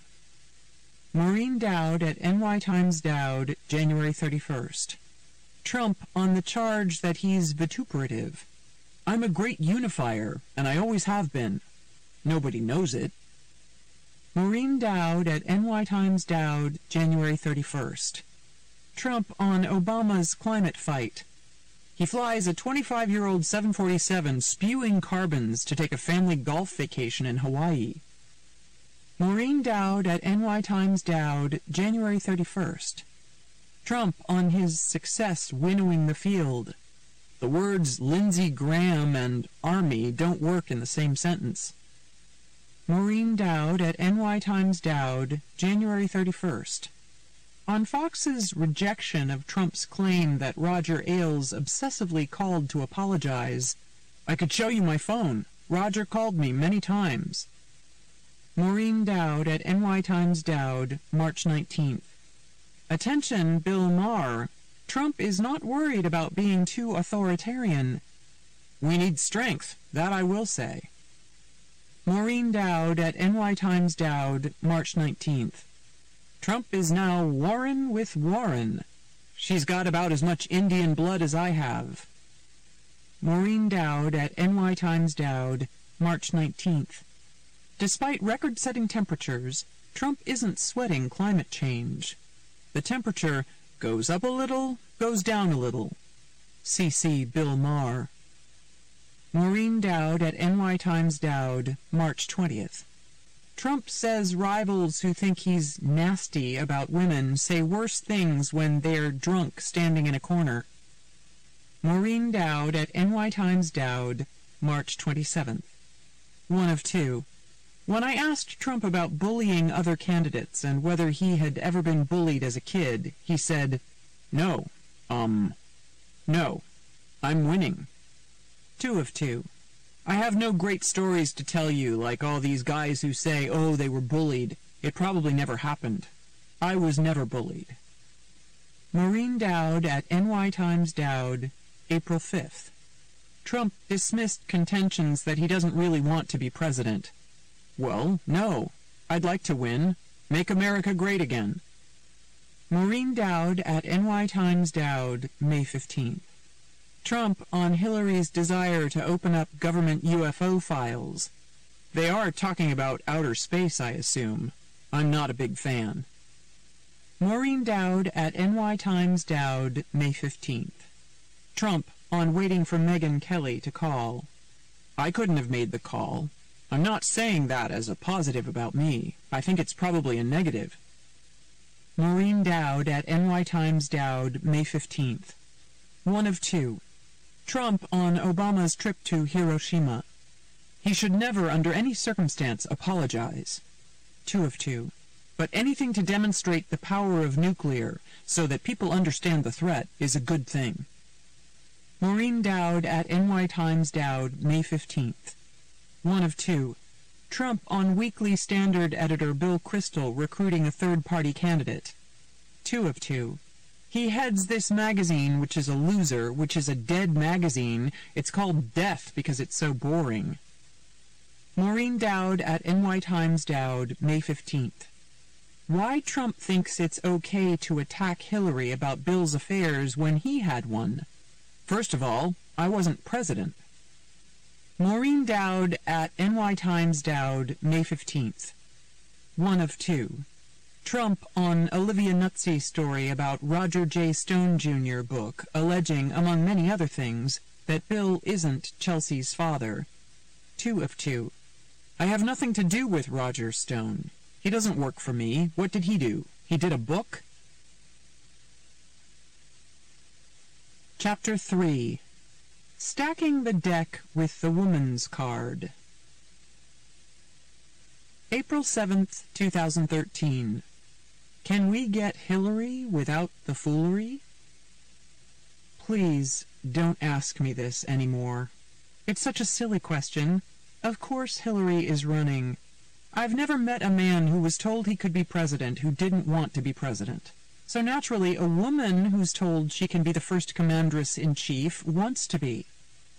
Running for president is like sex, James Carville told me. No one ever did it once and forgot about it. Joe Biden wants the job. He's human, very, but he's a realist. He knows the Democratic Party has a messianic urge to finish what it started so spectacularly with the election of Barack Obama, busting up the world's most exclusive white-bread old boys club. And he knows that women, both Democratic and Republican, want to see one of their own in the White House, and became even more militant while listening to the GOP's retrogressive talk about contraception and vaginal probes last year. Also, Joe genuinely likes Hillary. These two have no appetite for tearing each other apart.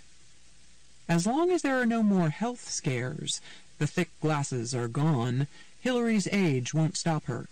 The Clinton scandals and dysfunction are in the rearview mirror at the moment, and the sluggish economy casts a halcyon glow on the Clinton era. Hillary is a symbol and a survivor, running on sainthood. Ronald Reagan, elected at 69, was seen as an ancient king gliding through life, as an aide put it. Hillary, who would be elected at 69, would be seen as an ancient queen striding through life. She was supposed to go off to a spa, rest, and get back in shape after her grueling laps around the world. But instead, she's a tornado of activity, speaking at global women's conferences in D.C. and New York, starting to buck-rake on the speaking circuit, putting out a video flipping her position to support gay marriage, and signing a lucrative deal for a memoir on world affairs, all as PACs spring up around her. Bill Clinton and Carville begin to foment, and Chelsea lands on the cover of this week's Parade, talking about how unapologetically and unabashedly biased she is about her mother's future. "I can't see her taking it easy and sitting on the couch eating a bowl of popcorn," said Randall Johnston, a 25-year-old New York University law school student who helped pass out "Ready for Hillary" signs on Friday outside Lincoln Center, while her icon was inside enthralling the crowd at Tina Brown's Women in the World conference. Hillary jokes that people regard her hair as totemic, and just so, her new haircut sends a signal of shimmering intention. She has ditched the skinned-back bun that gave her the air of a KGB villainess in a Bond movie, and has a sleek new layered cut that looks modern and glamorous. In a hot pink jacket and black slacks, she leaned in for a 2016 manifesto, telling the blissed-out crowd of women that America cannot truly lead in the world until women here at home are full partners, with equal pay and benefits, careers in math and science, and no limit on how big girls can dream. "This truly is the unfinished business of the 21st century," she said. But everyone knew the truly unfinished business Hillary was referring to: herself. "She's gone to hell and back trying to be president," Carville said. "She's paid her dues, to say the least. The old cliché is that Democrats fall in love and Republicans fall in line. But now Republicans want a lot of people to run and they want to fall in love. And Democrats don't want to fight. They just want to get behind Hillary and go on from there. The real question is not whether, but whither. Does Hillary have learning software? Did she learn from her debacle with healthcare to be more transparent and less my way or the highway? Did she learn, after voting to support W's nonsensical invasion of Iraq without even reading the intelligence estimate, that she doesn't need to overcompensate to show she's tough? No one, even Fox News, thinks she's a Wellesley hippie anymore. Did she learn from her viper's nest and money pit of a campaign in 2008 how to manage an enterprise rather than be swamped by rampant dysfunction? Did she learn, when she wrapped herself in an off-putting and opaque mantle of entitlement in the primary, that she's perfectly capable of charming reporters and voters if she wants to, without the obnoxious undertone of, "I'm owed this"? Even top Democrats who plan to support Hillary worry about her two sides. One side is the idealistic public servant who wants to make the world a better place. The other side is darker, stemming from old insecurities.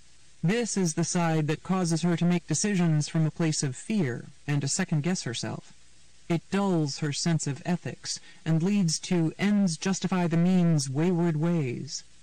This is the side that compels her to do anything to win, like hiring the scummy strategists Dick Morris and Mark Penn, and greedily grab for what she feels she deserves. If Obama is the kid who studies only on the night before and gets an A, Hillary is the kid who studies all the time, stays up all night, and does extra credit work to get the A. She doesn't know how not to drive herself into the ground. As Carl Bernstein wrote in his Hillary biography, A Woman in Charge, her insecurities grew from her Herculean effort to win paternal praise.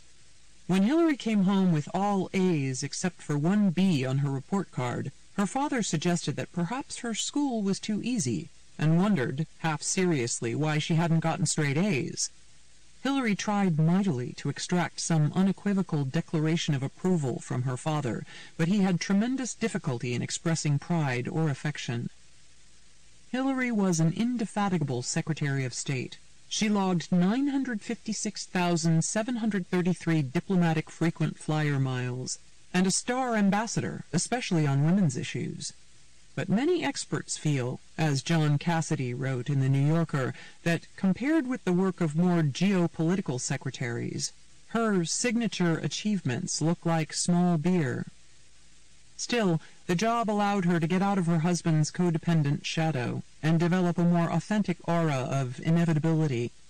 President Obama allowed his former rival to take Hillaryland into the State Department and then build it out, burnishing her own feminist brand around the world.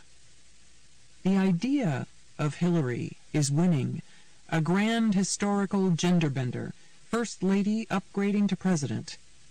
But is the reality winning?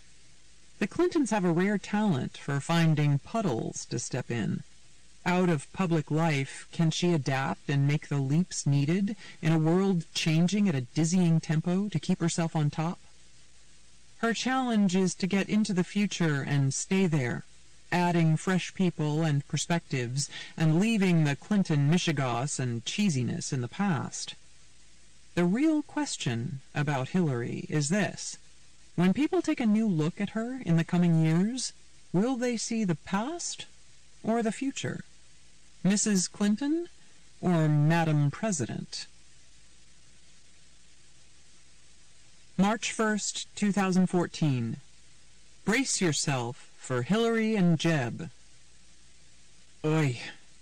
By the time the Bushes and Clintons are finished, they are going to make the Tudors and the Plantagenets look like pikers. Before these two families release their death grip on the American electoral system, we're going to have to watch Chelsea's granddaughter try to knock off George P.'s grandson, Prescott Walker Bush II. Barack Obama, who once dreamed of being a transformational president, will turn out to be a mere hiccup in history, the interim guy who provided a tepid respite while Hillary and Jeb geared up to go at it. Elections for president are supposed to make us feel young and excited, as if we're getting a fresh start. That's the way it was with JFK and Obama, and even though he was turning 70 when he got inaugurated, Ronald Reagan. But as the Clinton Library tardily disgorged 3,546 pages of official papers Friday, dredging up memories of a presidency that was 8 years of turbulence held steady by a roaring economy and an incompetent opposition, a reign roiled by Hillary Care, Vince Foster, Whitewater, Webb Hubble, Travelgate, Monica, impeachment, Paula Jones, Kathleen Willey, and Mark Rich, the looming prospect of another Clinton-Bush race makes us feel fatigued. Our meritocratic society seems increasingly nepotistic and dynastic. There was a Bush or a Clinton in the White House and cabinet for 32 years straight. We're Bill Murray stuck at 6 a.m. in Harold Ramis's comic masterpiece Groundhog Day. As Time's Michael Crowley tweeted on Friday, "Who else is looking forward to potentially 10 more years of obsessing about Hillary Clinton's past, present, and future?" The Clintons don't get defeated. They get postponed. Just as Hillary clears the Democratic field if she is healthy and runs, a major Romney donor told the Washington Post that if Jeb Bush is in the race, he clears the field.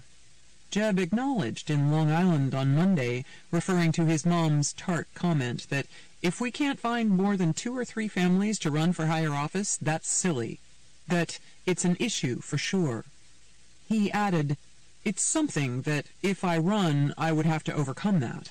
And so will Hillary, by the way. Let's keep the same standards for everybody." We've arrived at the brave new world of 21st century technology, where robots are on track to be smarter than humans. Yet, politically, we keep traveling into the past. It won't be long before we'll turn on the TV and see Lanny Davis defending President Clinton, the next one, on some mishigas or other. When the Clintons lost to Obama, they simply turned Obama's presidency into their runway. Jim Messina, Obama's 2012 campaign manager, and a passel of other former Obama aides are now helping Hillary.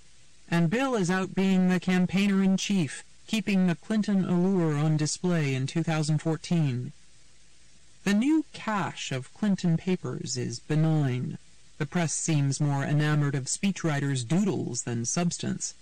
But just reading through them is draining. There are reams of advice on how to steer health care, which must have filled the briefing binders Hillary famously carried. But did she absorb the lessons, given that health care failed because she refused to be flexible and make the sensible compromises suggested by her husband and allies? She's always on listening tours, but is she hearing? As one White House health care aide advised in the new document dump, we need to be seen as listening. Just as in the reminiscences compiled by Hillary's late friend Diane Blair, a political science professor at the University of Arkansas, some of which were printed in the Washington Free Beacon 3 weeks ago, the new papers reflect how entangled the Clintons' public and private lives were in the White House. In a 1995 memo, Lisa Caputo, the First Lady's press secretary, sees an opportunity for the upcoming re-election campaign by throwing a big party for the Clintons' 20th wedding anniversary. We could give a wonderful photo spread to People magazine of photos from the party coupled with old photos of their honeymoon and of special moments for them over the past 20 years, Caputo wrote, adding that they could turn it into a nice mail piece later on. Both sets of papers are revealing on the never-ending Herculean struggle about how to present Hillary to the world, how to turn her shifting hairstyles and personas into one authentic image. Be careful to be real, media advisor Mandy Grunwald wrote to her before the launch of her listening tour at Daniel Patrick Moynihan's farm in upstate New York. You did this well in the Rather interview where you acknowledged that of course last year was rough. Once you agree with the audience's/reporters' reality like that, it gives you a lot of latitude to then say whatever you want. Grunwald advises the First Lady to look for opportunities for humor and don't be defensive. It's hard to understand why so many calculations are needed to seem real, just as it's hard to understand how Hillary veers from feminist positions to unfeminist ones. In the Blair papers, Hillary's private view of the Monica Lewinsky affair hewed closely to the lame rationales offered by Bill and his male friends. HRC insists, no matter what people say, Blair said, after talking to Hillary on the phone, it was gross inappropriate behavior, but it was consensual, was not a power relationship, and was not sex with any real meaning, stand up, lie down, oral, etc. of the term. The president dallying with a 22-year-old intern was not a power relationship, and certain kinds of sex don't count. Like her allies Sidney Blumenthal and Charlie Rangel, Hillary paints her husband's mistress as an erotomaniac, just the way Clarence Thomas's allies painted Anita Hill, a little nutty and a little slutty. It was a lapse, Blair wrote. But she says, to his credit, he tried to break it off, tried to pull away, tried to manage someone who was clearly a narcissistic Looney Tune, but it was beyond control. The cascade of papers evoke Hillary's stressful brawls with her husband, the press, Congress, and the vast right-wing conspiracy, and they evoke the issue about her that is so troubling and hard to fathom. She is an immensely complex woman with two sides. She is the tireless and talented public servant, and she is the tired warrior who can be insecure and defensive, someone who has cleaved to a bunker mentality when she would have been better served getting out of her defensive crouch. Talking to her pal Blair, Hillary had a lot of severe words for her adversaries in the press and the GOP. Blair also said Hillary was furious at Bill for ruining himself and the presidency by 1994. Hillary may have had a point when she said in 1993, after criticism of the maladroit firing of the veteran White House travel office staff, that the press has big egos and no brains. But it speaks to her titanic battles and battle scars.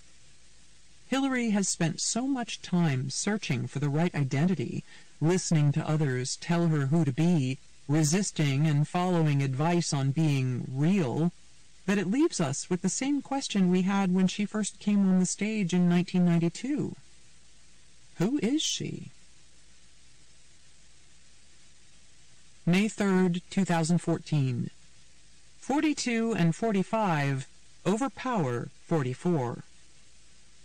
The First Family is all over the news, discussing the management of the economy, income equality, raising the minimum wage, the vicissitudes of press coverage, and the benefits of healthy eating. Everywhere you look, the Clintons rule. Bill popped up on the front page of the Times giving a speech at his alma mater, Georgetown University, in which he defended his economic policies and chastised the press for its tendency to create a storyline that doesn't match reality. Sort of like the storyline the Clintons created about Monica Lewinsky being a delusional stalker. Hillary's Apache dance with the press is detailed in the new issue of Politico magazine, a piece that got a lot more buzz than the news the White House was excited about on Friday, a sharp drop in the unemployment rate. Chelsea is serenely smiling from the cover of Fast Company for a story on how the product of two of the most powerful brands in the world is carving out her own identity by joining the family business as vice chair in charge of shaping up the tangled finances of the Bill, Hillary, and Chelsea Clinton Foundation. Her impending baby is being treated with enormous fanfare and exhaustive political analysis, like America's answer to Britain's Bonnie Prince George. Obama World was even paranoid that Hillaryland would hijack the B-list festivities associated with the annual White House Correspondents' Dinner this weekend. The former and future Democratic regime is clearly itching to get back in the saddle and relieve a president who is stalled on every front, and who never really got any joy from working the joystick of power or appreciated the value of the carrot-stick approach that helped Lincoln and LBJ bend history. Both President Obama and Hillary have recently referred to leadership as a relay race. And if a fatigued and fed-up Obama looks ready to pass the baton early, the ravenous and relentless Clintons look ready to grab it, and maybe give him a few whacks over the head with it. Obama's reign has become increasingly bloodless, and while the Clintons are not new blood, they do convey more vitality than the formerly electrifying politician in the White House. Things have now reached the point where it feels as though 42 and 45 have already taken over the reins of Washington power from 44, who is fading Snapchat fast. The Clintons now have Obama, as one top Democrat said, totally at their mercy, because they take the oxygen out of the room. Hillary's stock is so high, almost as high as her speaking fees, that in the Daily Beast, Tina Brown urged the frontrunner to skip the campaign and simply go straight to becoming post-president. Just to make the Clintons feel completely at home as they ramp up to the restoration, there is even a congressional investigation spurred by the vast right-wing conspiracy. House Speaker John Boehner announced Friday that he would call a vote to set up a select committee to look into the Benghazi debacle and whether Congress was misled by former Secretary of State Hillary Clinton and others in the Obama administration. As Slate's Dave Weigel tweeted, "The nice thing about having a Benghazi Select Committee is you can roll it over into the Hillary presidency." Many of those who aroused the Clintons' opprobrium and well-known taste for vengeance by supporting the rookie Barack Obama in 2008 thought they were headed to a fresh era in politics, moving past the gnarly braiding of the personal and political that led to chaos in the Clinton era. But the Clinton machine, once described by David Geffen as very unpleasant and unattractive and effective, has a Rasputin resilience. And now those who broke away are in the awkward position of having to make nice with the woman they helped vanquish. Samantha Power recently said that she regretted calling Hillary a monster and offered her new view. She just brings such rigor and conviction to everything she touches. Claire McCaskill, who endorsed Obama in 2008 and said she didn't want her daughter near Bill Clinton, and confided to a friend that she was nervous to be alone in an elevator with Hillary, announced in June that she is ready for Hillary. Caroline Kennedy, whose endorsement in 2008 comparing Obama to her father was pivotal, told NBC's Chuck Todd, "I would like to see her run if that's what she wants to do. I think she would be great." And Geffen, who gave Obama his first big Hollywood fundraiser in 2008 and broke with the Clintons because he felt they lied with such ease it's troubling, now says he will absolutely support Hillary in 2016, calling her an extraordinary, smart, accomplished woman. Elizabeth Warren, who criticized Hillary in a 2003 book for an unprincipled stand on a bankruptcy bill, siding with the big banks she needed to bankroll her political career, lets Hillary off the hook in her new book.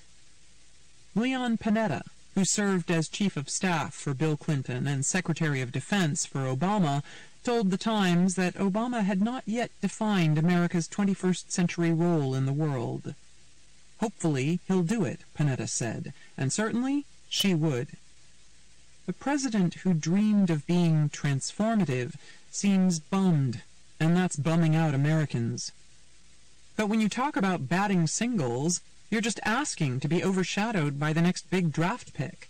If you're playing small ball and you're articulating your diminished expectations, it's only natural that someone is going to fill the void.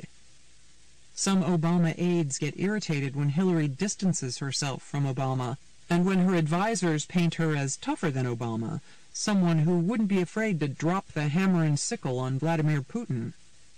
And some in Obama world think she could have skipped her $200,000 plus speeches to Goldman Sachs and helped the stumbling president make his push on health care, given that the push was focused on moms and kids, an area of interest for the woman who would be the first woman president. But they were hoisted on their own petard.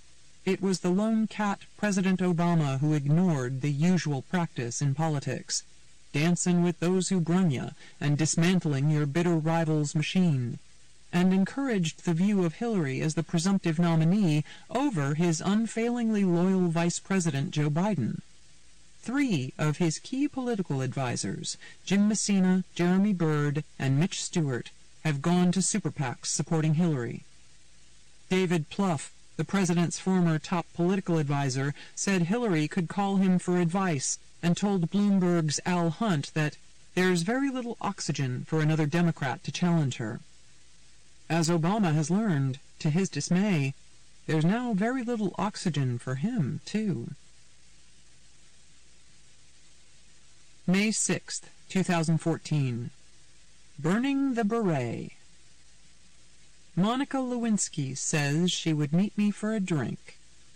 I'm game. In her new meditation in Vanity Fair, Monica mashes Hawthorne and Coleridge, proclaiming that she's ready to rip off her Scarlet A albatross, reimagine her identity, and reclaim her narrative. At long last, she says she wants to burn the beret and bury the blue dress, and get unstuck from the horrible image of an intern who messed around with the president in the pantry off the Oval Office, spilled the details to the wrong girlfriend, and sparked a crazy impeachment scandal. I wish her luck. Though she's striking yet another come-hither pose in the magazine, there's something poignant about a 40-year-old frozen like a fly in amber for something reckless she did in her 20s, while the unbreakable Clintons bulldoze ahead. Besides, with the Clinton restoration barreling toward us and stretching as far as the eye can see to President Chelsea, we could all use a drink. The last time I encountered Monica was at the Bombay Club, a restaurant nestled between my office and the White House. It was at the height of the impeachment madness, and she was drinking a Cosmo at a table with her family. After requesting that the piano player play Send in the Clowns, she leaned in with me, demanding to know why I wrote such scathing pieces about her. My columns targeted the panting, peeping Tom, Ken Starr, and the Clintons, and their henchmen for their wicked attempt to protect the first couple's political viability by smearing the intern as a nutty and slutty stalker. I did think Monica could skip posing for cheesecake photos in Vanity Fair while in the middle of a plea bargain, but I felt sorry for her. She had propelled herself into that most loathed stereotype, except by Helen Gurley Brown, the overripe office vixen who seduces her married boss. Feminists turned on her to protect a president with progressive policies on women. Monica bristled with confidence when she talked to me, but then she retreated to the ladies' room and had a meltdown on her cell phone with Judy Smith. Smith would go on to fame and fortune as a co-executive producer on Shonda Rhimes' Scandal, which focuses on Kerry Washington's Olivia Pope, a blend of Judy, who was an African-American crisis manager, and her client, Monica, who had an affair with the president. Washington journalists fawned over the stars of Scandal last weekend at the White House Correspondents' Dinner festivities, which served mainly as a promotional vehicle for the ABC show and HBO's Veep. The plot of Scandal is so luridly over the top, it makes the saga of the pizza-bearing intern who inspired it seem almost quaint. You'd think that the book Monica's Story, the HBO documentary, Barbara Walters' interview, and the 1998 Vanity Fair spread would be enough about the most covered affair in history. Heck, the See Me Star report was enough. But she must feel that her reticence over the last 10 years of self-searching and therapy has led the public to hunger for her thoughts on the eve of Hillary's book rollout in June, and at a moment when President Obama is struggling to pull focus back from the Clintons, whose past and future are more dominant than Obama's present. Monica is in danger of exploiting her own exploitation as she dishes about a couple whose erotic lives are of waning interest to the country. But clearly she was stung and wanted to have her say about the revelation in February that Hillary had told her friend Diane Blair, knowing it would be made public eventually, that Bill was at fault for the affair but deserved props for trying to manage someone who was clearly a narcissistic Looney Tune. Hillary also said she blamed herself for Bill's dalliance. Monica trenchantly notes about the feminist icon who is playing the gender card on the trail this time around, "I find her impulse to blame the woman, not only me, but herself, troubling." Lewinsky said that Bill took advantage of her, in a consensual way. "Any abuse came in the aftermath," she writes, "when I was made a scapegoat in order to protect his powerful position."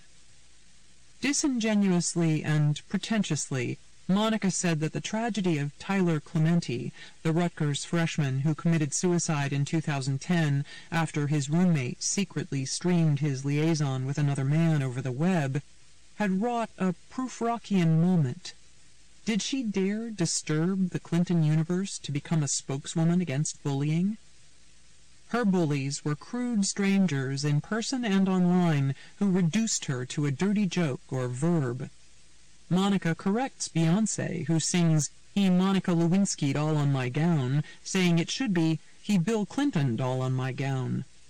But her bullies were also the Clintons, and their vicious attack dogs, who worked so hard to turn "that woman," as Bill so coldly called her, into the scapegoat.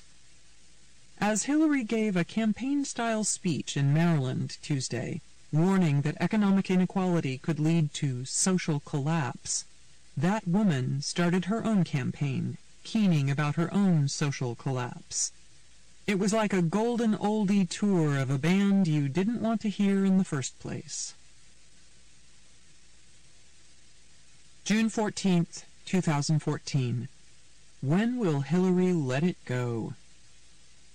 No one wrote about blondes like Raymond Chandler. There is the small, cute blonde who cheeps and twitters, and the big, statuesque blonde who straight-arms you with an ice-blue glare, he wrote in The Long Goodbye. There is the blonde who gives you the up-from-under look and smells lovely and shimmers and hangs on your arm and is always very, very tired when you take her home. There's the pale, anemic, languid blonde with the soft voice. You can't lay a finger on her, Chandler notes, because in the first place you don't want to, and in the second place, she is reading The Wasteland or Dante in the original. And when the New York Philharmonic is playing Hindemith, he writes dryly, she can tell you which one of the 6 bass viols came in a quarter of a beat too late. I hear Toscanini can also. That makes 2 of them. None of his descriptions, however, conjures the 2 regal blondes transfixing America at the moment, Hillary and Elsa. Those close to them think that the Queen of Hillaryland and the Snow Queen from Disney's Frozen have special magical powers, but worry about whether they can control those powers, show their humanity, and stir real warmth in the public heart. Just as Elsa's coronation suddenly became fraught, so has Hillary's. Like Arundel, America is frozen. The war still rages in Iraq, the Clintons still dominate the political scene, and Hillary still obsesses about money, a narrative thread that has existed since she was thwarted in her desire to build a pool at the governor's mansion in poor Arkansas, and left the White House with a doggy bag full of sofas, rugs, lamps, TVs, and china, some of which the Clintons later had to pay for or return. Even Chelsea was cashing in, getting a ridiculous $600,000 a year scion salary from NBC, far greater than that of many of the network's correspondents. As a Clinton White House aide once explained to me, Hillary, though a Methodist, thinks of herself like an Episcopal bishop who deserves to live at the level of her wealthy parishioners in return for devoting her life to God and good works. After feeling stifled at times and misunderstood, after suffering painful setbacks, the powerful and polarizing Elsa and Hillary proclaim from their lofty height that they're going to let it go and go for it. Although Elsa's wolves are not as fierce as the fox predators after Hillary. I don't care what they're going to say, Elsa sings at the climactic moment when she decides to let down her hair, ratchet up her star power, and create her glittering ice palace. Let the storm rage on. The cold never bothered me anyway. Hillary had a similar cri de coeur in her interview with Diane Sawyer. When Sawyer asked her about the focus on her appearance that once kept her so scripted, cautious, safe, Hillary replied, "When you're in the spotlight as a woman, you know you're being judged constantly. I mean, it is just never ending. And you get a little worried about, okay, you know, people over on this side are loving what I'm wearing, looking like, saying. People over on this side aren't. You know, your natural tendency is how do you bring people together so that you can better communicate? I'm done with that. I mean, I'm just done." She continued, "I am over it. I think I have changed, not worried so much about what other people are thinking." She vowed to now say what I know, what I believe, and let the chips fall. It would make a great Idina Menzel anthem. But it's not believable that Hillary Rodham Clinton will suddenly throw caution and calculation to the wind. Having market-tested the gender-neutral model in 2008, this time Hillary is presenting herself as a woman who has suffered the slings and arrows of sexism. Her apology for being wrong about voting to authorize W to invade Iraq took 11 years to spit out, and she told the Council on Foreign Relations on Thursday that she could not have predicted the success of al-Qaeda-inspired insurgents in seizing control of Iraqi cities. If some bold voices had fought going into a patently unnecessary war against a country that had nothing to do with 9/11, a war waged ignorantly for silly macho reasons that was never properly debated or planned in the White House, America would not be in a global crouch now, and Iraq would not be a killing field. Hillary's new memoir, like her last one, is a testament to caution and calculation. It doesn't feel written so much as assembled by a Hillary for President algorithm.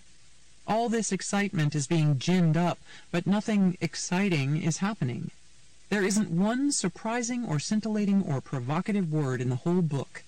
Hard Choices is inert, a big yawn. In her "if they'd listened to me" mode, she is distancing herself from the president on Syria, Russia, and the Bergdahl trade because she does not, as the former Republican strategist Matthew Döwd puts it, want to be defeated by Obama twice. The opening of her book tour/presidential campaign has featured some stumbles, causing some commentators to wonder if she has grown rusty and tone-deaf, isolated in the ice palace she erected to keep out the loathed press.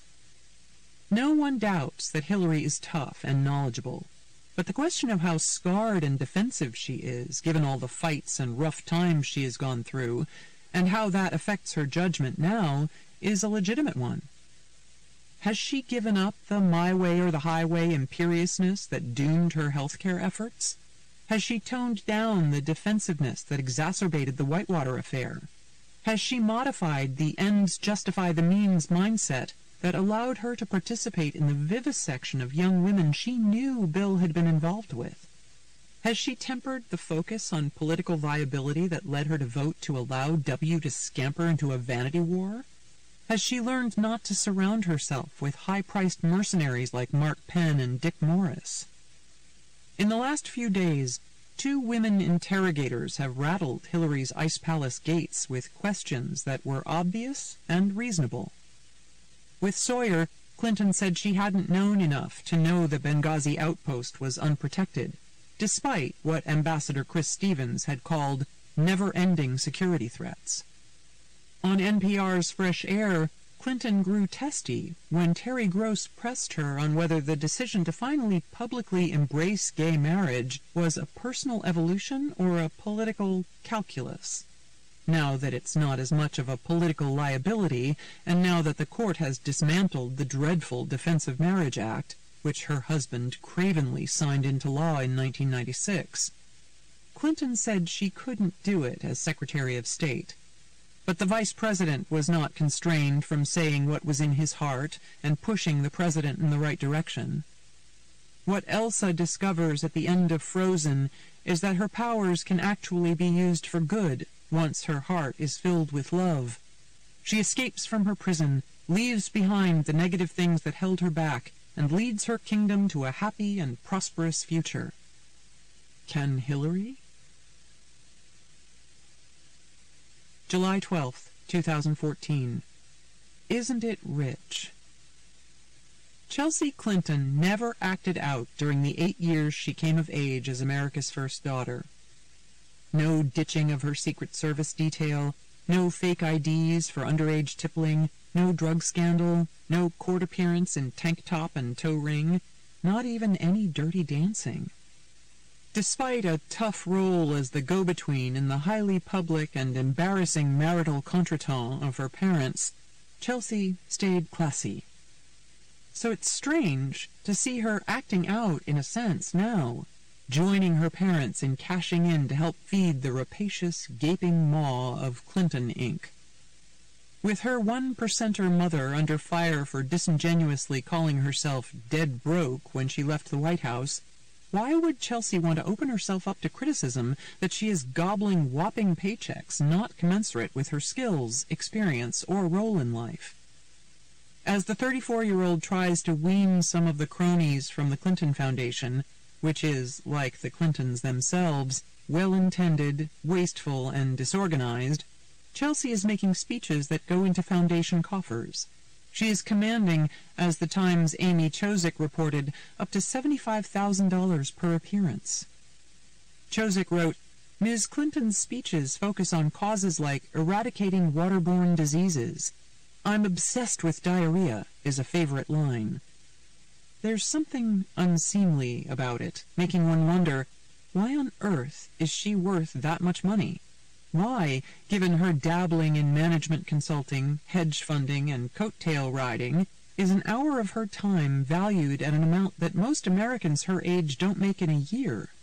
Median household income in the United States is $53,046. If she really wants to be altruistic, let her contribute the money to some independent charity not designed to burnish the Clinton name as her mother ramps up to return to the White House, and as she herself drops a handkerchief about getting into politics. Or let her speak for free. After all, she is, in effect, going to candidate school. No need to get paid for it, too.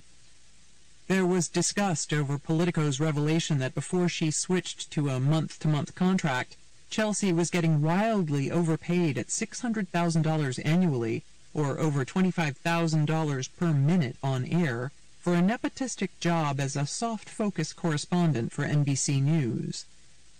Chelsea is still learning the answer to a question she asked when she interviewed the Geico Gecko. Is there a downside to all this fame? The Clintons keep acting as though all they care about is selfless public service. So why does it keep coming back to gross money grabs? It's gone from 2 for the price of 1 to 3 for the price of 20. Hillary's book, which feels like something she got at IKEA and had someone put together, is drooping because it was more about the estimated $13 million advance and the campaign ramp-up than the sort of intriguing self-examination and political excavations found in the memoirs of Timothy Geithner and Bob Gates. If she had had something to say, the book might have been shorter. Hillary doesn't see the disconnect between expressing grave concern about mounting student loan debt while scarfing six-figure sums from at least 8 colleges and counting. She says now that she's passing the university money to the foundation, but never Ms. Transparency has refused to provide documentation of that. She's still pocketing other huge fees for speeches like her April talk in Las Vegas to the Institute of Scrap Recycling Industries. Chozick estimated that the lucrative family speech-making business has generated more than $100 million for the former president and first lady, whose fees range from $200,000 to $700,000 per appearance. Bill alone earned $17 million last year doing what he likes to do best, talking. The issue is that the philanthropic beneficiary of the speeches is a foundation, structured as a public foundation, but clearly synonymous with and controlled by the Clinton family, Rick Cohen writes in Nonprofit Quarterly, adding, donors and institutions that are paying them and their daughter huge sums for their speeches may very well be buying recognition and face time with powerful political leaders who they hope will be able to deliver political favors in the future. It is troubling when corporate donors give to political charities with a more or less obvious expectation that softer and gentler treatment will ensue in the future. It is also troubling when some of the payers are public or non-profit entities themselves, such as colleges and universities, converting taxpayer funds and tax-exempt donations into signals that could end up in positive treatment when these institutions are themselves seeking access and favors. Even if it is only a good word put in by one of the Clintons to a federal agency providing funding, or to a regulator who might be taking a critical look at university tuitions and endowment payouts. The Clintons were fiercely protective of Chelsea when she was a teenager, insisting on respect from the media, and getting it. They need to protect their daughter again, this time from their wanton acquisitiveness. July 19, 2014. A popular president. The thing about him is, he just keeps going. At 67, he continues to be, as Anna Quindlen once wrote, like one of those inflatable toys with sand weighting the bottom. You knock him over and he pops back up. As Hillary stumbles and President Obama slumps, Bill Clinton keeps getting more popular. The women, the cheesy behavior, the fundraising excesses, the self-pity, the adolescent narcissism, the impeachment, the charges of racially tinged insults against Obama in 2008, the foundation dishabille, all that percussive drama has faded to a mellow saxophone riff for many Americans. A recent Wall Street Journal /NBC News /Annenberg Center poll showed that Clinton was, by a long shot, the most admired president of the last quarter century. A new YouGov poll finds that among the last 8 elected presidents, Clinton is regarded as the most intelligent, and W the least. Clinton and W both should have been more aggressive in catching Osama, but certainly if Clinton had been president post 9/11, there would have been no phony invasion of Iraq, and Katrina would have elicited more empathy. A Washington Post /ABC News poll in May found Bill's approval ratings rebounding to the highest they had been since early in his presidency. Even some who used to mock his lip-biting have decided that warmth, even if it's fake at times, beats real chilliness. Speaking at the 92nd Street Y last month, Bill O'Reilly was asked by Geraldo Rivera whether the country would have been better off electing Hillary instead of Barack Obama. "With Hillary, you get Bill," O'Reilly replied, "and Bill knows what's going on. You may not like him, but he knows what's going on. Hillary doesn't understand how the world works." Except for LBJ and Nixon, ex-presidents tend to grow more popular. Yet Bill Clinton, wandering the global stage as a former president who may return to the White House as the husband of a president, plays a unique role in American history. Newly released Clinton Library documents revealed that Bill, believing it punchier, preferred to use America and Americans in speeches rather than the United States and people of the United States. But why is he burning brighter now when the spotlight should be on his successor and his wife? Do we miss the days when the national debt clock was retired? Are we more accepting that politicians have feet of clay? Are we tired of leaders who act as burdened as Sisyphus? Do we miss having a showman and a show? Maybe they admire his vegan body, said David Axelrod impishly before replying seriously, "He's the most seductive character that we've seen in American politics in our lifetime. He just has this unbelievably resilient and seductive personality." James Carville noted dryly, "People are confused. They don't know which one they like more, the peace or the prosperity." He calls Clinton the anti-Putin, someone who did not exercise power to harm people, but to help them. 42 had greater strengths and greater weaknesses than the average Paul. Rand Paul accused Clinton of predatory behavior. Liz Cheney told Politico's Mike Allen that she trusts Hillary more than she trusts Bill, implying that was because of Monica Lewinsky. And Todd Legitimate Rape Aiken defended himself on Fox News this past week by hitting Clinton's long history of sexual abuse and indecency. But GOP pollster Kellyanne Conway said the words Monica and liberal rarely come up when she polls about Clinton. The words global and philanthropic come up. She said that after Clinton, people shrugged their shoulders at what had once made them raise their eyebrows. "He was a good ambassador for the baby boomer generation," she said. "Who hasn't screwed up? Who hasn't had a third and fourth chance?" Perhaps, given the tribal wars in Washington and dark tides loose in the world, there's a longing for Bill's better angels, the happy warrior desire to get up every day and go at it, no matter how difficult, the unfailing belief that in the future things will be better, the zest in the hand-to-hand combat of politics and policy, the reaching out to Newt Gingrich and other Republicans, even through government shutdowns and impeachment, and later teaming up with Bush Sr. There's a suspicion among a lot of people that Obama doesn't much care for politics, Carville said. It's amazing that a man can be so successful at something he really doesn't like. It's like if you found out that Peyton Manning didn't like to play football. Mike Murphy, the Republican strategist, said that Obama's fade has been the best Clinton rehab. Murphy noted the irony that first, Bill had to use his extroverted personality, his talent as explainer-in-chief, and his empathy ray gun to help Obama get reelected, and now he will need to use those skills to push another clinical, cerebral candidate, his wife, up the hill.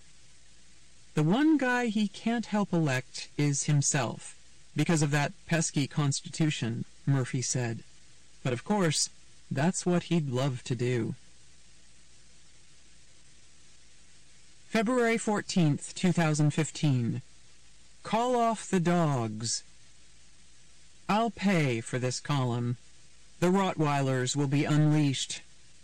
Once the Clintons had a war room. Now they have a slime room.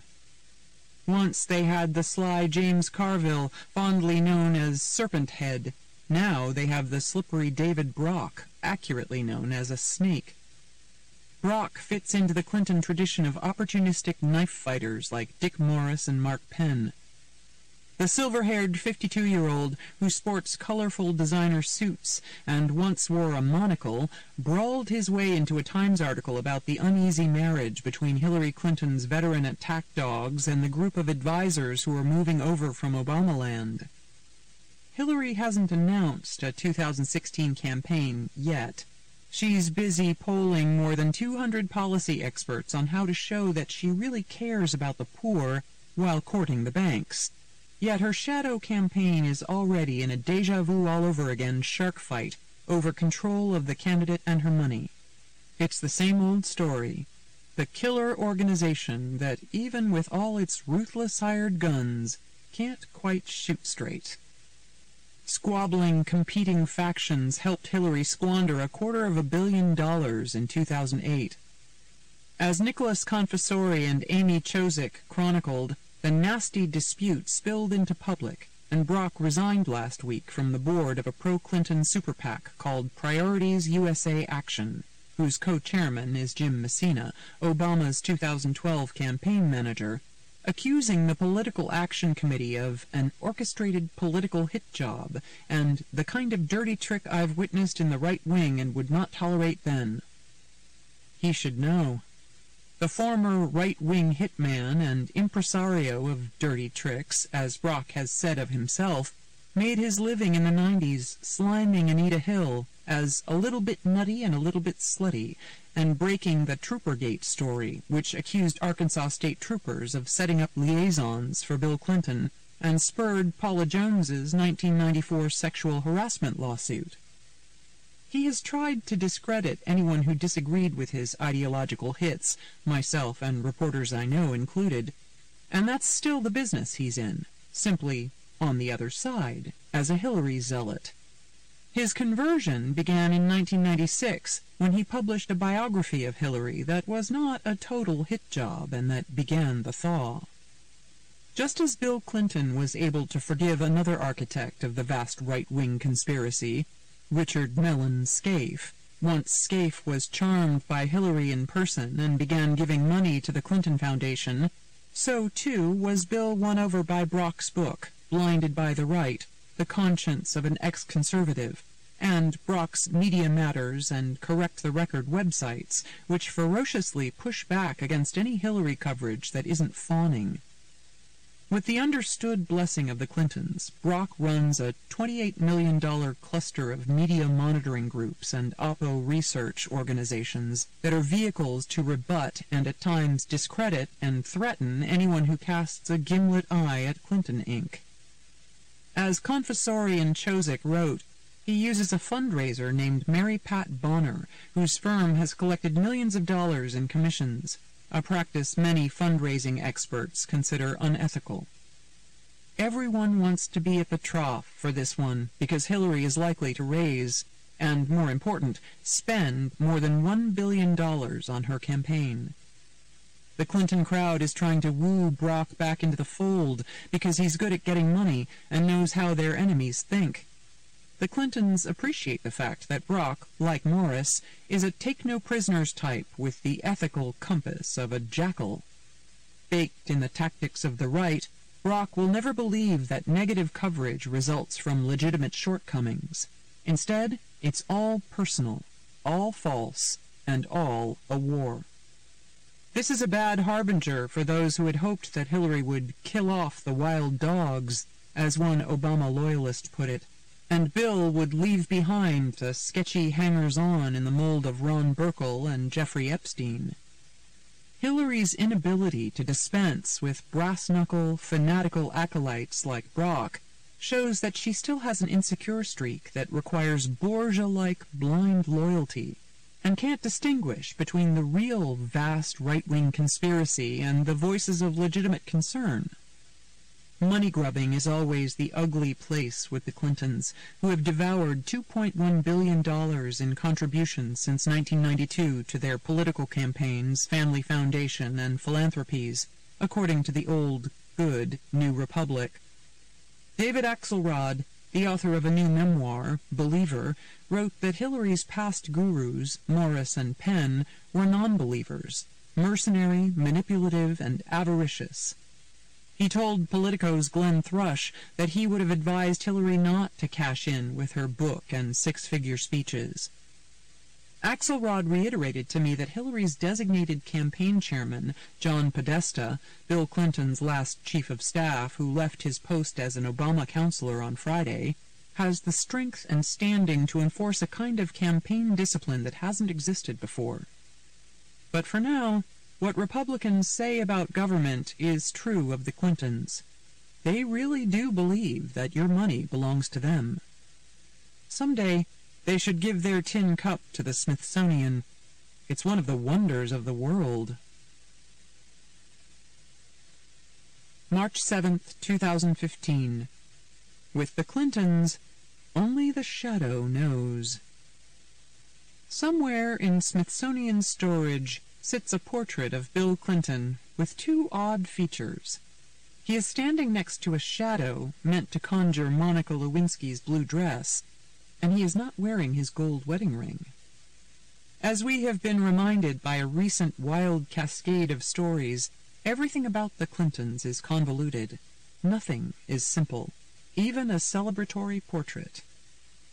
Nelson Shanks, picked by Clinton to do his portrait for the National Portrait Gallery, revealed to the Philadelphia Daily News that he had used a blue dress on a mannequin to evoke the shadow of the Lewinsky scandal in the portrait. I called the 77-year-old artist to ask about his devilish punking. "It's an extra little kick going on in the painting," he said. It was a bit humorous, but there was also a sort of authenticity to it. To do a Pollyanna, basically meaningless, symbolically neutral painting of somebody that has had a powerful influence on society is really copping out. He said that Clinton's lack of a wedding band has no ulterior meaning, noting, "I just forgot the ring." But Clinton aides weren't buying it. He said when the omission first made news after the portrait was unveiled in 2006, Hillary Clinton sent him a lovely little note saying, "Don't worry about it. This is just a tempest in a teapot." In an op-ed article last week, Eugenie Bisulko, a Clinton administration staffer who led the search team for a White House portrait artist, said it wasn't Shanks's attempt to put in a moral compass that grated. The Clintons didn't even know about that. Bisulko said that it was that the portrait made Clinton look like a disheveled Ted Koppel. Other Clintonistas dismissed the allegorical shadow as put a bunny in the pot crazy. Shanks said it was like an ice pick going through my back when he learned that his portrait was exiled to the dark recesses in 2009. On a visit to the museum a year and a half ago, he heard a docent telling a tour group that the Clintons put the kibosh on the painting. He asked Kim Sayet, now director of the National Portrait Gallery, and she confirmed his darkest fears in an email, saying that they took it down because the Clintons disliked it. But, in response to a query, Sayet admitted that she was repeating unfounded gossip, according to a spokeswoman, and insisted that the painting is merely in rotation. Shortly after the art imbroglio broke, an email imbroglio broke. The Times' Michael Schmidt reported that, as Secretary of State, Hillary did not preserve her official correspondence on a government server and exclusively used a private email account. She used a private server linked to her Chappaqua home, only turning over cherry-picked messages in December at the State Department's request. Given the paranoid/legalese perspective that permeates Clintonland, this made sense. It's hard to request emails from an account you don't know exists. And your own server can shield you from subpoenas and other requests. If you want records from the Clinton server, you have to fight for them. Clinton Inc. can tough it out and even make stuff disappear. Instead of warning the secretary that she could be violating regulations, her aides fetishized her ClintonEmail.com account as a status symbol. Chelsea took on the pseudonym Diane Reynolds. Near midnight on Wednesday, Hillary tweeted that she had asked the State Department to release the emails she had coughed up, when pressed, noting, "I want the public to see my email." Less true words were never spoken. Schmidt's scoop followed the Wall Street Journal revelation that at least 60 companies that lobbied the State Department when Hillary was in charge had funneled more than $26 million to the Clinton Foundation. Certainly, Hillary wants a lot of control. She has spent a lifetime cleaning up messes sparked by her overweening desire for control and her often out-of-control mate. She always feared that her emails could become fodder for critics, and now they have. Everyone is looking for signs in how Hillary approaches 2016 to see if she's learned lessons from past trouble.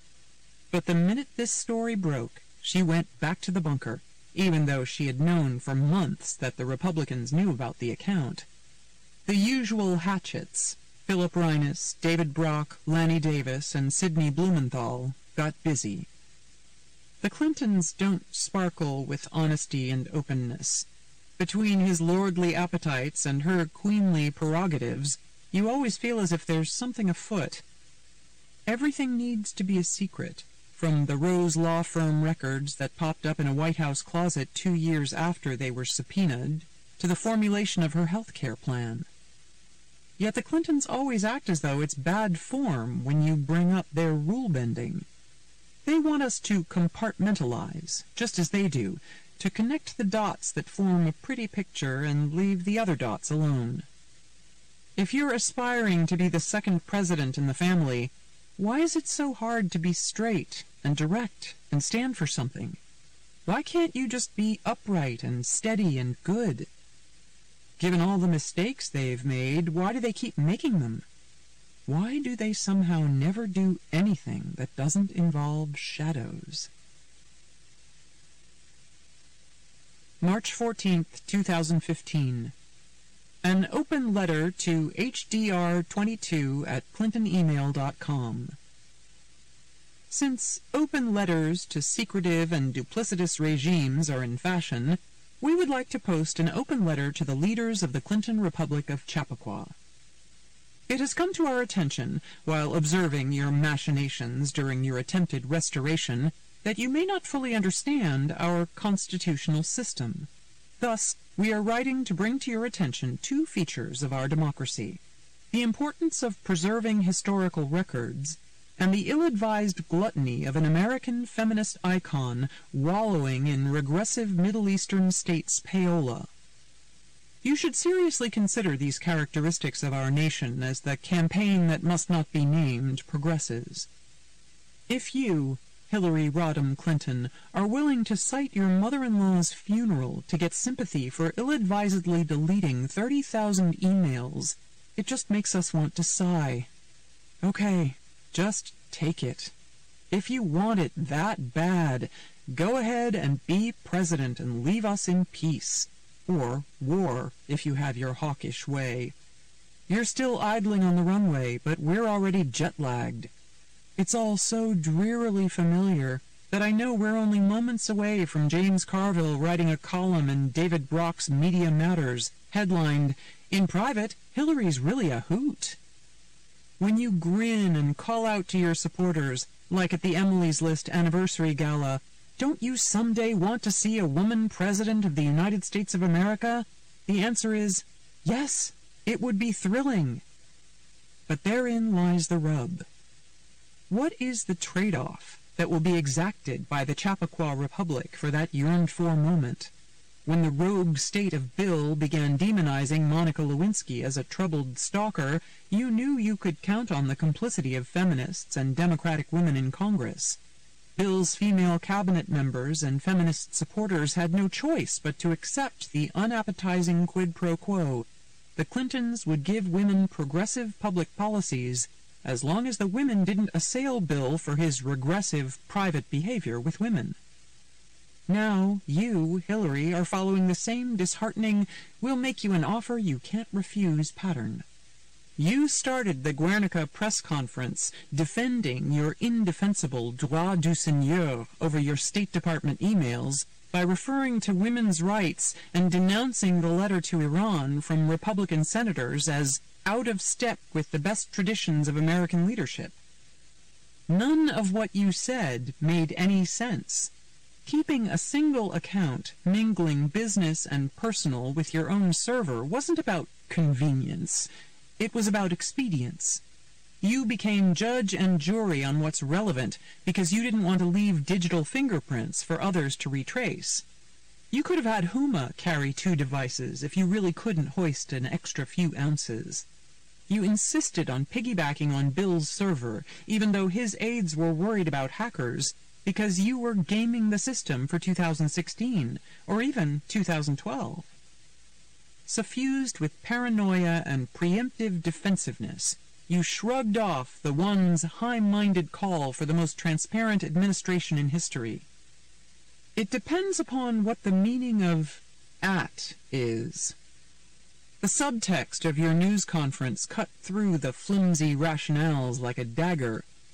You can have the first woman president. You can get rid of those epically awful Republicans who have vandalized Congress, marginalized the president, and jeopardized our Iran policy. You can get a more progressive American society, but in return, you must accept our foibles and protect us. You exploit our better angels, and our desire for a finer country, and our fear of the anarchists and haters in Congress. Because you assume that if it's good for the Clintons, it's good for the world, you're always tangling up government policy with your own needs, desires, deceptions, marital bargains, and gremlins. Instead of raising us up by behaving like exemplary, sterling people, you bring us down to your own level, a place of blurred lines and fungible ethics and sleazy associates. Your family's foundation gobbles tens of millions from Saudi Arabia and other repressive regimes whose unspoken message is, "We're going to give you money to go improve the world. Now leave us alone to go persecute women." That's an uncomfortable echo of a Clintonian trade-off, which goes, "We're going to give you the first woman president who will improve the country. Now leave us alone to break any rules we please." Bill, your pathology is more human and interesting.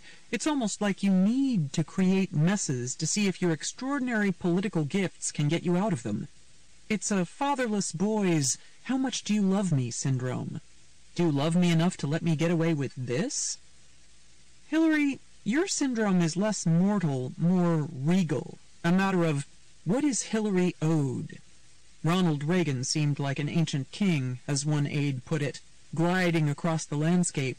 You seem like an annoyed queen, radiating irritation at anyone who tries to hold you accountable. You're less rhetorically talented than Bill, but more controlling, so it's harder for you to navigate out of tough spots. No drama Obama and his advisors are clearly appalled to be drawn into your shadowy shenanigans, just as Al Gore once was. Whatever else you say about this president, he has no shadows.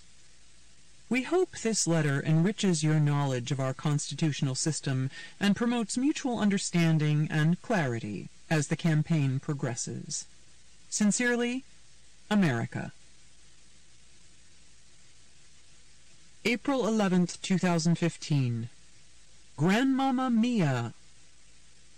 When my brother Michael was a Senate page, he delivered mail to John F. Kennedy and Richard Nixon, who had offices across the hall from each other.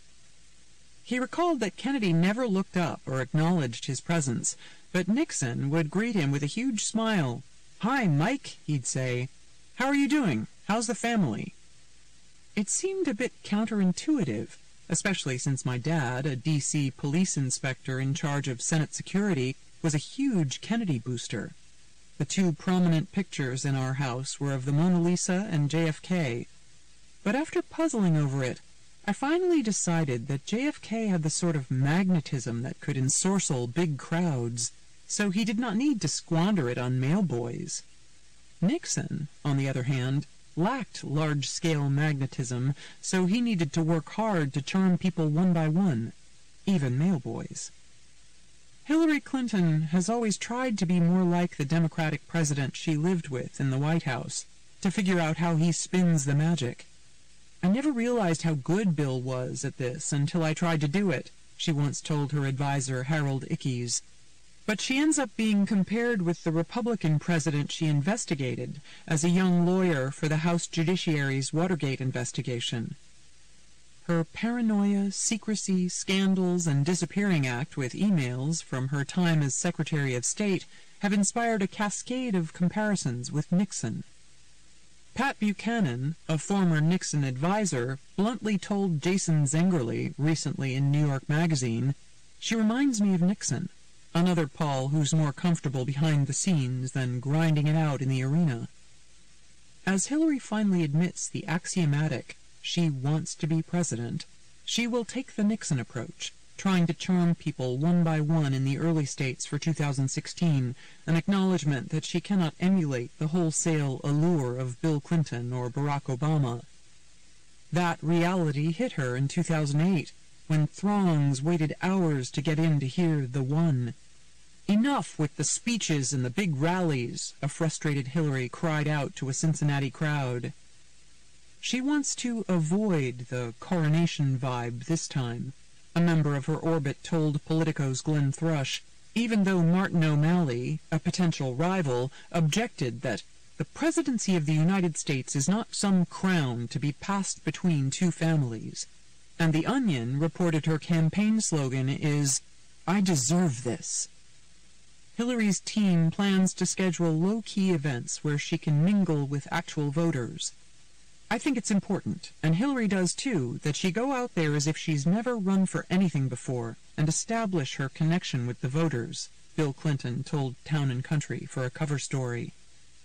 The big dog, who got off his leash last time in South Carolina, said he will start small as well, noting, "My role should primarily be as a backstage advisor to her until we get much, much closer to the election." Democratic strategists and advisors told the Washington Post's Ann Guerin and Dan Balls that the go slow, go small strategy plays to her strengths, allowing her to meet voters in intimate settings where her humor, humility, and policy expertise can show through. As the old maxim goes, if you can fake humility, you've got it made. But seeing Rahm and Hillary do it in the same season might be too much to take. President Obama has said, "If she's her wonderful self, I'm sure she's going to do great." But which self is that? Instead of a chilly, scripted, entitled policy wonk as in 2008, Hillary plans to be a warm, spontaneous, scrappy fighter for average Americans. Instead of a woman campaigning like a man, as in 2008, she will try to stir crowds with the idea of being the first woman president. Instead of haughtily blowing off the press, as in 2008, she will make an effort to play nice. It's a do-or-die remodeling, like when you put a new stainless steel kitchen in a house that doesn't sell. In 1992, Clinton strategists wrote a memo aiming to recast Hillary in a skeptical public's mind as a warm, loving mother. They even suggested an event where Bill and Chelsea would surprise Hillary on Mother's Day. Now, after 25 years on the national stage, Hillary is still hitting the reset button on her image, this time projecting herself as a warm, loving grandmother. On the eve of her campaign launch, she released an updated epilogue to her banal second memoir, Hard Choices, highlighting her role as a grandmother. "I'm more convinced than ever that our future in the 21st century depends on our ability to ensure that a child born in the hills of Appalachia or the Mississippi Delta or the Rio Grande Valley grows up with the same shot at success that Charlotte will," she wrote, referring to her granddaughter. This was designed to rebut critics who said she's too close to Wall Street and too grabby with speech money and foundation donations from Arab autocrats to wage a sincere fight against income inequality. But if Hillary really wants to help those children, maybe she should give them some of the ostensible and obscene $2.5 billion that she is planning to spend to persuade us to make her grandmother of our country. April 18th, 2015. Granny, get your gun. The most famous woman on the planet has a confounding problem. She can't figure out how to campaign as a woman. In 2008, Hillary Clinton took advice from two men, Bill Clinton and Mark Penn, and campaigned like a man. Worried about proving she could be commander-in-chief, Hillary scrubbed out the femininity, vulnerability, and heart in image and issues that were anathema to Penn. Consciously tamping down the humor and warmth in Hillary and playing up the muscularity and bellicosity, her strategist modeled Hillary on Iron Lady Margaret Thatcher. In analyzing the current situation, regardless of the sex of the candidates, most voters in essence see the presidents as the father of the country, Penn wrote in a memo. They do not want someone who would be the first mama, especially in this kind of world. Trying to project swagger, she followed her husband's advice and voted to authorize the Iraq War without bothering to read the unpersuasive National Intelligence Estimate. a move that she now surely knows helped cost her the election. Bill Clinton's philosophy after 9/11, as Jeff Gerth and Don Van Natta Jr. reported in their book, Her Way, was encapsulated in what he told a group of Democrats in 2003. When people feel uncertain, they'd rather have someone who's strong and wrong than somebody who's weak and right. Hillary followed this maxim on the day of the war vote in the Senate when, as Gerth wrote last year in ProPublica, she went further than any other Democratic senator and aligned herself with President Bush by accusing Saddam Hussein of giving aid, comfort, and sanctuary to terrorists, including al-Qaeda. Gerth asserts that Clinton's aversion to the subject of Iraq kept her from engaging fully as the nation's top diplomat during the period when Iraq was crumbling and the Islamic State was rising. Hillary saw the foolishness of acting like a masculine woman defending the Iraq invasion after she fell behind to a feminized man denouncing it. After losing Iowa and watching New Hampshire slip away to the tyro Barack Obama, Hillary cracked. She missed it up, talking to a group of voters in New Hampshire when a woman asked her how she kept going while staying upbeat and so wonderful. Her aides thought the flash of tears would be a disaster, that she would seem weak, but it was a triumph because she seemed real. As the Washington Post's Dan Balls wrote in his campaign book, it let a glimmer of her humanity peek through. Hillary always overcorrects. Now she has zagged too far in the opposite direction, presenting herself as a sweet, docile granny in a Scooby van, so self-effacing she made only a cameo in her own gauzy, demographically pandering presidential campaign announcement video, and mentioned no issues on her campaign's website. In her Iowa roundtables, she acted as though she were following dating tips from 1950s advice columnists to women trying to trap a husband. Listen a lot, nod a lot, widen your eyes, and act fascinated with everything that's said.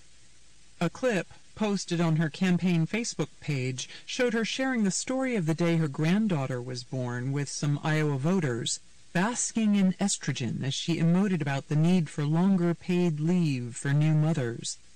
You've got to bond with your baby. You've got to learn how to take care of the baby. She and her fresh team of no-drama ex-Obama advisors think that this humility tour will move her past the hilarious caricature by Kate McKinnon on Saturday Night Live of Hillary as a manipulative, clawing robot who has coveted the role as leader of the free world for decades. But isn't there a more authentic way for Hillary to campaign as a woman? Something between an overdose of testosterone and an overdose of estrogen? Something between Macho Man and humble granny? Tina Fey and Amy Poehler showed the way in 2008, deploring the sexism against Hillary and hailing her as the unapologetically tough chick. It was a precursor to her cool "Don't Mess With Me" Tumblr meme, showing her with dark glasses serenely checking her BlackBerry on a military plane. "Bitches get stuff done," Faye proclaimed in a Weekend Update segment on Saturday Night Live that ended with, "Bitch is the new black." In one skit, Amy, as Hillary, described how she would battle big oil. "It's going to take a fighter, not a talker, someone who is aggressive enough and relentless enough and demanding enough to take them on. Someone so annoying, so pushy, so grating, so bossy and shrill, with a personality so unpleasant that at the end of the day the special interests will have to go, 'Enough! We give up! Life is too short to deal with this awful woman. Just give her what she wants so she'll shut up and leave us in peace.' And I think the American people will agree. That someone is me." As she hits the trail again, Hillary is a blur of competing images, a paean to the calibrated, artful, and generic, a low-key lady who doesn't stand for anything except low-keyness. She has seen over and over that overcorrecting can be self-defeating for her and parlous to the nation, but she keeps doing it. Let's hope that the hokey Chipotle granny will give way to the cool Tumblr chick in time to teach her Republican rivals, who are coming after her with every condescending, misogynist, distorted thing they've got, that bitch is still the new black. May 30th, 2015.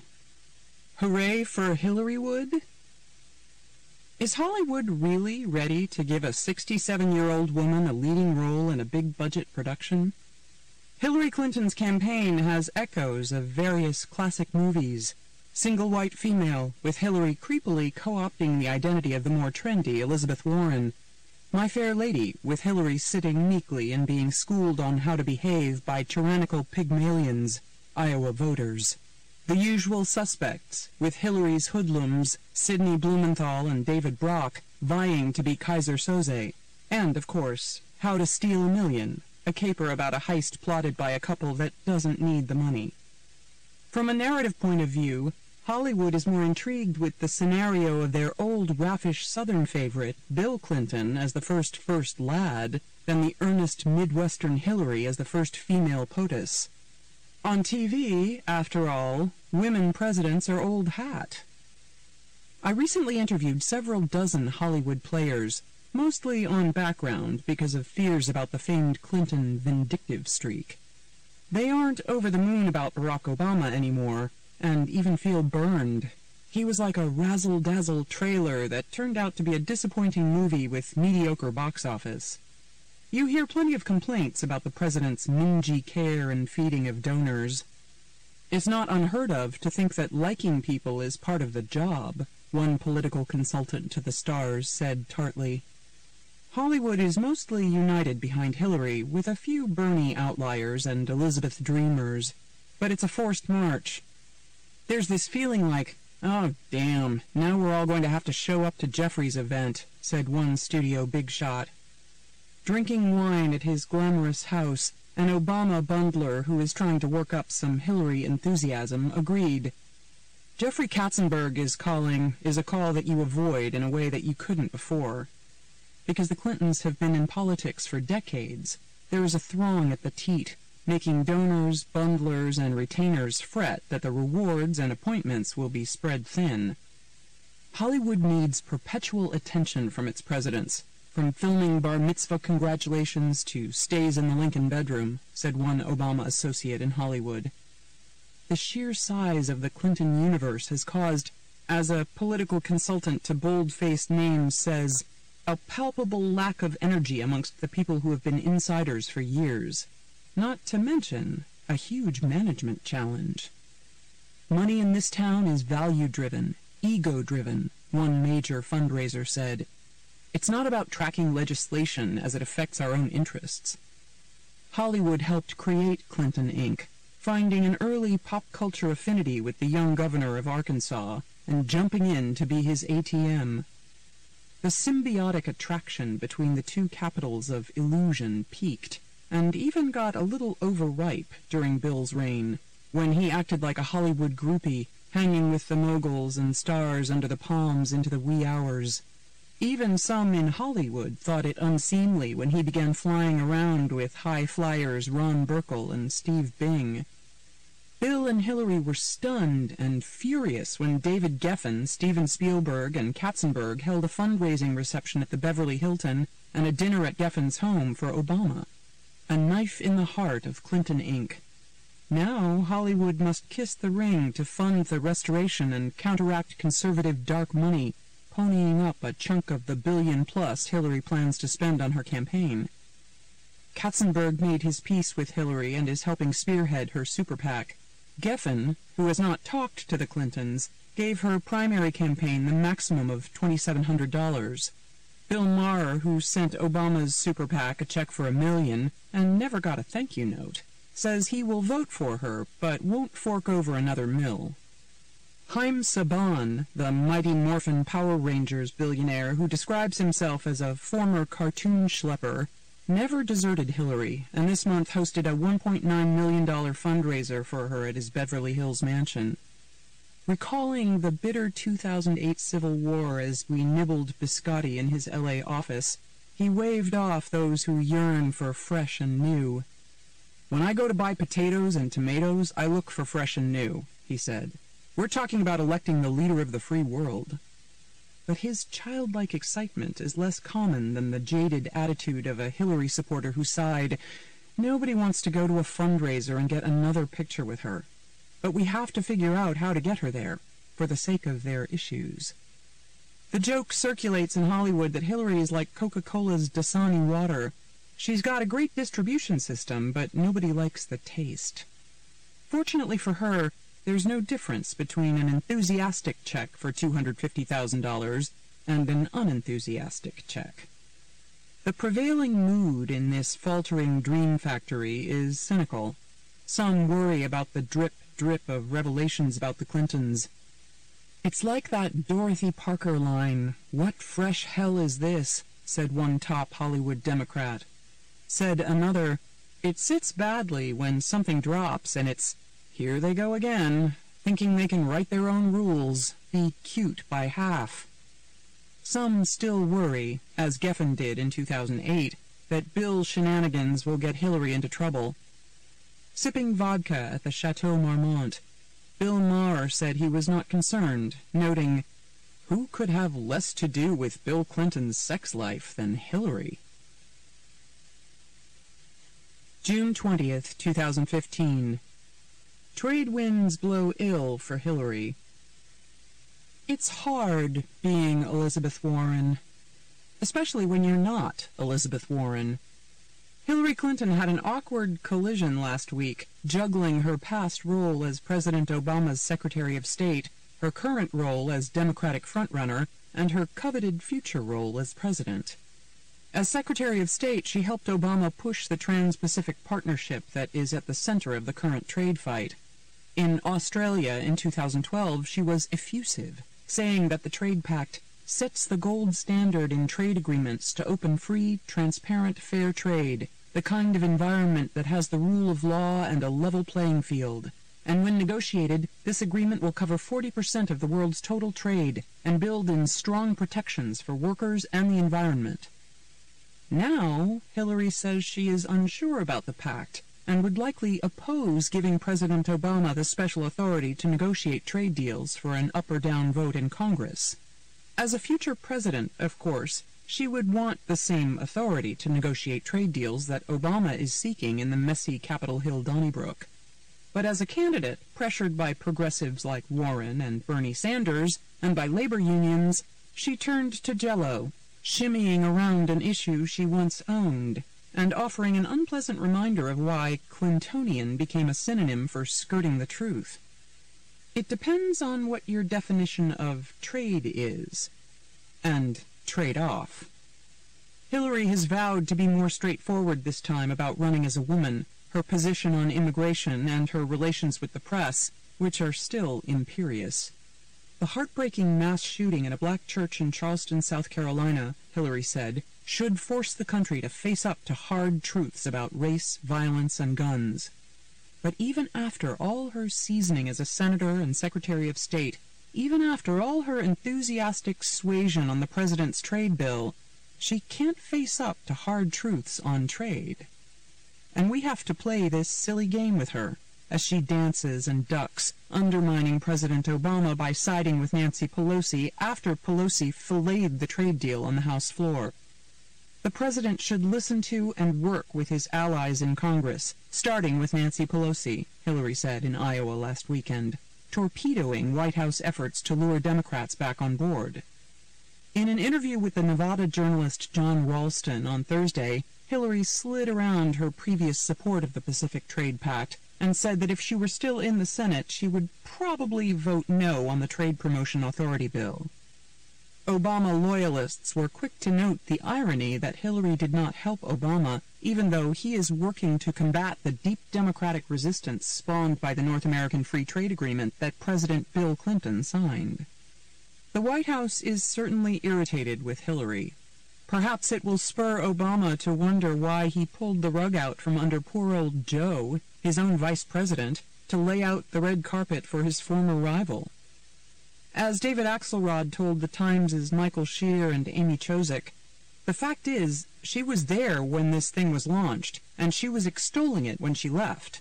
She's in an obvious vice between the work that she endorsed and was part of and the exigencies of a campaign. Obviously, her comments plainly weren't helpful to moving this forward. CNN reported that Hillary had enthusiastically promoted the trade pact 45 times as Secretary of State. Aside from the fact that Hillary should be able to take a deep breath and stick with something she's already argued for, it plays into voters' doubts about her trustworthiness.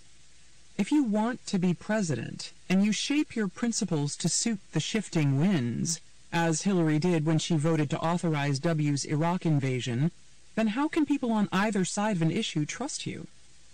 Since she hasn't sparked much passion herself yet, she may be frightened by the passionate acolytes of Warren and Sanders, whose uncombed authenticity is buoying him in New Hampshire. And given her own unseemly money grabs, she may not be willing to push back on primal forces swirling around the trade issue about unbridled corporatism in an era of stagnant wages. But the greater danger for her is in looking disingenuous. At the end of the day, leaders have to sometimes step up on some issues that are not 80% issues. Unfortunately for her, Hillary is not as artful a dodger as her husband.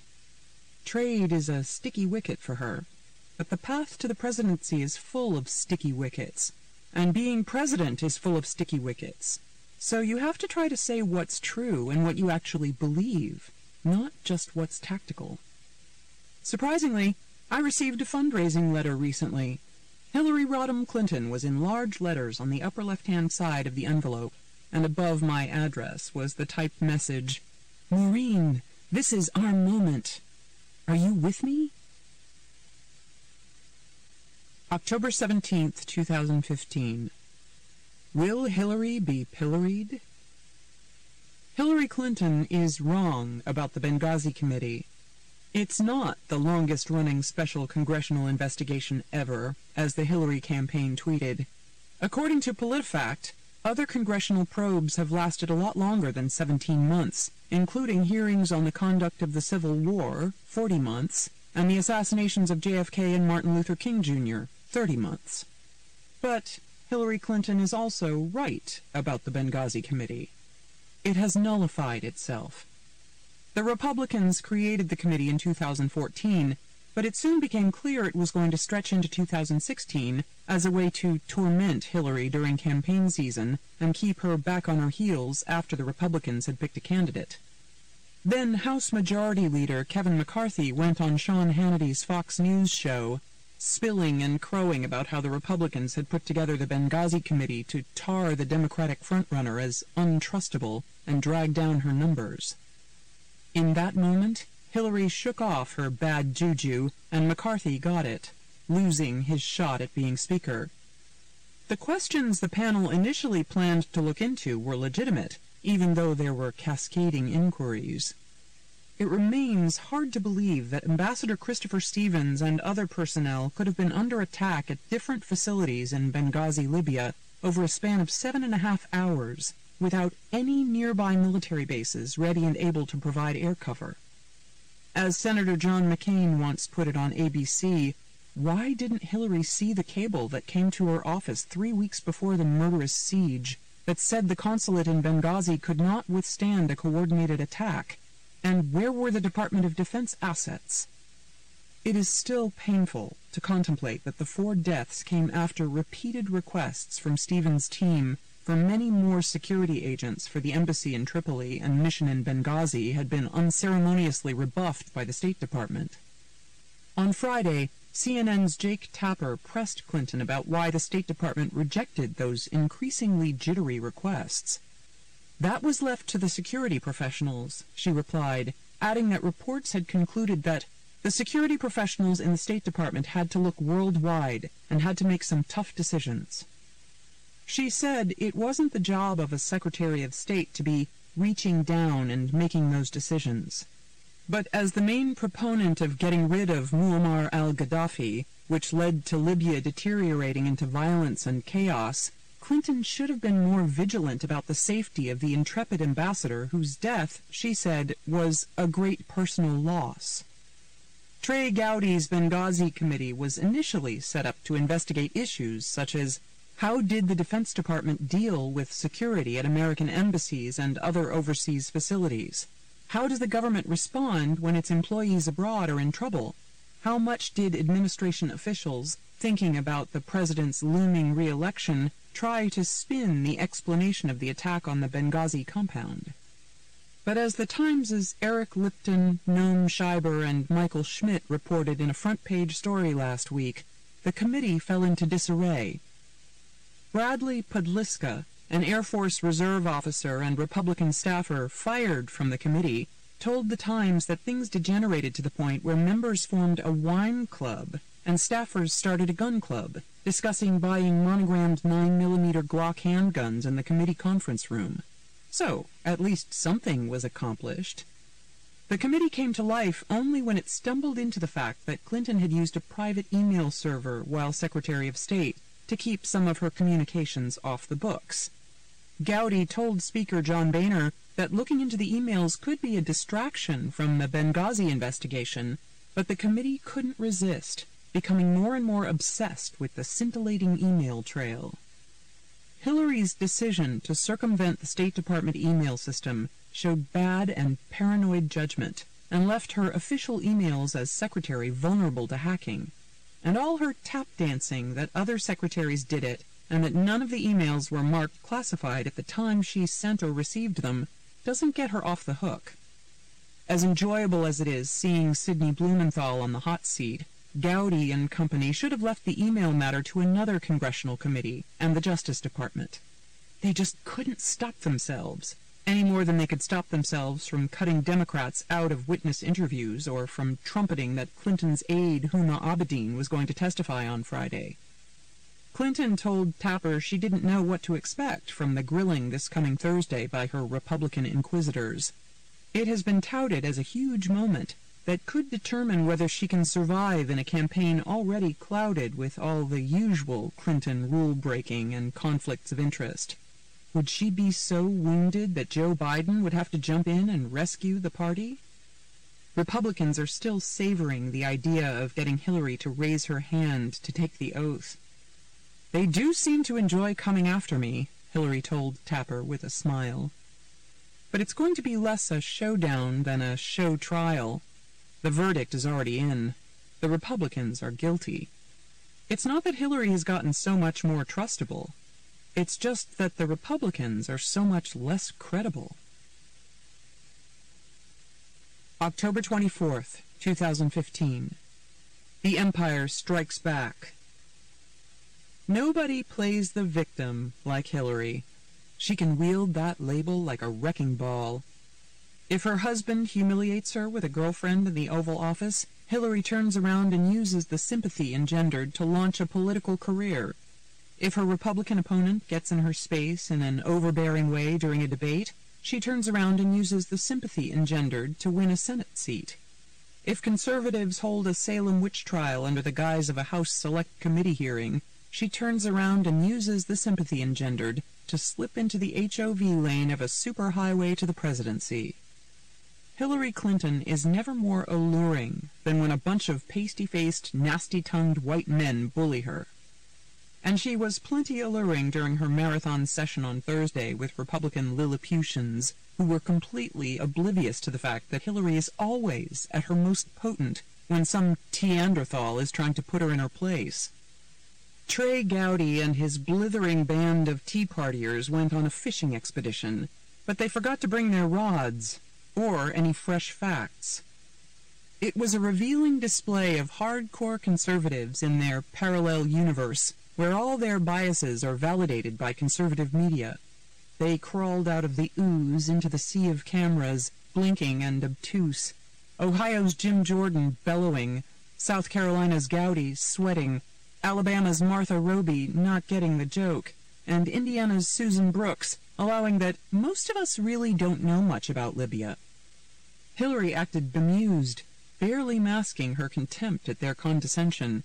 She was no doubt amazed at what an amateur job they were doing at character assassination. The Republicans came across as even more conspiratorial than their other target, Sidney Blumenthal, and his nickname is GK for Grassy Knoll. One conservative on the panel, trying to paint Clinton as an addled 68-year-old, as of Monday, kept snidely offering to pause while she read the notes her posse was passing her. They must have been mistaking her for W, who always looked as if he wouldn't know what to say if his notes blew away in the wind. It is not the terrain of Gowdy's lame committee, but it is legitimate to examine Clinton's record in the Middle East. As a senator, she made a political vote to let W invade Iraq. As much homework as she did to get ready for the Libya committee, she chose not to do her homework on Iraq in 2002, neglecting to read the sketchy national intelligence estimate. She didn't want to seem like a hippie flower girl flashing a peace sign after 9/11. Then she urged President Obama to help topple Muammar al-Gaddafi without heeding the painful lesson of Iraq, that if America went into another nebulously defined mission, there would have to be a good plan to prevent the vacuum of power being filled by militant Islamic terrorists. Since she was, as her aide Jake Sullivan put it, the public face of the U.S. effort in Libya, one of the Furies, along with Samantha Power and Susan Rice, who had pushed for a military intervention on humanitarian grounds, Hillary needed to stay on top of it. She had to be tenacious in figuring out when Libya had deteriorated into such a cauldron of jihadis that our ambassador should either be pulled out or backed up. In June 2012, the British closed their consulate in Benghazi after their ambassador's convoy was hit by a grenade. A memo she received that August described the security situation in Libya as a mess. When you are the Valkyrie who engineers the intervention, you can't then say it is beneath you to pay attention to the ludicrously negligent security for your hand-picked choice for ambassador in a lawless country full of assassinations and jihadist training camps. According to Republicans on the committee, there were 600 requests from J. Christopher Stevens' team to upgrade security in Benghazi in 2012, and 20 attacks on the mission compound in the months before the September 11th siege. In a rare moment of lucidity, Representative Mike Pompeo of Kansas said to Clinton, "You described Mr. Stevens as having the best knowledge of Libya of anyone, but when he asked for increased security, he didn't get it." As Hillary kept explaining, that job was the province of the security professionals, 4 of whom were later criticized for providing grossly inadequate security at the Benghazi compound and removed from their posts. The 11-hour hearing showcased the good Hillary, but there were occasional flashes of the bad. She still doesn't believe that setting up her own server was so wrong, even though the Inspector General of Government Intelligence said that there was top-secret information in her emails. She sticks with her parsing. "There was nothing marked classified on my emails, either sent or received," she told Jordan. She seemed oddly detached about Stevens, testifying that he didn't have her personal email or cell number, but he had the 24-hour number of the state operations in the State Department that can reach me 24/7. There were no call logs of talks between Stevens and Clinton, and she said she could not remember if she ever spoke to him again after she swore him in May. "I was the boss of ambassadors in 270 countries," she explained. But Libya was the country where she was the midwife to chaos, and she should have watched that baby like the Lady Hawk she is. January 10th, 2016. Leo, Hillary, and their bears. It's hard to say which of the 3 monomaniacal, monumentally grueling quests is the most riveting. There's the torturous trek portrayed in The Revenant of Hugh Glass, a 19th-century trapper who, inflamed by revenge, dragged his bloody body 200 miles through the western wilderness after being gnawed by a grizzly and deserted by fellow trappers. Then there's the hunt by Leonardo DiCaprio for his first Oscar for portraying Glass. He's been on the press circuit dramatizing the agonizing shoot, bragging about his verisimilitude in eating raw bison liver. The director, Alejandro Iñárritu, told Variety he had to fly ants twice, first class, to Calgary so they could crawl over Leo's fractured frontiersman. Some wags suggested Leo was so eager to inhabit the solitary Glass's misery that he broke up with Kelly Rohrbach, his latest supermodel girlfriend, because she was bringing a frivolity to the saturnine mood of the promotional effort by taking the bouncy Pamela Anderson role in the new Baywatch movie. And finally, of course, there's the politician most like glass in her willingness to crawl through glass, flip her positions and persona, and even bear up under a mauling by a merciless, manic bear to reach that goal most yearned for. In Hillary Clinton's grimly relentless trudge toward the White House, the part of the bear is played by Donald Trump. The bear in the movie is also a counterpuncher. When Leo tries to shoot the animal in the face, the grizzly races back to molest him again. Trump is like a CGI Rathtar or Indominus Rex, a larger-than-life, fight-to-the-death animated creature who improbably pops up in the ordinarily staid presidential campaign and stomps around, devouring attention and sinking his Twitter teeth into rivals. With his muddle of charm, humor, zest, vulgarity, bigotry, opportunistic flexibility, brutal candor, breathtaking boorishness, and outrageous opening bids on volatile issues, he has now leapt into that most sensitive area, the Clintons' tangled conjugal life. Hillary was asked by the Des Moines Register about Trump's crude comments that she had been schlonged by Barack Obama in 2008, and that her prolonged debate bathroom break was disgusting. She replied that Trump had a penchant for sexism. That spurred him to declare open season on the Clintons' Seraglio imbroglios. On Thursday, he put out an Instagram ad showing the Daily News cover about Bill after he admitted the affair with Monica Lewinsky, blaring, "Liar, liar." The ad goes straight at what Hillary sees as her strengths, Bill and running as a woman, playing her famous line in Beijing in 1995 that women's rights are human rights. It features pictures of the Clintons with friends who have been ensnared in seamy scandals, Bill Cosby and Anthony Weiner, the husband of Hillary's close aide Huma Abedin. In 1999, when I interviewed him, Trump said of Bill, "He handled the Monica situation disgracefully. It's sad because he would go down as a great president if he had not had this scandal. People would have been more forgiving if he'd had an affair with a really beautiful woman of sophistication. Kennedy and Marilyn Monroe were on a different level. Now Clinton can't get into golf clubs in Westchester. A former president begging to get into a golf club. It's unthinkable." Ignoring our more gender-fluid society, the skyscraper-obsessed Trump has hectored male rivals for being girly men. But he knows Hillary is tough, so he's wielding his knife on her most sensitive pressure point, her hypocrisy in running as a feminist icon, when she was part of political operations that smeared women who told the truth about Bill's transgressions. Hillary told friends that Monica was a troubled young person getting ministered to by Bill and a narcissistic Looney Tune. Hillary's henchman Sidney Blumenthal spread around the story that Monica was a stalker, and Charlie Rangel publicly slandered the intern as a fantasist who wasn't playing with a full deck. Trump may be a politically incorrect Frank Sinatra ring-a-ding type with cascading marriages to hot babes, but he knows that a retrospective of the Clintons' cynical campaigns against bimbo eruptions will not play well in a politically correct society sensitized by epidemics of rape in colleges and the military, and by the Cosby effect.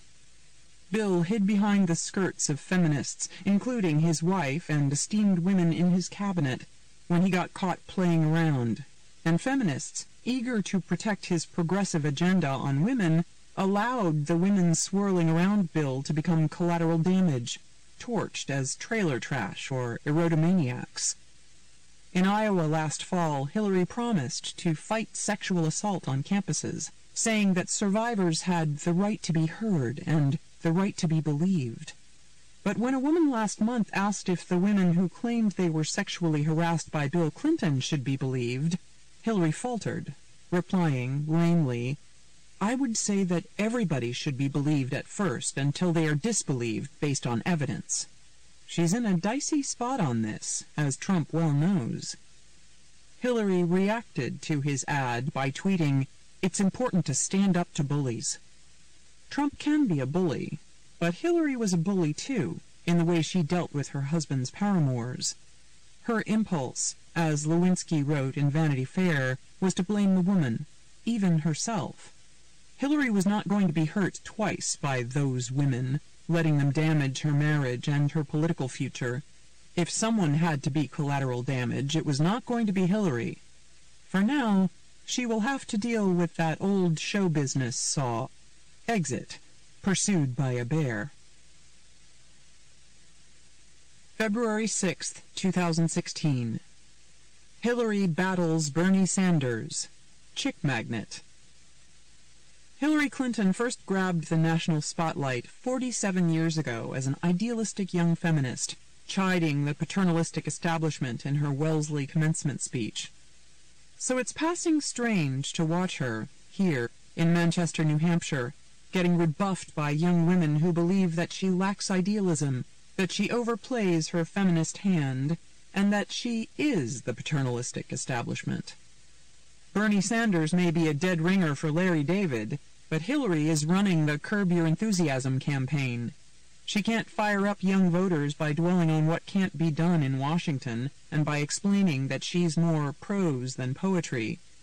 She's traveling around New Hampshire with a former president who could easily layer in some poetry and a handful of specific, snappy plans for the future to her thicket of substance and stack of white papers. But somehow, Hill and Bill campaign side by side without achieving synergy. Is it that he's as tired as he looks, or does she feel too competitive with him to ask for that kind of help? As one Hillary booster in Hollywood marveled, there's no chance her husband doesn't understand the problem. The look on his face during her speeches evokes a retired Major League All-Star watching his son strike out in a Little League game. This is so fixable. Hillary is like a veteran actor who doesn't audition well. Bill could tell her not to shout her way through rallies, that it doesn't convey passion but just seems forced, adding to her authenticity problem. Her allies think mentioning her shouting is sexist, and sexism does swirl around Hillary, but her campaign cries sexism too often. In 2008, Barack Obama used race sparingly. Even after all this time watching Bill and Barry, she still has not learned the art of seduction on stage. She's surrounded by former Obama and Bill Clinton strategists, but they are not helping her achieve the goosebump experience, as Lily Tomlin called it.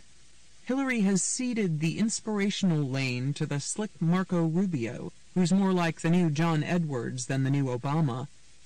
In the MSNBC debate on Thursday night, Hillary huffily said she could not be an exemplar of the establishment, as Sanders suggested, because she's a woman running to be the first woman president.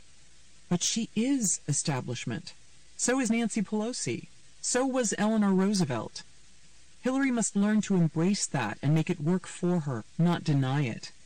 As a woman, as a former First Lady, Senator, and Secretary of State, she's uniquely equipped to deliver a big, inspiring message with a show-stopping speech that goes beyond income inequality, that sweeps up broader themes of intolerance, fusing the economic, cultural, and international issues at stake. She could, as one talented political speechwriter riffed, say something like this: "We're a stronger country when more people have higher incomes, when women get paid the same as men, when we draw on the diverse talents of immigrants, when we show the world that America is a place that embraces all religions, that offers refuge to the persecuted and the terrorized. When a few old, rich white men are the only ones who succeed, that's not just unfair, it's untenable." Hillary's most poignant moment came during the CNN town hall on Wednesday night, when she said that, as a young woman, she had never expected to run for president herself, given that her husband was a natural. It was her misfortune in 2008 to run into another natural. She was not likable enough that year. But it was at least fathomable. She was running against the tulip-crazed Barack Obama. Now she's running against a grumpy Gramps, a stooped socialist with a narrow message, brusque manner, and shaky grasp of world affairs. But the Clintons are still leveling the same charges, that her opponent's stances are fairy tales and that his idealism masks tough tactics. And she's still not likable enough for the young women who were supposed to carry her forward as a Joan of Arc. According to an NBC News Wall Street Journal Marist poll, Sanders won among young men and women in Iowa by 70 points. And in New Hampshire, going into the weekend, polls showed him leading with women, racking up yawning margins with women under 45 and with both sexes under 30. Lyndon Johnson said that the two things that make politicians more stupid than anything else are sex and envy. With Hillary, there are three things: sex, money, and the need for secrecy. She was in on sliming her husband's ex-girlfriends who told the truth about liaisons. She has long been driven by a fear of being dead broke, as she put it, and a conviction that she deserved the life and perks she would have had if she had gone into the private sector. That led her to do her suspiciously lucrative commodity trades while Bill was Arkansas Attorney General, and to make Wall Street speeches on the cusp of her 2016 campaign, even though she and Bill had already made more than $139 million between 2007 and 2014. The Nixonian obsession with secrecy by the woman who was once an idealistic lawyer on the Watergate Committee staff, on Whitewater, healthcare, and her State Department emails, caused her to unnecessarily damage herself and leave Democrats perennially spooked. While she was giving 3 speeches to Goldman Sachs for $675,000, her party was changing. As the economy slowly healed, Democrats were seething with anger over the big banks that never got punished for wrecking the economy, and the reckless billionaires who are still living large. A tone-deaf Hillary was there sucking at the teat, and that rubs people the wrong way. Sanders noted in Thursday's debate that Hillary's super PAC had raised $15 million in the last quarter from Wall Street. The Wall Street Journal calculates that since the Clintons first entered national politics in the early 90s, Wall Street has given more than $100 million to their campaigns, foundation, and personal finances.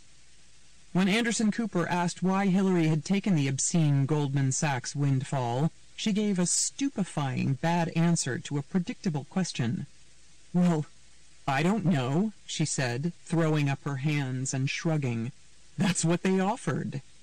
She was reluctant to release the texts of her "Don't worry, I'm one of you" speeches. As with the Chappaqua email server, Hillary is not sorry she did it. She's only sorry people are making a fuss about it. Typical of the Clintons, she tried to drag in others to excuse her own ethically lax behavior, noting that every Secretary of State that I know has done that. After the Monica scandal broke, Clinton aides cited Thomas Jefferson, FDR, and JFK to justify Bill's Oval Office cavorting. But the other Secretaries of State were not running for office, Cooper pointed out. "To be honest, I wasn't committed to running," Hillary said. It's that sort of disingenuous answer that has spurred so many Democrats to turn to the straight-shooting, Wall Street-bashing Sanders. When Hillary accused Sanders during the debate of doing an artful smear on her, charging him with insinuating that she engaged in pay-for-play with Wall Street, drug companies, and other special interests, some Republicans predicted that the moment would go down as a Gary Hart-style challenge that would come back to haunt her. They said that surely Matt Rhodes, the Hillary Oppo research expert at America Rising, must already be plotting ads slamming the disturbing cat's cradle of foreign money that came into the Clinton Foundation while Hillary was at state, and the unseemly tentacles of Teneo, the global firm run by Bill Clinton's former bodyman, Doug Band, where Huma Abedin, Hillary's closest aide, worked while she was at state. Sanders' populist surge, he raised $20 million last month, $5 million more than Hillary, has led some top Democrats to wonder if President Obama will have to step in and endorse her. Wouldn't that be rich? The Wellesley idealist turned realist needs the Chicago idealist turned realist who beat her last time to save her from the Vermont idealist clinging to a simple reality. Wall Street fleeced America, and none of the big shots got punished. January 23, 2016. Sarah Palin saves feminism. It's a tough call to figure out which place is more benighted, Hollywood or Saudi Arabia. Saudi Arabia was pulling ahead with all its beheadings and its top cleric's fatwa on chess as the work of Satan. But then Hollywood took the lead with its Jim Crow Oscars, Scully being offered half of Mulder's pay for the X-Files reboot, and its second-class treatment of Rey, the scrappy heroine of Star Wars: The Force Awakens. Rey, played by Daisy Ridley, embodies the awakening force, yet even the director, J.J. Abrams, called it preposterous and wrong that Rey's action figure was missing in action from some game and toy tie-ins, a traditionally male realm. And Lucasfilm is run by a girl action figure, Kathleen Kennedy, so go figure. That is why it's so inspiring to see a woman out on the campaign trail who has had such a historic impact on feminism, helping to recast outmoded assumptions about women. Yes, Sarah Palin, I'm giving you a shout-out. Before Palin, if a woman flamed out in a spectacular fashion, it was considered an X through the X chromosome. If Billie Jean King lost to Bobby Riggs, women would be seen as second-class athletes. If Geraldine Ferraro seemed unfit for the White House, all women might be judged incapable. But when Palin turned out to be utterly unqualified and unintelligible, spouting her own special Yoda-like language, it did not reflect poorly on women as a whole, only on her and John McCain. What the hell were you thinking, Senator? Ordinarily, it's considered sexist to call a woman shrill, but Palin liberated us on that score. She really is shrill. Ordinarily, it's dicey to focus on what a woman in politics is wearing, but again, Palin has freed us up. She sported a cardigan so gaudy and rogue at her Iowa endorsement of Donald Trump, the man who viciously mocked her former running mate's war record, that we would be remiss not to mention that it was the sartorial reflection of Palin and Trump themselves. Ordinarily, you have to tread gingerly in critiquing a working woman on her mothering skills. But Palin's brawling brood runs so wild around the state she once governed, in a way that is so contrary to her evangelistic, sanctimonious homilies on family values, that it seems only Christian to advise her to study the Obamas to see what exceptional parenting looks like.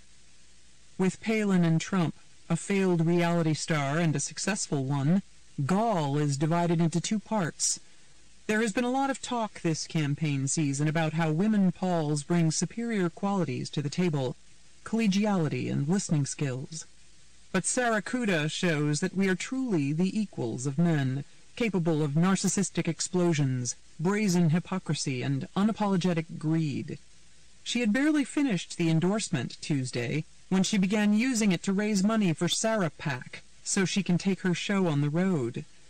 Her oldest son, Track, was a kid with a temper before he served in Iraq for a year, conveniently shipping off in the fall of 2008, as his mother began her hockey mom spiel. The 26-year-old was arrested Monday on an assault charge, accused of punching his girlfriend in the face and kicking her during an alcohol-fueled argument at the Palin's home in Wasilla, Alaska. His girlfriend told the police that he was also waving around an AR-15 assault rifle. Instead of just admitting that her family is a mess, Palin exhibited Trump-like swagger, conjuring a story in an attempt to gin up the crowd and occlude her son's behavior.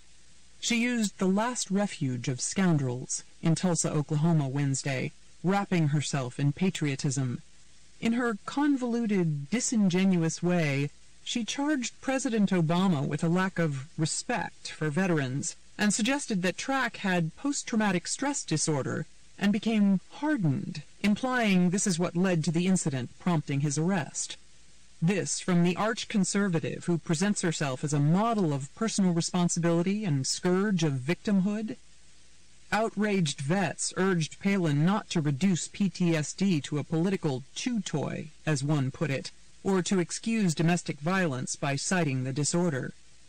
The rattle-brained Palin has reversed her Iraq position, so that now her stance somehow matches Trump's consistent and prescient one against the Iraq invasion. When she saw Track off to Iraq in 2008, she echoed W's specious argument, calling the war a righteous cause, to avenge the enemies who planned and carried out 9/11.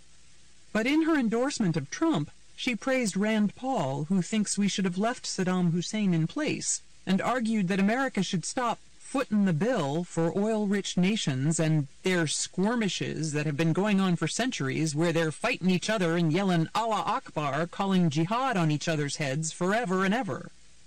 Hillary Clinton is presenting herself as the embodiment of women, an American Marianne, pushing her gender in an all-for-one, one-for-all, now-or-never way. She's even campaigning this week in Iowa with Billie Jean King. Women should support her, because if she founders, it will be bad for women. One Democratic senator said privately that many Democrats believe that Hillary is still the presumed nominee only because she is a woman. But Palin has done us a favor by proving that a woman can stumble, babble incoherently on stage, and spew snide garbage, and it isn't a blot on the female copybook. It's all on her. Can I get a hallelujah? February 13th, 2016. When Hillary Clinton killed feminism. The Clinton campaign is shell-shocked over the wholesale rejection of Hillary by young women, younger versions of herself who do not relate to her.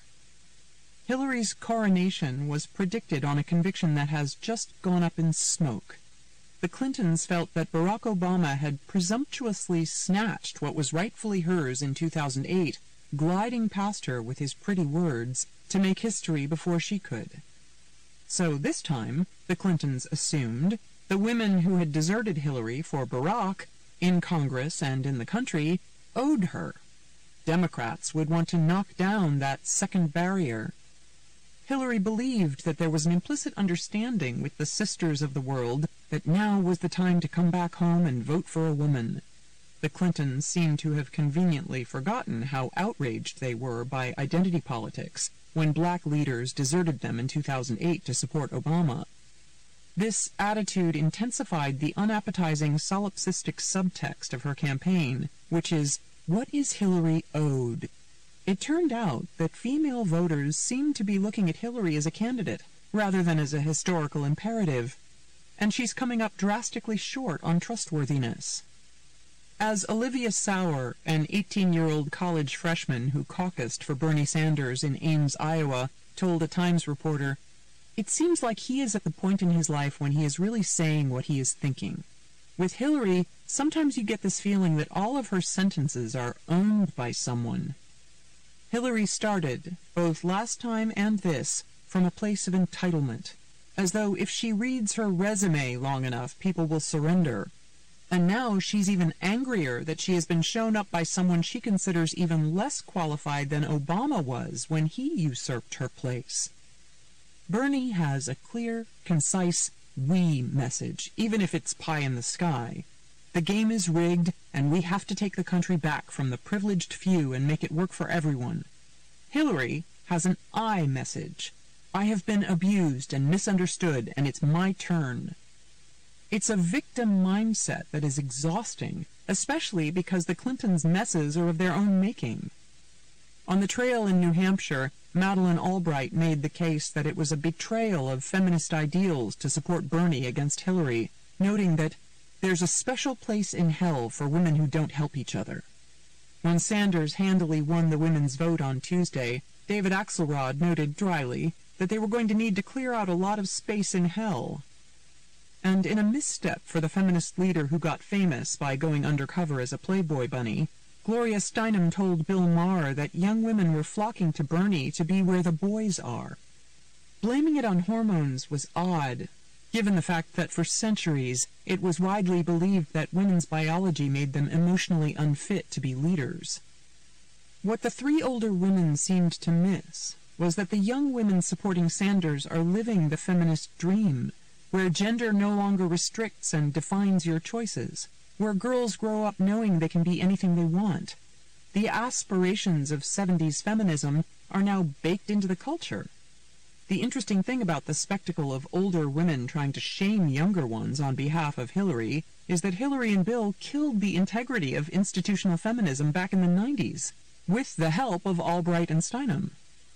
Instead of just admitting that he had an affair with Monica Lewinsky and taking his lumps, Bill lied and hid behind the skirts of his wife and female cabinet members, who had to go out before the cameras and vouch for his veracity, even when it was apparent he was lying. Seeing Albright, the first female Secretary of State, give cover to President Clinton was a low point in women's rights, as was the New York Times op-ed by Steinem arguing that Lewinsky's will was not violated, so no feminist principles were violated. What about Clinton humiliating his wife and daughter and female cabinet members? What about a president taking advantage of a gargantuan power imbalance with a 22-year-old intern? What about imperiling his party with reckless behavior that put their feminist agenda at risk? It rang hollow after the Anita Hill-Clarence Thomas hearings. When it was politically beneficial, the feminists went after Thomas for bad behavior and painted Hill as a victim. And later, when it was politically beneficial, they defended Bill's bad behavior and stayed mute as Clinton allies mauled his dalliances as trailer trash and stalkers.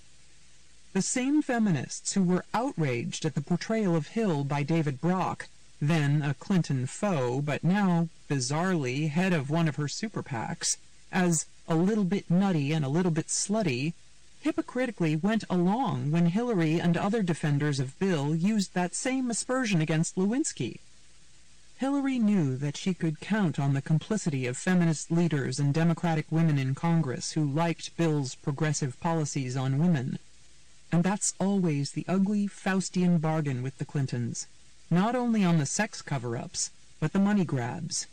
You can have our bright public service side as long as you accept our dark, sketchy side. Young women today, though, are playing by a different set of rules, and they don't like the Clintons setting themselves above the rules. April 17th, 2016. Hillary is not sorry. It's hard not to feel sorry for Hillary Clinton. She is hearing ghostly footsteps. She's having her inevitability challenged a second time by a moralizing senator with few accomplishments who chides her on her bad judgment on Iraq and special interest money, breezily rakes in millions in small donations online, draws tens of thousands to rock star rallies, and gets more votes from young women. But at least last time it was a dazzling newcomer who also offered the chance to break a barrier. This time, Hillary is trying to fend off a choleric 74-year-old Democratic socialist. Some close to the campaign say that those ghostly footsteps have made Hillary restive. The déjà vu has exasperated Bill Clinton, who griped to an audience in New York on Friday that young supporters of Bernie Sanders get excited because it sounds good to say, "Just shoot every third person on Wall Street and everything will be fine." At the Brooklyn debate, there was acrimony, cacophony, sanctimony, and, naturally, baloney. Hillary gazed at Bernie as though she could hypnotize him into skedaddling, and Bernie waved his index finger and flapped his hands, miming that he won't budge, no matter how aggravating it is for Clinton, Inc. Sanders flew to the Vatican that night to underscore his vision of himself as the moral candidate, and Hillary headed to California, underscoring Bernie's portrayal of her as the mercenary candidate. She attended fundraisers headlined by George and Amal Clooney in San Francisco and at the Clooney's L.A. mansion that cost $33,400 per person and $353,400 for 2 seats at the head table in San Francisco, an Ocean's 11 safe-cracking that Sanders labeled obscene. Clinton sowed suspicion again, refusing to cough up her Wall Street speech transcripts, and Sanders faltered on guns, fracking, and releasing his tax returns. But he was gutsy, in a New York primary, to say he'd be more even-handed with Israel and the Palestinians. As my colleague Tom Friedman has warned, we can hurt Israel by loving Israel to death. Hillary alternately tried to blame and hug the men in her life, divvying up credit in a self-serving way. After showing some remorse for the 1994 crime bill, saying it had had unintended consequences, she stressed that her husband was the president who actually signed it. On Libya, she noted that the decision was the president's. And on her desire to train and arm Syrian rebels, she recalled, "The president said no." But she wrapped herself in President Obama's record on climate change, and when criticized on her super PACs, said, "Well, Obama did it too." Sanders accused her of pandering to Israel after she said that if Yasser Arafat had agreed with my husband at Camp David, there would have been a Palestinian state for 15 years. Hillary may be right that Bernie is building socialist castles in the sky, but Bernie is right that Hillary's judgment has often been faulty. She has shown an unwillingness to be introspective and learn from her mistakes. From healthcare to Iraq to the email server, she only apologizes at the point of a gun. And even then, she leaves the impression that she is merely sorry to be facing criticism, not that she miscalculated in the first place. On the server, she told Andrea Mitchell of NBC News that she was sorry it had been confusing to people and raised a lot of questions. She has never acknowledged, maybe even to herself, that routing diplomatic emails with classified information through a homebrew server was an outrageous, reckless, and foolish thing to do, and disloyal to Obama, whose administration put in place rules for record-keeping that she flouted. Wouldn't it be a relief to people if Hillary just acknowledged some mistakes? If she said that her intentions on Libya were good, but that she got distracted by other global issues and took her eye off the ball? That the questions that should have been asked about Libya were not asked, and knowing this now would make her a better chief executive? Obama, introspective to a fault, told Chris Wallace of Fox News that not having a better plan after Muammar al-Gaddafi was overthrown was the worst mistake of his presidency. But as usual, Clinton, who talked Obama into it, is defiantly doubling down. As her national security advisors told Kim Gaddis for a piece in Foreign Policy, Clinton does not see the Libya intervention as a failure, but as a work in progress. Clinton accused Sanders of not doing his homework on how he would break up the banks, and she is the queen of homework, always impressively well-versed in meetings. But that is what makes her failure to read the national intelligence estimate that raised doubts about whether Iraq posed a threat to the U.S. so egregious. Like other decisions, it was put through a political filter and a paranoid mindset. She did not want to be seen in that blindingly patriotic time as the bohemian woman standing to the left of the military. When Barack Obama was warned by some supporters in 2002 not to make a speech against the Iraq invasion because it might hurt his political future, he said he was going to do it anyhow because the war was a really terrible idea. What worries me is whether Hillary has the confidence to make decisions contrary to her political interests. Can she say, "But it's a really terrible idea"? May 21st, 2016. Week end at Bernie's. Hillary Clinton is the Democratic nominee. Really? Just ask her. She should have been able to finally savor shattering that highest, hardest glass ceiling, the one she gloried in putting 18 million cracks in last time around, when she attends her convention in Philadelphia in July. Instead, she is reduced to stomping her feet on CNN, asserting her dominance in a contest that has left her looking anything but dominant.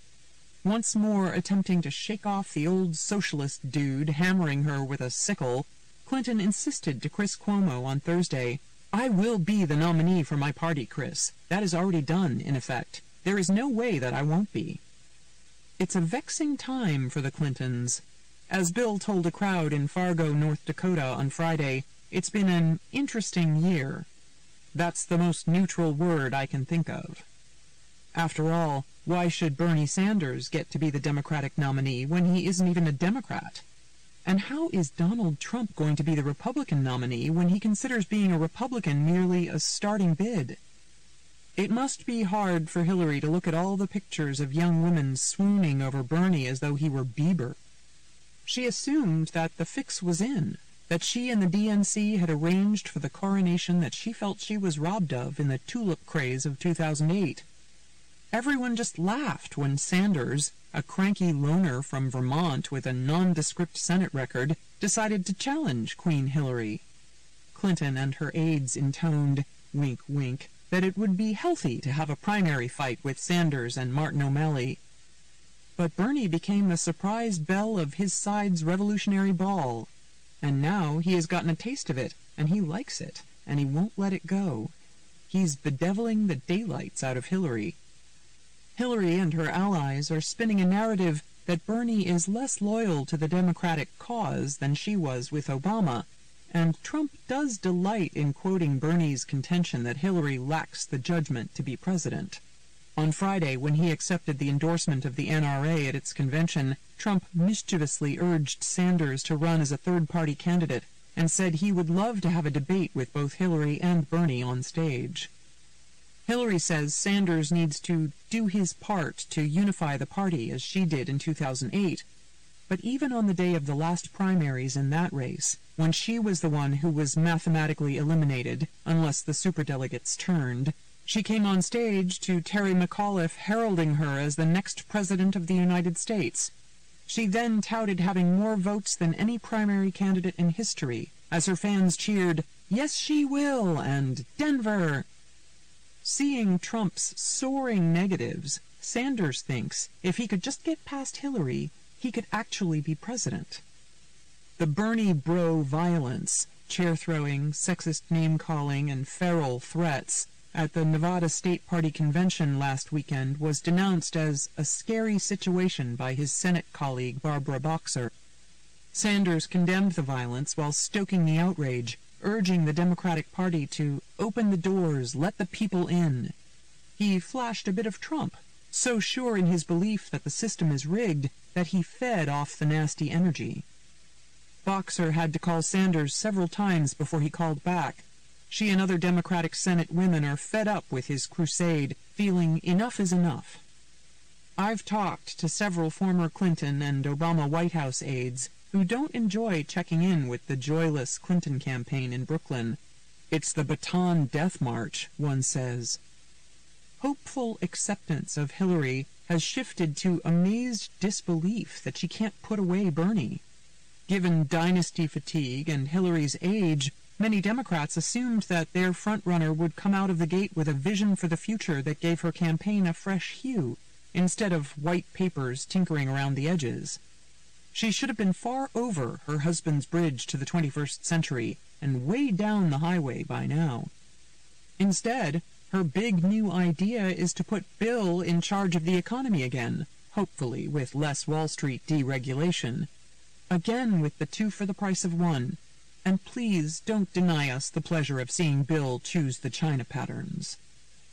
Hillary's Baton Death March is making Republicans reconsider their own suicide mission with Trump.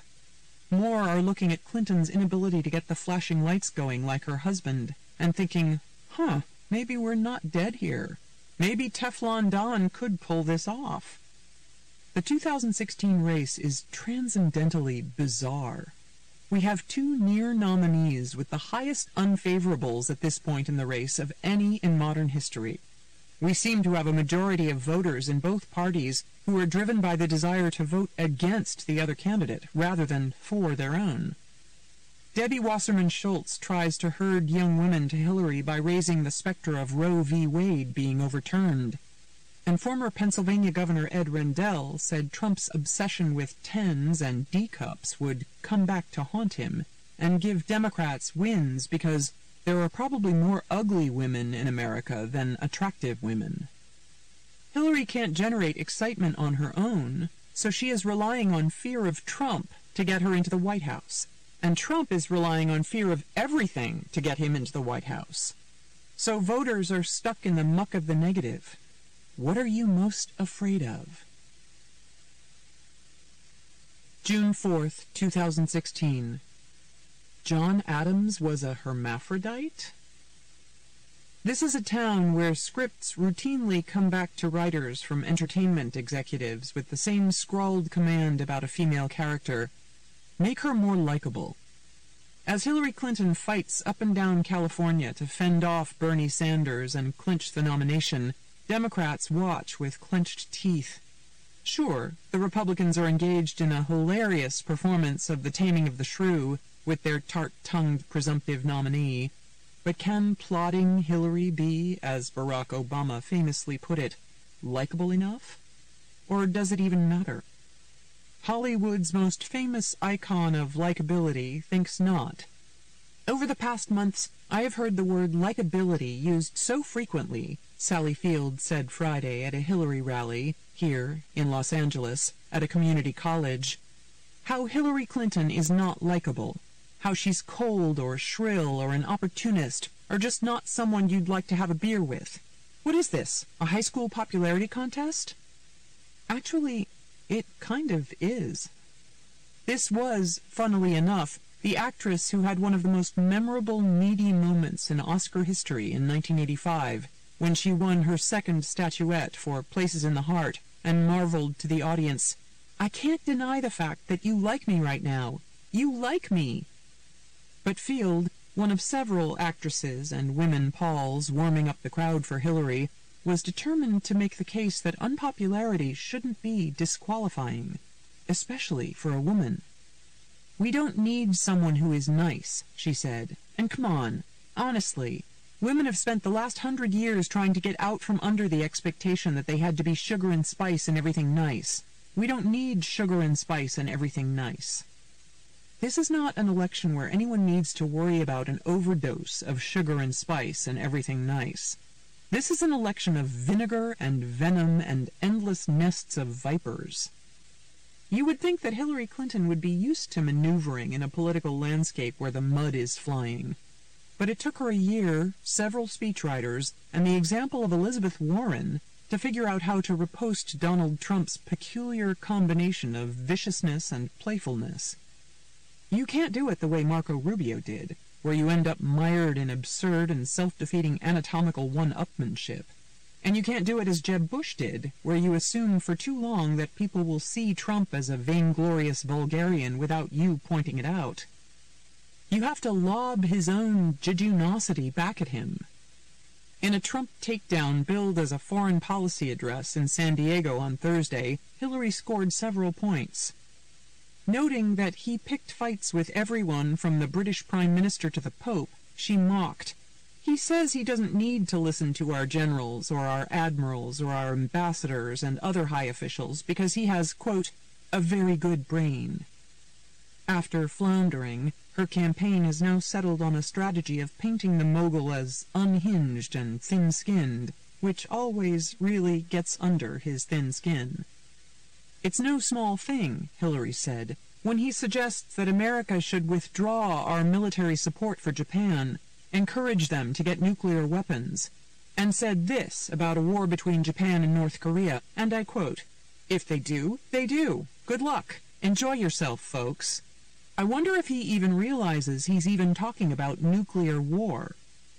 With its typical arrogance, Clinton world can go too far. Madeleine Albright, who specializes in being unhelpfully helpful to Hillary, dismissed the email controversy on CNN. "She has said she made a mistake, and nobody is going to die as a result of anything that happened on emails." That, of course, is an open invitation for Trump to recall that many did die in the Iraq War Clinton voted for, and that the email imbroglio represented reckless judgment on her part, or, as Trump spells it in his tweets, judgment, Judgement.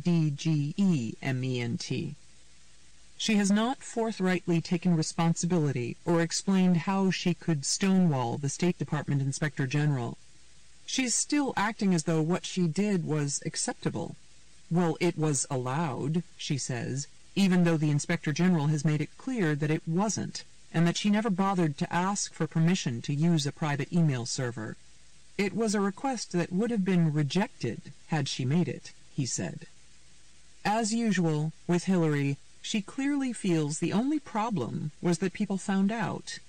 It undercuts her claims that Trump is reckless when she can't fathom how reckless she was. She made a really good speech in San Diego, but even if she dispatches Sanders on Tuesday, Trump isn't going to be easy. Given the slurs and punches and eggs and salacious, hellacious stuff flying around, This could be the wildest, meanest election in modern history. Just look at Friday alone. Trump was on a tarmac in Redding, California, recounting a story about a black, great guy who slugged a protester at a prior rally. He interrupted himself to point at a random black supporter in the crowd, saying, "Oh, look at my African-American over here, look at him." This followed an interview with CNN's Jake Tapper in which Trump was unyielding in his insistence that he was not being racist when he said that the judge presiding in a lawsuit over Trump University was biased because he's a Mexican and we're building a wall between here and Mexico. Tapper gamely tried to point out, more than once, that the judge, Gonzalo Curiel, was born and raised in Indiana, but Trump held his ground. He's proud of his heritage. I respect him for that. The latest installment in a nutty attack on the judge, coming more than a week after a nutty attack on New Mexico's Republican governor, Susana Martinez, forced Paul Ryan, who had finally dragged himself over to Trump a day earlier, to start skittering away again. Trump speculated at his rally that Hillary might share sensitive information with her aide Huma Abedin, who might share it with her husband, saying, "I know Anthony Weiner. I don't want him knowing anything, and I never, ever want him to tweet me." So, of course, Weiner tweeted immediately and incoherently, "Wait, is he talking to me? I'll hit that guy with so many rights he'll be begging for a left." Naturally, Lin-Manuel Miranda of Hamilton fame provided the perfect kicker for the week in a new Rolling Stone interview, saying that this election is no more bizarre than the election in 1800, wherein Jefferson accused Adams of being a hermaphrodite, and Adams responded by spreading rumors that Jefferson died so that Adams would be the only viable candidate. He was counting on news to travel slow. That, weirdly, gives me hope. June 11th, 2016. Girl Squad. Hillary Clinton greets Elizabeth Warren in the cream and coral sunroom of her home on Embassy Row. "Elizabeth, welcome," Clinton says, smiling stiffly. "I was worried that you were lost since it was taking you so long to finally get here." "Ha ha ha," Warren replies. "I've always heard you're a hoot in private. I know I was the last Democratic woman in the Senate to endorse you, but Bernie and I have more in common. We don't buck-rake on Wall Street. People are enthusiastic about us and believe what we say. We're pure." "Pure scolds," Hillary sniffs. "I guess it hit you when you saw me fighting for my life against a dyspeptic 74-year-old socialist with one suit, that if you had jumped in, you could have been the first woman president." "Yes," Warren muses. "I only loaned Bernie my progressive hordes. I'm the real leader of that movement." "Not anymore," Hillary says. Warren sighs. "True, my faithful are peeved at me for not running and for endorsing you instead of Bernie." Hillary pours herself some coffee. "I know you're intrigued by the idea of being my vice president," she says. "I heard you tell our gal Rachel Maddow that you're prepared to be commander-in-chief, but you know I can't put you on the ticket, don't you?" "Because the country isn't ready for two wonky women for the price of one?" Warren asks dryly. "No," Hillary says, biting her biscotti. "I'm not ready. You, the so-called sheriff of Wall Street, attacked me as the shill of Wall Street. Why should you get the glass slipper when you were foot-dragging on my glass-shattering moment?" Warren protests.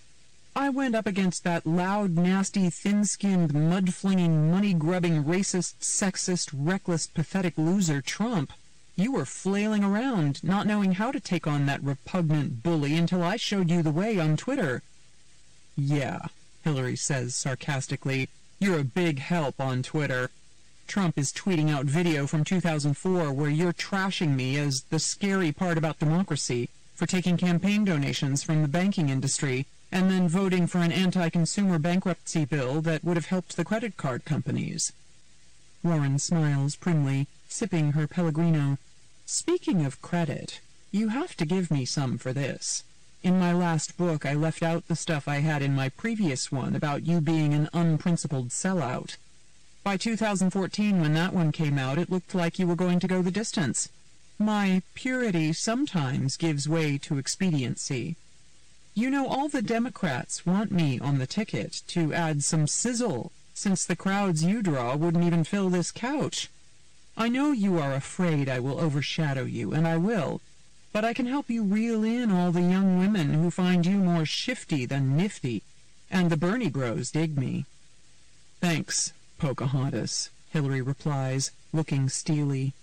I can do some things on my own. I did manage to secure a spot in the Ivy League without pretending to be Native American. I hope you noticed that I decorated my house in all the colors of the wind. Warren bristles, church lady style.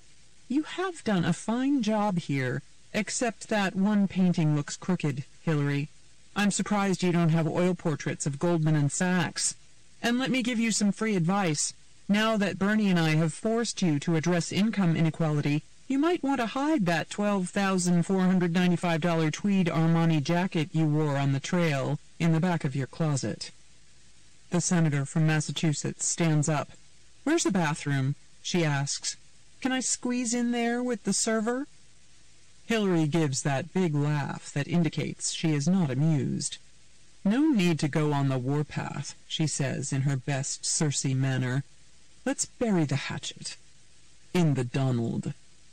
Warren exhales and sits back down. You're right. The sisterhood has to be united in supporting the first woman leading a major ticket against the worst misogynist leading a major ticket. Can you believe Trump said he broke the glass ceiling by promoting women in construction? The only glass he knows is the mirror. And the thrice-married huckster had the nerve to tell evangelicals here Friday that marriage and family are the building blocks for success. That dog gets my blood boiling. He calls me goofy? Picture America under this madman. He'd want us gussied up in gingham aprons, baking casseroles. Remember that horrible crack he made about Ivana? I think that putting a wife to work is a very dangerous thing, he said. The softness disappeared. I'll show him softness disappearing. He also said, when I come home and dinner's not ready, I go through the roof. A Trump Supreme Court would take away abortion rights and bring back those hideous vaginal probes. Hillary, think about it. They might even outlaw pantsuits. That tyrant would drag women away from their desks and exile them to the kitchen and the nursery. Hillary nods rhythmically. Trump's the one who belongs in the nursery. He's so needy, he even needs to talk to those scorpions in the press. Warren agrees. That's the craziest thing he does. Nuts! Hillary ushers her guest to the door. We're going to be a great girl squad, she says, squeezing Warren's hand. It will be so easy to beat this airhead. I bet he doesn't even know what CAFTA is.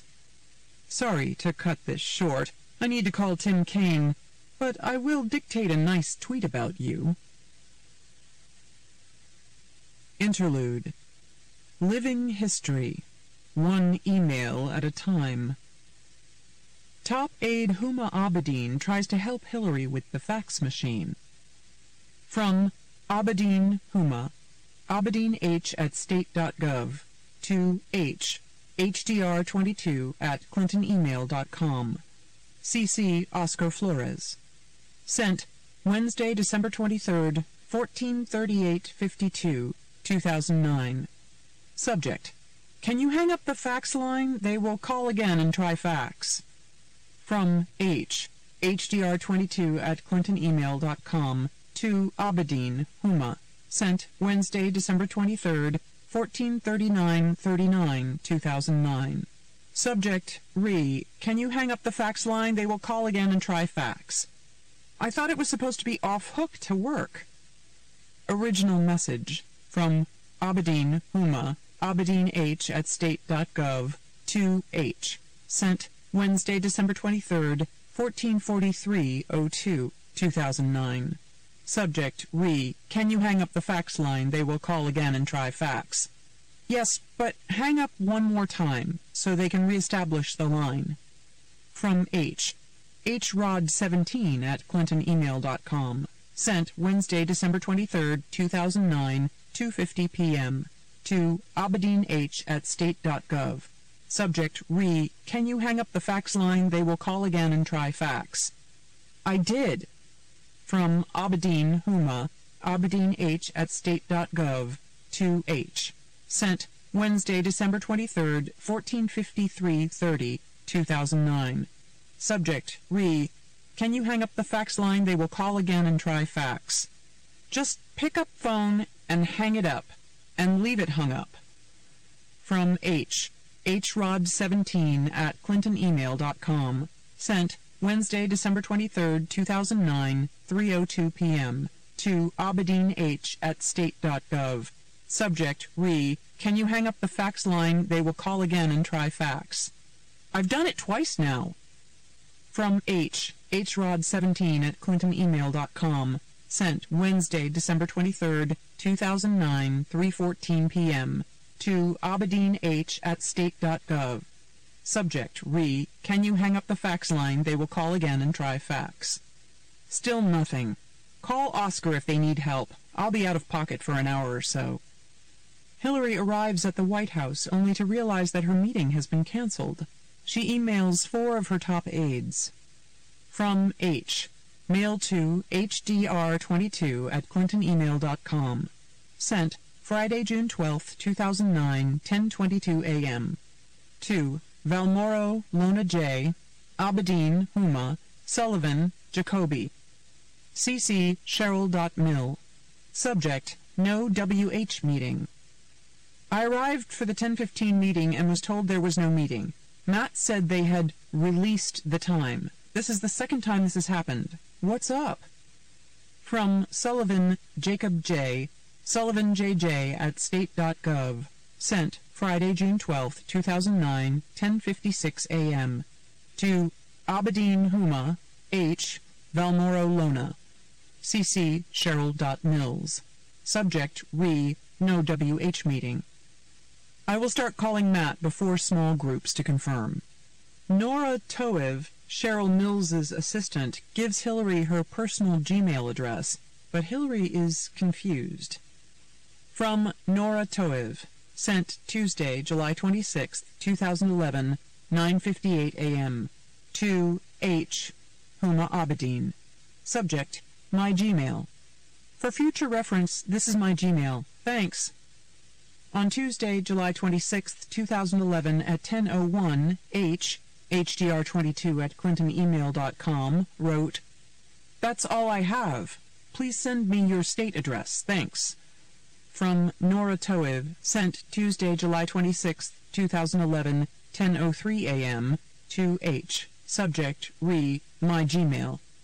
You've always emailed me on my state email, which is toevnf@state.gov. On Tuesday, July 26, 2011, at 10:11 a.m., H. hdr22@clintonemail.com, wrote, Even weirder. I just checked and I do have your state, but not your Gmail. So how did that happen? Must be the Chinese. From Nora Toev, sent Tuesday, July 26, 2011, 10:15 a.m. to H. Subject, re, my Gmail. Agreed.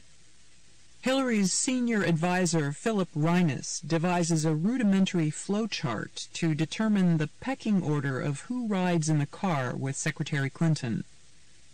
Original message to Monica Hanley, to SXP, CC Huma Aberdeen, CC Jake Sullivan, CC CPM. Subject, riding with HRC. Sent July 12, 2012, 11:40 a.m. Monica and Shilpa. With Jake coming and going, CPM doing the same, and Huma rejoining the roadshow after all this time of defaulting to Jake, we know it's tough to figure out who should jump in the car with the secretary. So I have created a flowchart to help you make that determination. From Philip Reines to Huma Aberdeen to Jake Sullivan to Shilpa Pesaru to Mon New to CPM. Subject, riding with HRC. Sent July 15, 2012, 3:20 a.m. Can't for the life of me figure out what just made me think of this. But I did not. not receive sufficient appreciation for the flowchart. Only Jake reacted. It took hours to get the formatting right. Literally hours to ensure it would work on every size font. Without positive reinforcement, I'm not sure I can continue to really invest myself in these missives/diatribes. Original message from Sullivan, Jacob J. Mail to sullivan1.1@state.gov. Sent Sunday, July 15th, 2012, 3:23 a.m. To H. Subject, forward, riding with HRC. See below. From H. hrod17@clintonemail.com. Sent Sunday, July 15th, 2012, 4:54 p.m. To Russ ORV@state.gov. Subject, forward, riding with HRC. Please print. Hillary emails her aide Monica Hanley Sunday evening to discuss important things for the new year. From H. hdr22@clintonemail.com. To Hanley, Monica R. Sent Sunday, January 3rd, 18/20/14, 2010. Subject, Happy New Year! Monica, I hope you had a wonderful holiday season, and thank you for all of your help this past year. You've been a lifesaver. I'm looking forward to 2010 being even better. Here are a few things as we start the year. I'd like to work with you to prepare a menu for Jason. Also, does he give me a monthly bill for the food he buys and prepares for me? Could you or he buy skim milk for me to have for my tea? Also, please remind me to bring more teacups from home. Also, please try to get me a copy of the Human Rights Watch report titled, We Have the Promises of the World, Women's Rights in Afghanistan. Can you give me times for 2 TV shows, Parks and Recreation and The Good Wife? Hillary emails longtime ally John Podesta about the United Nations and his socks. From H. hrod17@clintonemail.com. Sent Sunday, September 20th, 2009, 10:28 p.m. To J. Podesta. Subject, when could we talk? I'm on endless calls about the UN. Could I call you early tomorrow? Would between 6:30 and 8 o'clock be too early? Please wear socks to bed to keep your feet warm. Hillary is trying to call her office, but the White House operator doesn't believe it's really her. From H. hdr22@clintonemail.com. To Abedin Huma. Sent Wednesday, February 10th, 15/19/10, 2010. Subject, Diane Watson to retire. I'd like to call her, but right now I'm fighting with the White House operator who doesn't believe I am who I say and wants my direct office line, even though I'm not there, and I just have him my home number and the State Department number, and I told him I had no idea what my direct office number was since I didn't call myself, and I just hung up and am calling through ops like a proper and properly dependent Secretary of State. No independent dialing allowed. Hillary loses the signal to NPR and asks her aides to look up the right radio station. From H. To Jaloti LC@state.gov. Russ ORV@state.gov, Valmoro U@state.gov. Sent Friday, August 20th, 15:45:04, 2010. Subject, question. Can you find out for me what the NPR stations I can hear on Long Island are? I lost the WNYC signal halfway down the island and can't figure out from Google what the next stations are. From H. hrod17@clintonemail.com. Sent Saturday, August 21st, 2010, 6:41 p.m. To Jaloti LC@state.gov, Russ ORV@state.gov, Valmoro U@state.gov. Subject, question. Did any of you get this? Chapter 4. Hillary's long trudge up and on the hill. May 18th, 1992. The 1992 campaign. Candidate's wife, Hillary Clinton as aspiring First Lady. Role model or a hall monitor type? After chatting sympathetically with Hillary Clinton for a moment about the silliness of judging a woman by her hairdo, a television reporter from Columbus, Ohio, zeroed in for the soundbite. "You know, some people think of you as an inspiring female attorney mother, and other people think of you as the overbearing yuppie wife from hell," the reporter said. "How would you describe yourself?" A look of annoyance glittered through Mrs. Clinton's blue eyes, but she was on a mission to soften her image and show that she has a sense of humor, so she smiled and described herself as a wife, a mother, and an activist.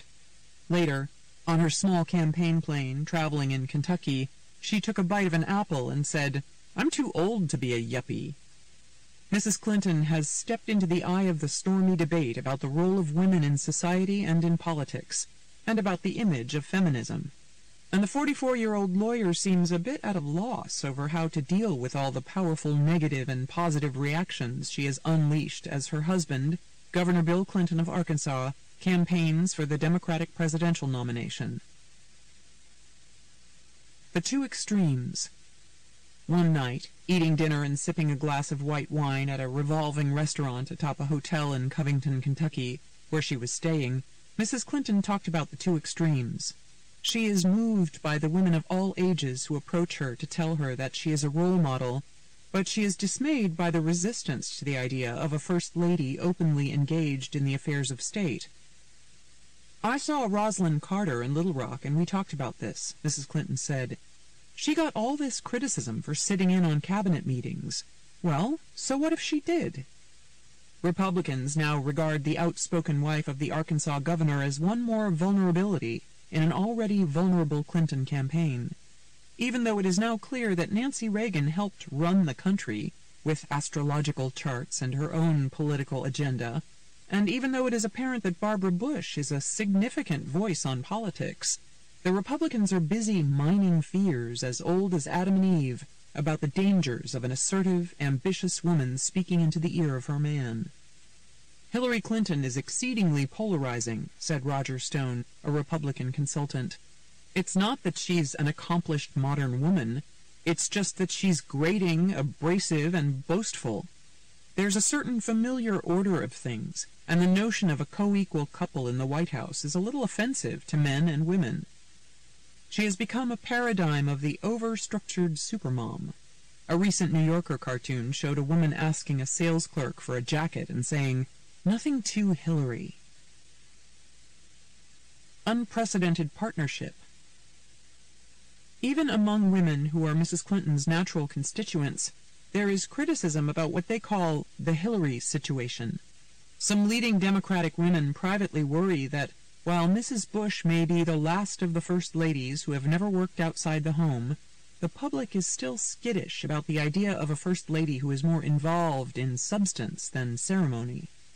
These critics say that the Clintons may have pushed too hard on the concept of an unprecedented partnership in the White House, and suggest that they should wait until after the election to break precedents. There was Mr. Clinton's suggestion, since revoked, that he might give his wife a cabinet job, and there was Mrs. Clinton's petulant defense on conflict of interest questions about her legal career in Arkansas, when she said she could have stayed home, baked cookies, and had teas. One Republican campaign official suggests that it is less her sex than her demeanor, noting that Mrs. Clinton is a hall monitor type, whose drive and earnestness are off-putting. She doesn't compliment Clinton because she appears to be another liberal policy wonk. It doesn't seem like a family, more like a merger. Mrs. Clinton is far more articulate than the two men on the Republican ticket, but she lacks her husband's ability to stir emotions with speeches. She can be an amiable companion, but she has a studious turn of mind. Even when chatting with the television reporter about hair and perceptions, she asked, "Has anybody done a survey or study about that?" Walking a narrow line. Ruth Mandel, the director of the Center for Women and Politics at the Eagleton Institute at Rutgers, is sympathetic to women in politics who must walk a narrow line to avoid offending various constituencies. Hillary Clinton's life and behavior represent the changes that have taken place in women's lives and marriages, And yet she is faced with the dilemma of not confronting the public with the extent of those changes, Ms. Mandel said. When it comes to women, people are not ready to take more than a teaspoonful of change at a time. Now the campaign is keeping Mrs. Clinton on a low-key schedule while strategists try to figure out a way to mend her image problems. The public is looking at a new kind of political spouse through a Mamie Eisenhower lens, complained Linda Bloodworth Thomason, the producer of the television shows Designing Women and Evening Shade, who is a friend of the Clintons. The Republicans are constantly ready to take any idea that's new or progressive in terms of men and women and turn it into a negative. Susan Thomasis, a New York lawyer who is an advisor to Mrs. Clinton, agrees that she has been pigeonholed and that she has to show herself as a more rounded person. The public needs to see her not just as a career woman, but as a mother, a daughter, a friend, a member of her church, Ms. Thomasis said. There are parts of her personality that are more conservative and traditional than a lot of people project onto her. Trying to reassure doubters. Everywhere Mrs. Clinton went last week, the high-powered litigator who brought home more than 5 times the salary her husband did last year tried to reassure doubters that she is not Lady Macbeth in a black preppy headband. She told reporters again and again that she did not dominate her husband. He has a real core of toughness, that her husband would not offer her a cabinet post. That's not going to happen, and I wouldn't take it if it did. That she would not sit in on cabinet meetings. I never did that in Arkansas, and I'm not going to start now. And that she would not be a pioneer first lady making radical changes. I don't think so. I hope I'm going to be myself. Mrs. Clinton is circumspect on the subject of feminism, saying she believes in equality but rejects some of what the term has come to mean today. I don't think feminism, as I understand the definition, implies the rejection of maternal values, nurturing children, caring about the men in your life, she said. That is just nonsense to me. And she even tried to point out the similarities between herself and Mrs. Bush, who identifies herself on tax returns as housewife. Barbara Bush and I have a lot in common, Mrs. Clinton said. We're both very committed women. We care very deeply about our families, and we're supportive of our husbands. Mrs. Clinton is intimately involved in strategy and policy planning, and even in a rush, she still includes her family name when she signs autographs, Hillary Rodham Clinton. Yet, last week, her campaign schedule was traditional enough to have pleased Mrs. Bush, consisting mostly of cutting ribbons to open new campaign headquarters and reading stories like Chicka Chicka Boom Boom to children in preschool classes littered with plastic ironing boards and stoves. Just as President Bush uses his Texas twang on occasion for politicking, dropping G's and substituting git for get, so Mrs. Clinton sometimes falls into some of the folksier twang of Arkansas. She talked a lot about her 12-year-old daughter, Chelsea, her interest in educational programs, and her desire to be a voice for children in the White House. 2 for the price of 1. But the difficulty of her situation was underscored as she left a school in Newport, Kentucky. She was surrounded by dozens of children in a warm, fuzzy, and maternal photo session. But Ruth Ezel, the reporter for the local CBS affiliate, offered this commentary to her viewers. When Bill and Hillary Clinton were students at Yale Law School, they were moot court partners. Ever since, they have been a personal and professional team. If Hillary Clinton becomes First Lady, you can expect she will reinvent the role, and America will get 2 in the White House for the price of 1. Mrs. Clinton's friends say that while she may be willing to compromise on smaller things for political expediency, as she did when she changed her name to that of her husband to help him in a quest for a second term as governor, she will never compromise on big things. And indeed, a story she tells over dinner in the hotel in Covington illustrates that strong will. She is talking about the summer during law school when she went to Alaska and got a job in a fish processing plant. She was supposed to scoop out the entrails, but she began to get worried about the state of the fish. They were purple and black and yucky looking, she recalled. She questioned the owner about how long the fish had been dead, and he warned her to stop asking questions. But she continued asking questions, and was fired within a week. She didn't care. "I found another job," she said coolly. September 29th, 1993. Clinton's health plan. First Lady takes stage, ending era on the Hill. Tim Crippen, a member of the House Ways and Means Committee staff, stood in the deserted hearing room, peering at the two mugs in his hand. "This one has a better lipstick print on it," he said, holding one up and grinning. "Maybe I'll auction it off." Everything about Hillary Rodham Clinton, what she said, how she said it, how she sat, and even what sort of feminine imprint she left drinking tea out of the blue and gold Ways and Means Committee china, caused a great stir on Capitol Hill today. This historic moment may not have been as stunning as the Palestinian-Israeli handshake that shook the Capitol 2 weeks ago, but it was remarkable in its own soft-spoken, fact-laden way.